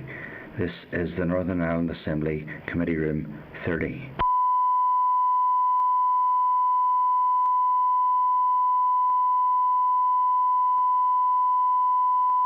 This is the Northern Ireland Assembly Committee Room 30. This is the Northern Ireland Assembly Committee Room 30.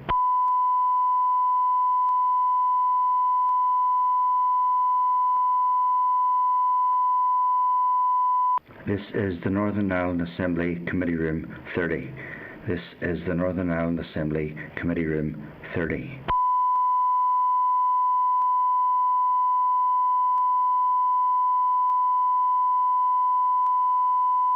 This is the Northern Ireland Assembly Committee Room 30.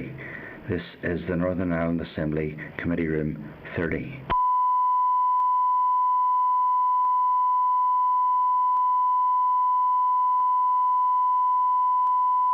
This is the Northern Ireland Assembly Committee Room 30. This is the Northern Ireland Assembly Committee Room 30.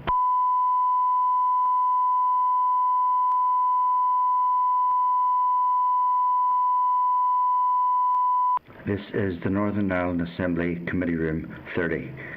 This is the Northern Ireland Assembly Committee Room 30.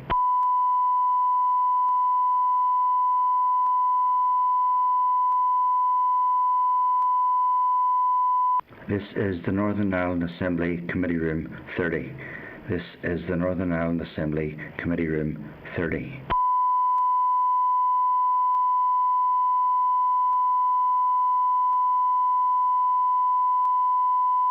This is the Northern Ireland Assembly Committee Room 30. This is the Northern Ireland Assembly Committee Room 30.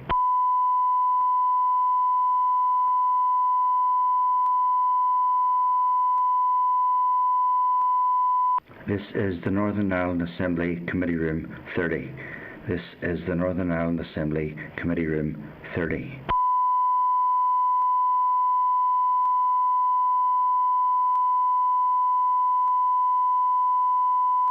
This is the Northern Ireland Assembly Committee Room 30. This is the Northern Ireland Assembly Committee Room 30.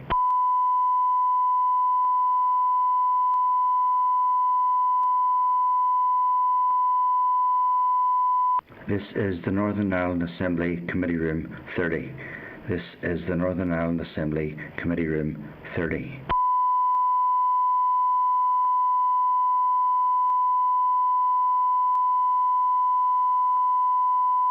This is the Northern Ireland Assembly Committee Room 30. This is the Northern Ireland Assembly Committee Room 30.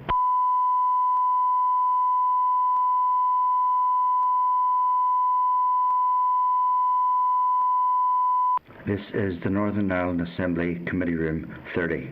This is the Northern Ireland Assembly Committee Room 30.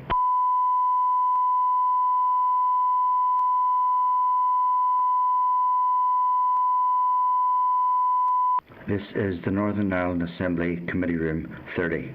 This is the Northern Ireland Assembly Committee Room 30.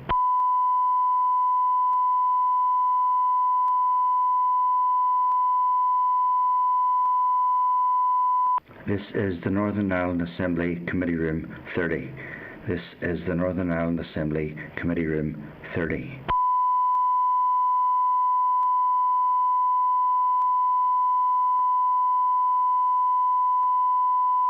This is the Northern Ireland Assembly Committee Room 30. This is the Northern Ireland Assembly Committee Room 30.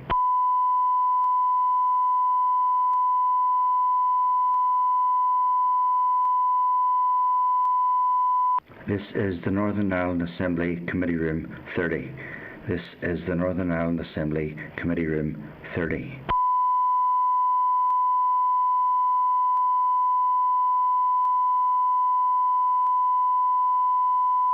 This is the Northern Ireland Assembly Committee Room 30. This is the Northern Ireland Assembly Committee Room 30.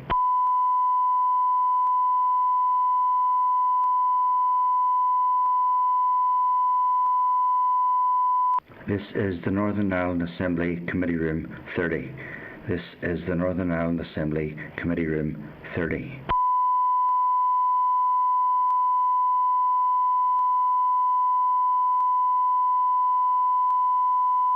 This is the Northern Ireland Assembly Committee Room 30.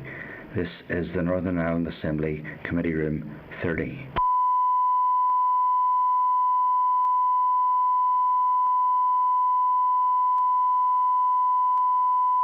This is the Northern Ireland Assembly Committee Room 30.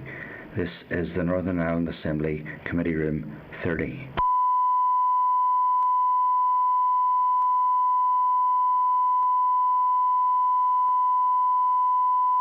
This is the Northern Ireland Assembly Committee Room 30. This is the Northern Ireland Assembly Committee Room 30.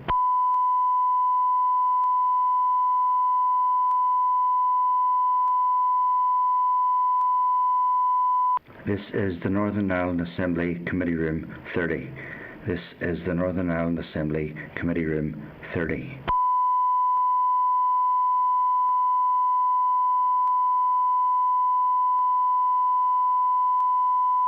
This is the Northern Ireland Assembly Committee Room 30.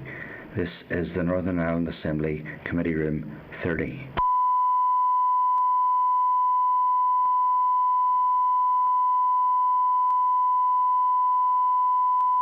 This is the Northern Ireland Assembly Committee Room 30. This is the Northern Ireland Assembly Committee Room 30.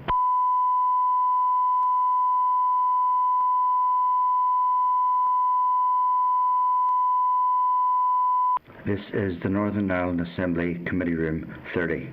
This is the Northern Ireland Assembly Committee Room 30.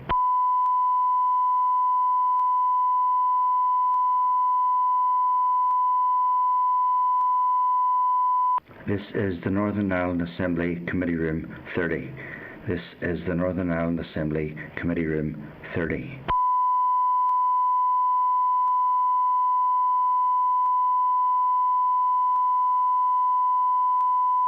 This is the Northern Ireland Assembly Committee Room 30. This is the Northern Ireland Assembly Committee Room 30.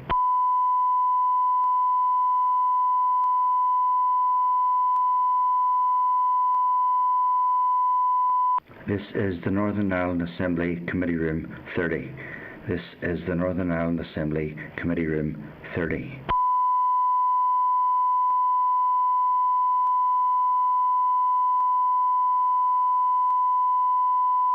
This is the Northern Ireland Assembly Committee Room 30. This is the Northern Ireland Assembly Committee Room 30.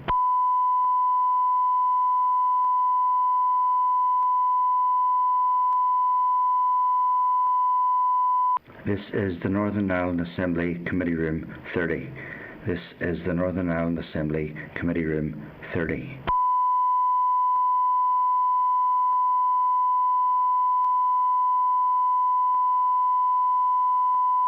This is the Northern Ireland Assembly Committee Room 30.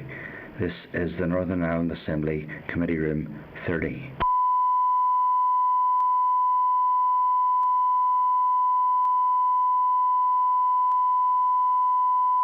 This is the Northern Ireland Assembly Committee Room 30. This is the Northern Ireland Assembly Committee Room 30.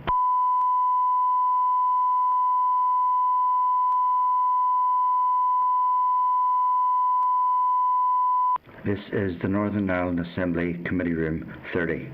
This is the Northern Ireland Assembly Committee Room 30.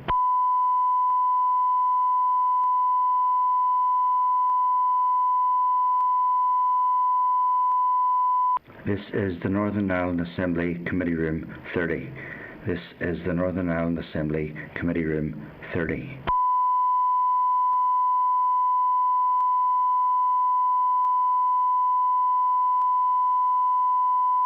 This is the Northern Ireland Assembly Committee Room 30. This is the Northern Ireland Assembly Committee Room 30.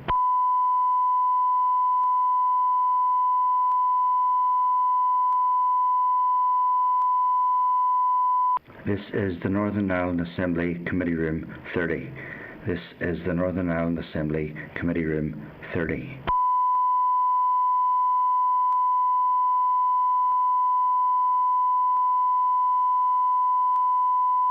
This is the Northern Ireland Assembly Committee Room 30. This is the Northern Ireland Assembly Committee Room 30.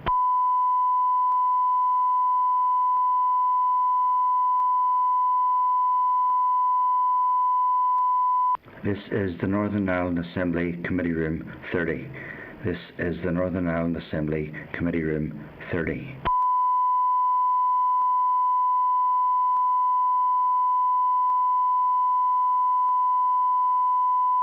This is the Northern Ireland Assembly Committee Room 30. This is the Northern Ireland Assembly Committee Room 30.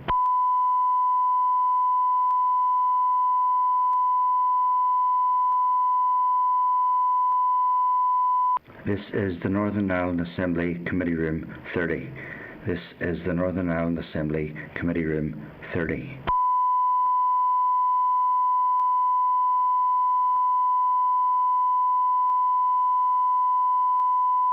This is the Northern Ireland Assembly Committee Room 30. This is the Northern Ireland Assembly Committee Room 30.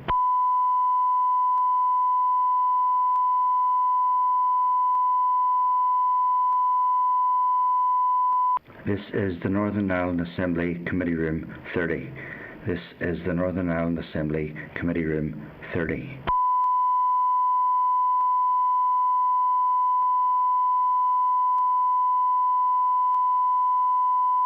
This is the Northern Ireland Assembly Committee Room 30. This is the Northern Ireland Assembly Committee Room 30.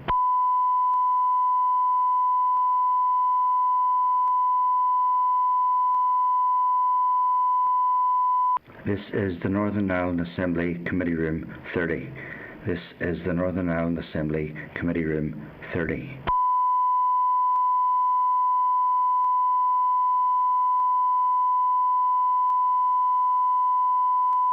This is the Northern Ireland Assembly Committee Room 30. This is the Northern Ireland Assembly Committee Room 30.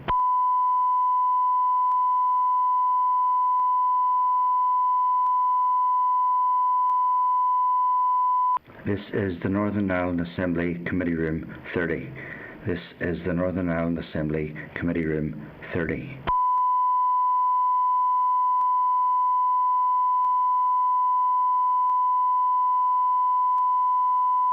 This is the Northern Ireland Assembly Committee Room 30. This is the Northern Ireland Assembly Committee Room 30.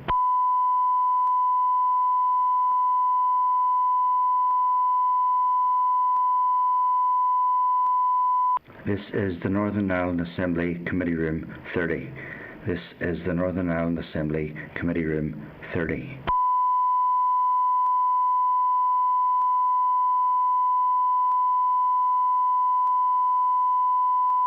This is the Northern Ireland Assembly Committee Room 30. This is the Northern Ireland Assembly Committee Room 30.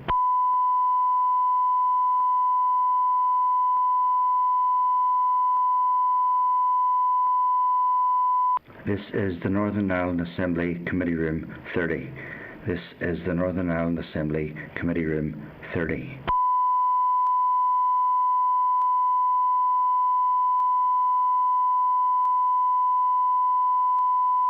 This is the Northern Ireland Assembly Committee Room 30. This is the Northern Ireland Assembly Committee Room 30.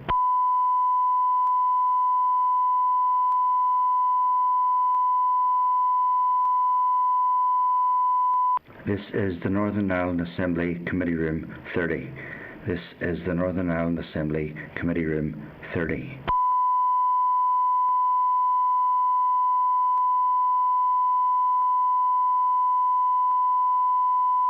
This is the Northern Ireland Assembly Committee Room 30.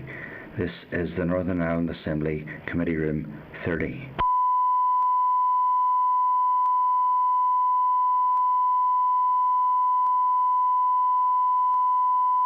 This is the Northern Ireland Assembly Committee Room 30. This is the Northern Ireland Assembly Committee Room 30.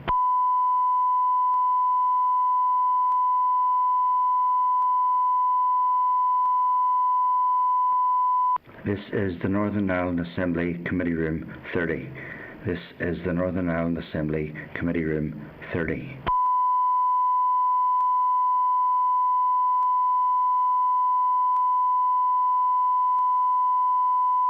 This is the Northern Ireland Assembly Committee Room 30. This is the Northern Ireland Assembly Committee Room 30.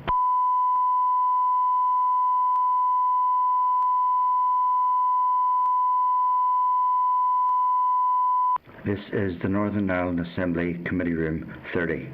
This is the Northern Ireland Assembly Committee Room 30.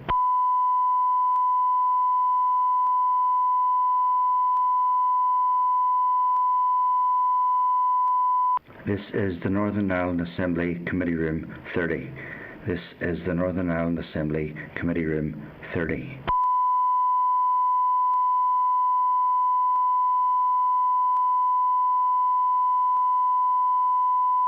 This is the Northern Ireland Assembly Committee Room 30. This is the Northern Ireland Assembly Committee Room 30.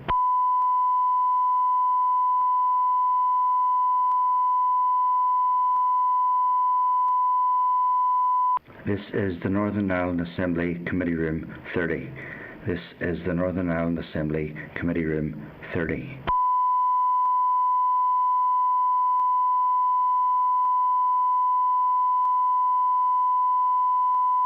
This is the Northern Ireland Assembly Committee Room 30. This is the Northern Ireland Assembly Committee Room 30.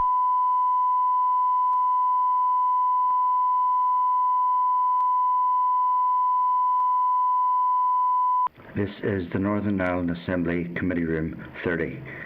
This is the Northern Ireland Assembly Committee Room 30.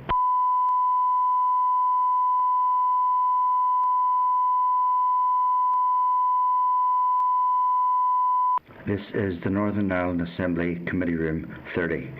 This is the Northern Ireland Assembly Committee Room 30.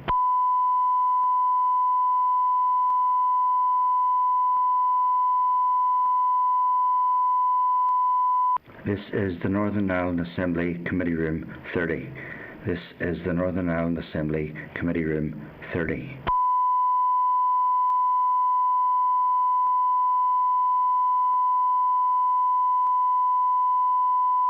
This is the Northern Ireland Assembly Committee Room 30.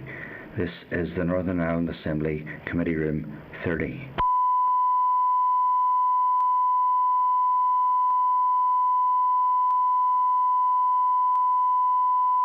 This is the Northern Ireland Assembly Committee Room 30. This is the Northern Ireland Assembly Committee Room 30.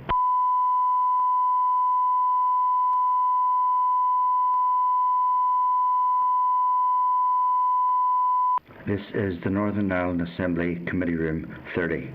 This is the Northern Ireland Assembly Committee Room 30.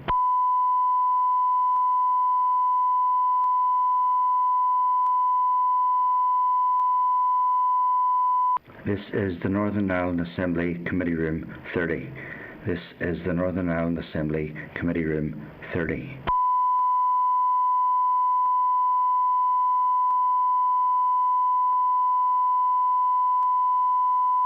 This is the Northern Ireland Assembly Committee Room 30.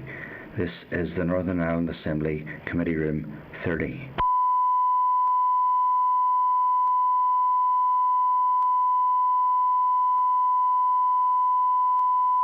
This is the Northern Ireland Assembly Committee Room 30. This is the Northern Ireland Assembly Committee Room 30.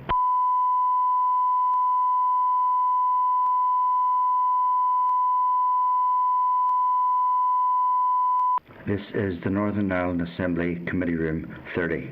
This is the Northern Ireland Assembly Committee Room 30.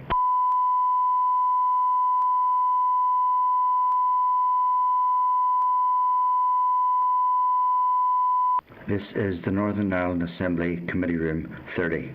This is the Northern Ireland Assembly Committee Room 30.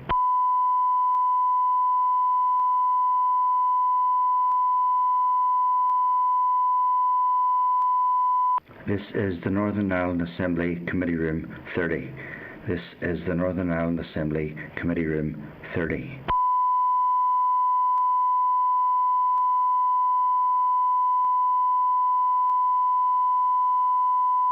This is the Northern Ireland Assembly Committee Room 30. This is the Northern Ireland Assembly Committee Room 30.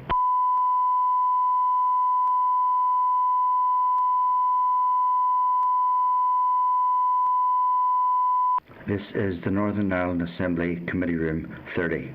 This is the Northern Ireland Assembly Committee Room 30.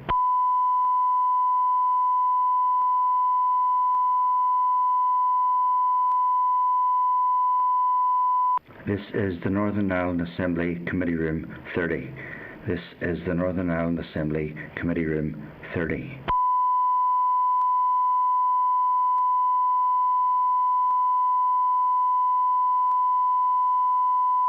This is the Northern Ireland Assembly Committee Room 30.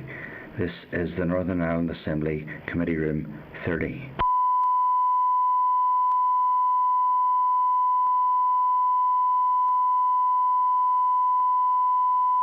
This is the Northern Ireland Assembly Committee Room 30. This is the Northern Ireland Assembly Committee Room 30.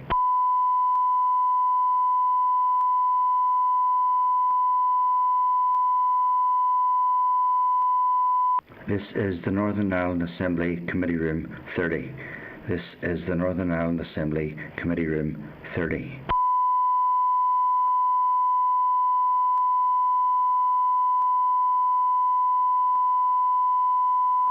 This is the Northern Ireland Assembly Committee Room 30. This is the Northern Ireland Assembly Committee Room 30.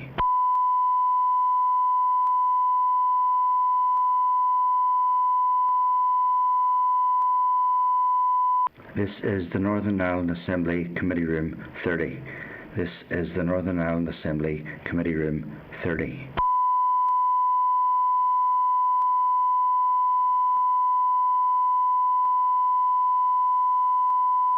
This is the Northern Ireland Assembly Committee Room 30. This is the Northern Ireland Assembly Committee Room 30.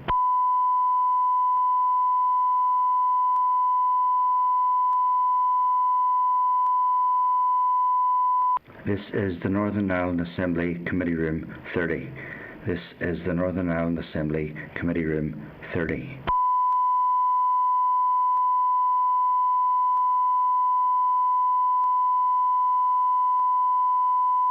This is the Northern Ireland Assembly Committee Room 30.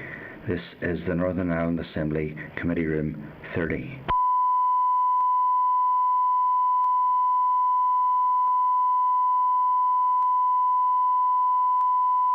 This is the Northern Ireland Assembly Committee Room 30. This is the Northern Ireland Assembly Committee Room 30.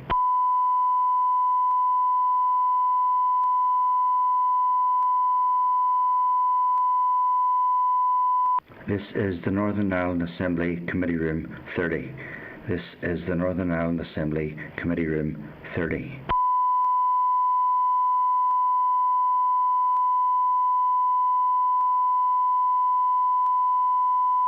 This is the Northern Ireland Assembly Committee Room 30. This is the Northern Ireland Assembly Committee Room 30.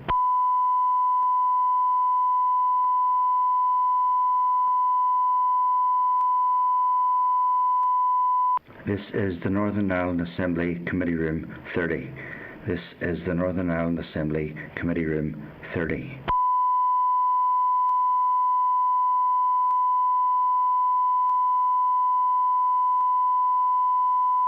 This is the Northern Ireland Assembly Committee Room 30. This is the Northern Ireland Assembly Committee Room 30.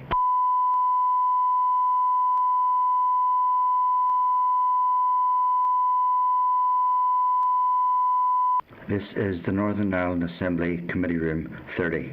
This is the Northern Ireland Assembly Committee Room 30.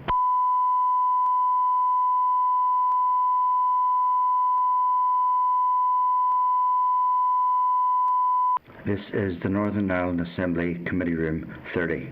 This is the Northern Ireland Assembly Committee Room 30.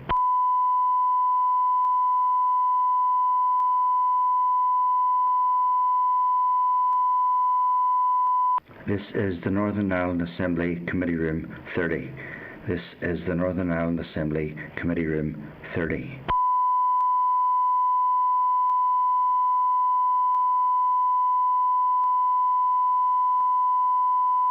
This is the Northern Ireland Assembly Committee Room 30. This is the Northern Ireland Assembly Committee Room 30.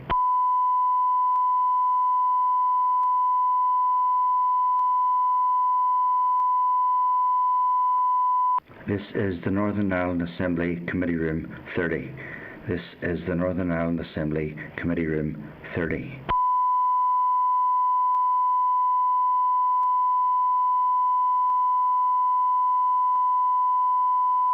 This is the Northern Ireland Assembly Committee Room 30. This is the Northern Ireland Assembly Committee Room 30.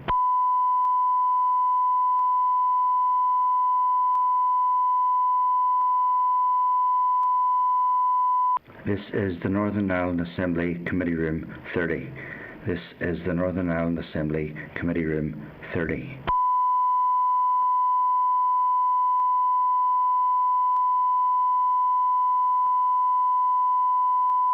This is the Northern Ireland Assembly Committee Room 30.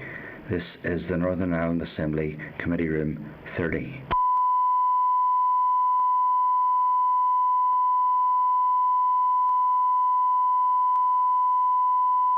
This is the Northern Ireland Assembly Committee Room 30. This is the Northern Ireland Assembly Committee Room 30.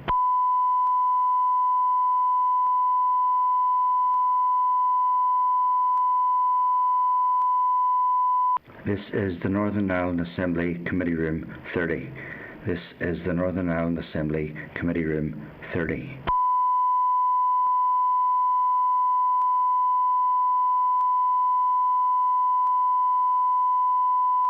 This is the Northern Ireland Assembly Committee Room 30.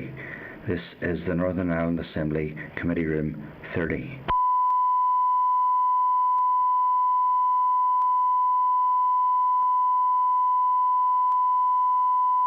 This is the Northern Ireland Assembly Committee Room 30. This is the Northern Ireland Assembly Committee Room 30.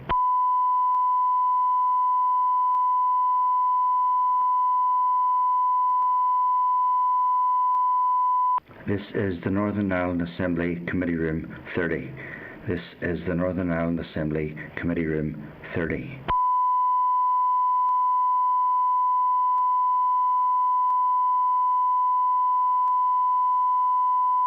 This is the Northern Ireland Assembly Committee Room 30.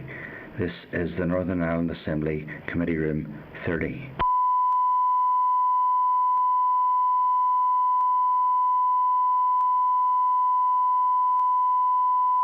This is the Northern Ireland Assembly Committee Room 30. This is the Northern Ireland Assembly Committee Room 30.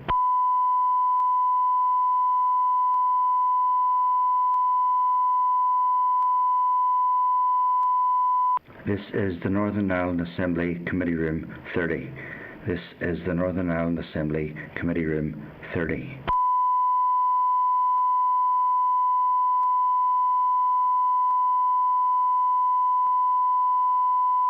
This is the Northern Ireland Assembly Committee Room 30.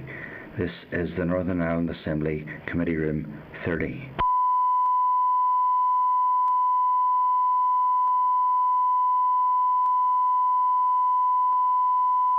This is the Northern Ireland Assembly Committee Room 30. This is the Northern Ireland Assembly Committee Room 30.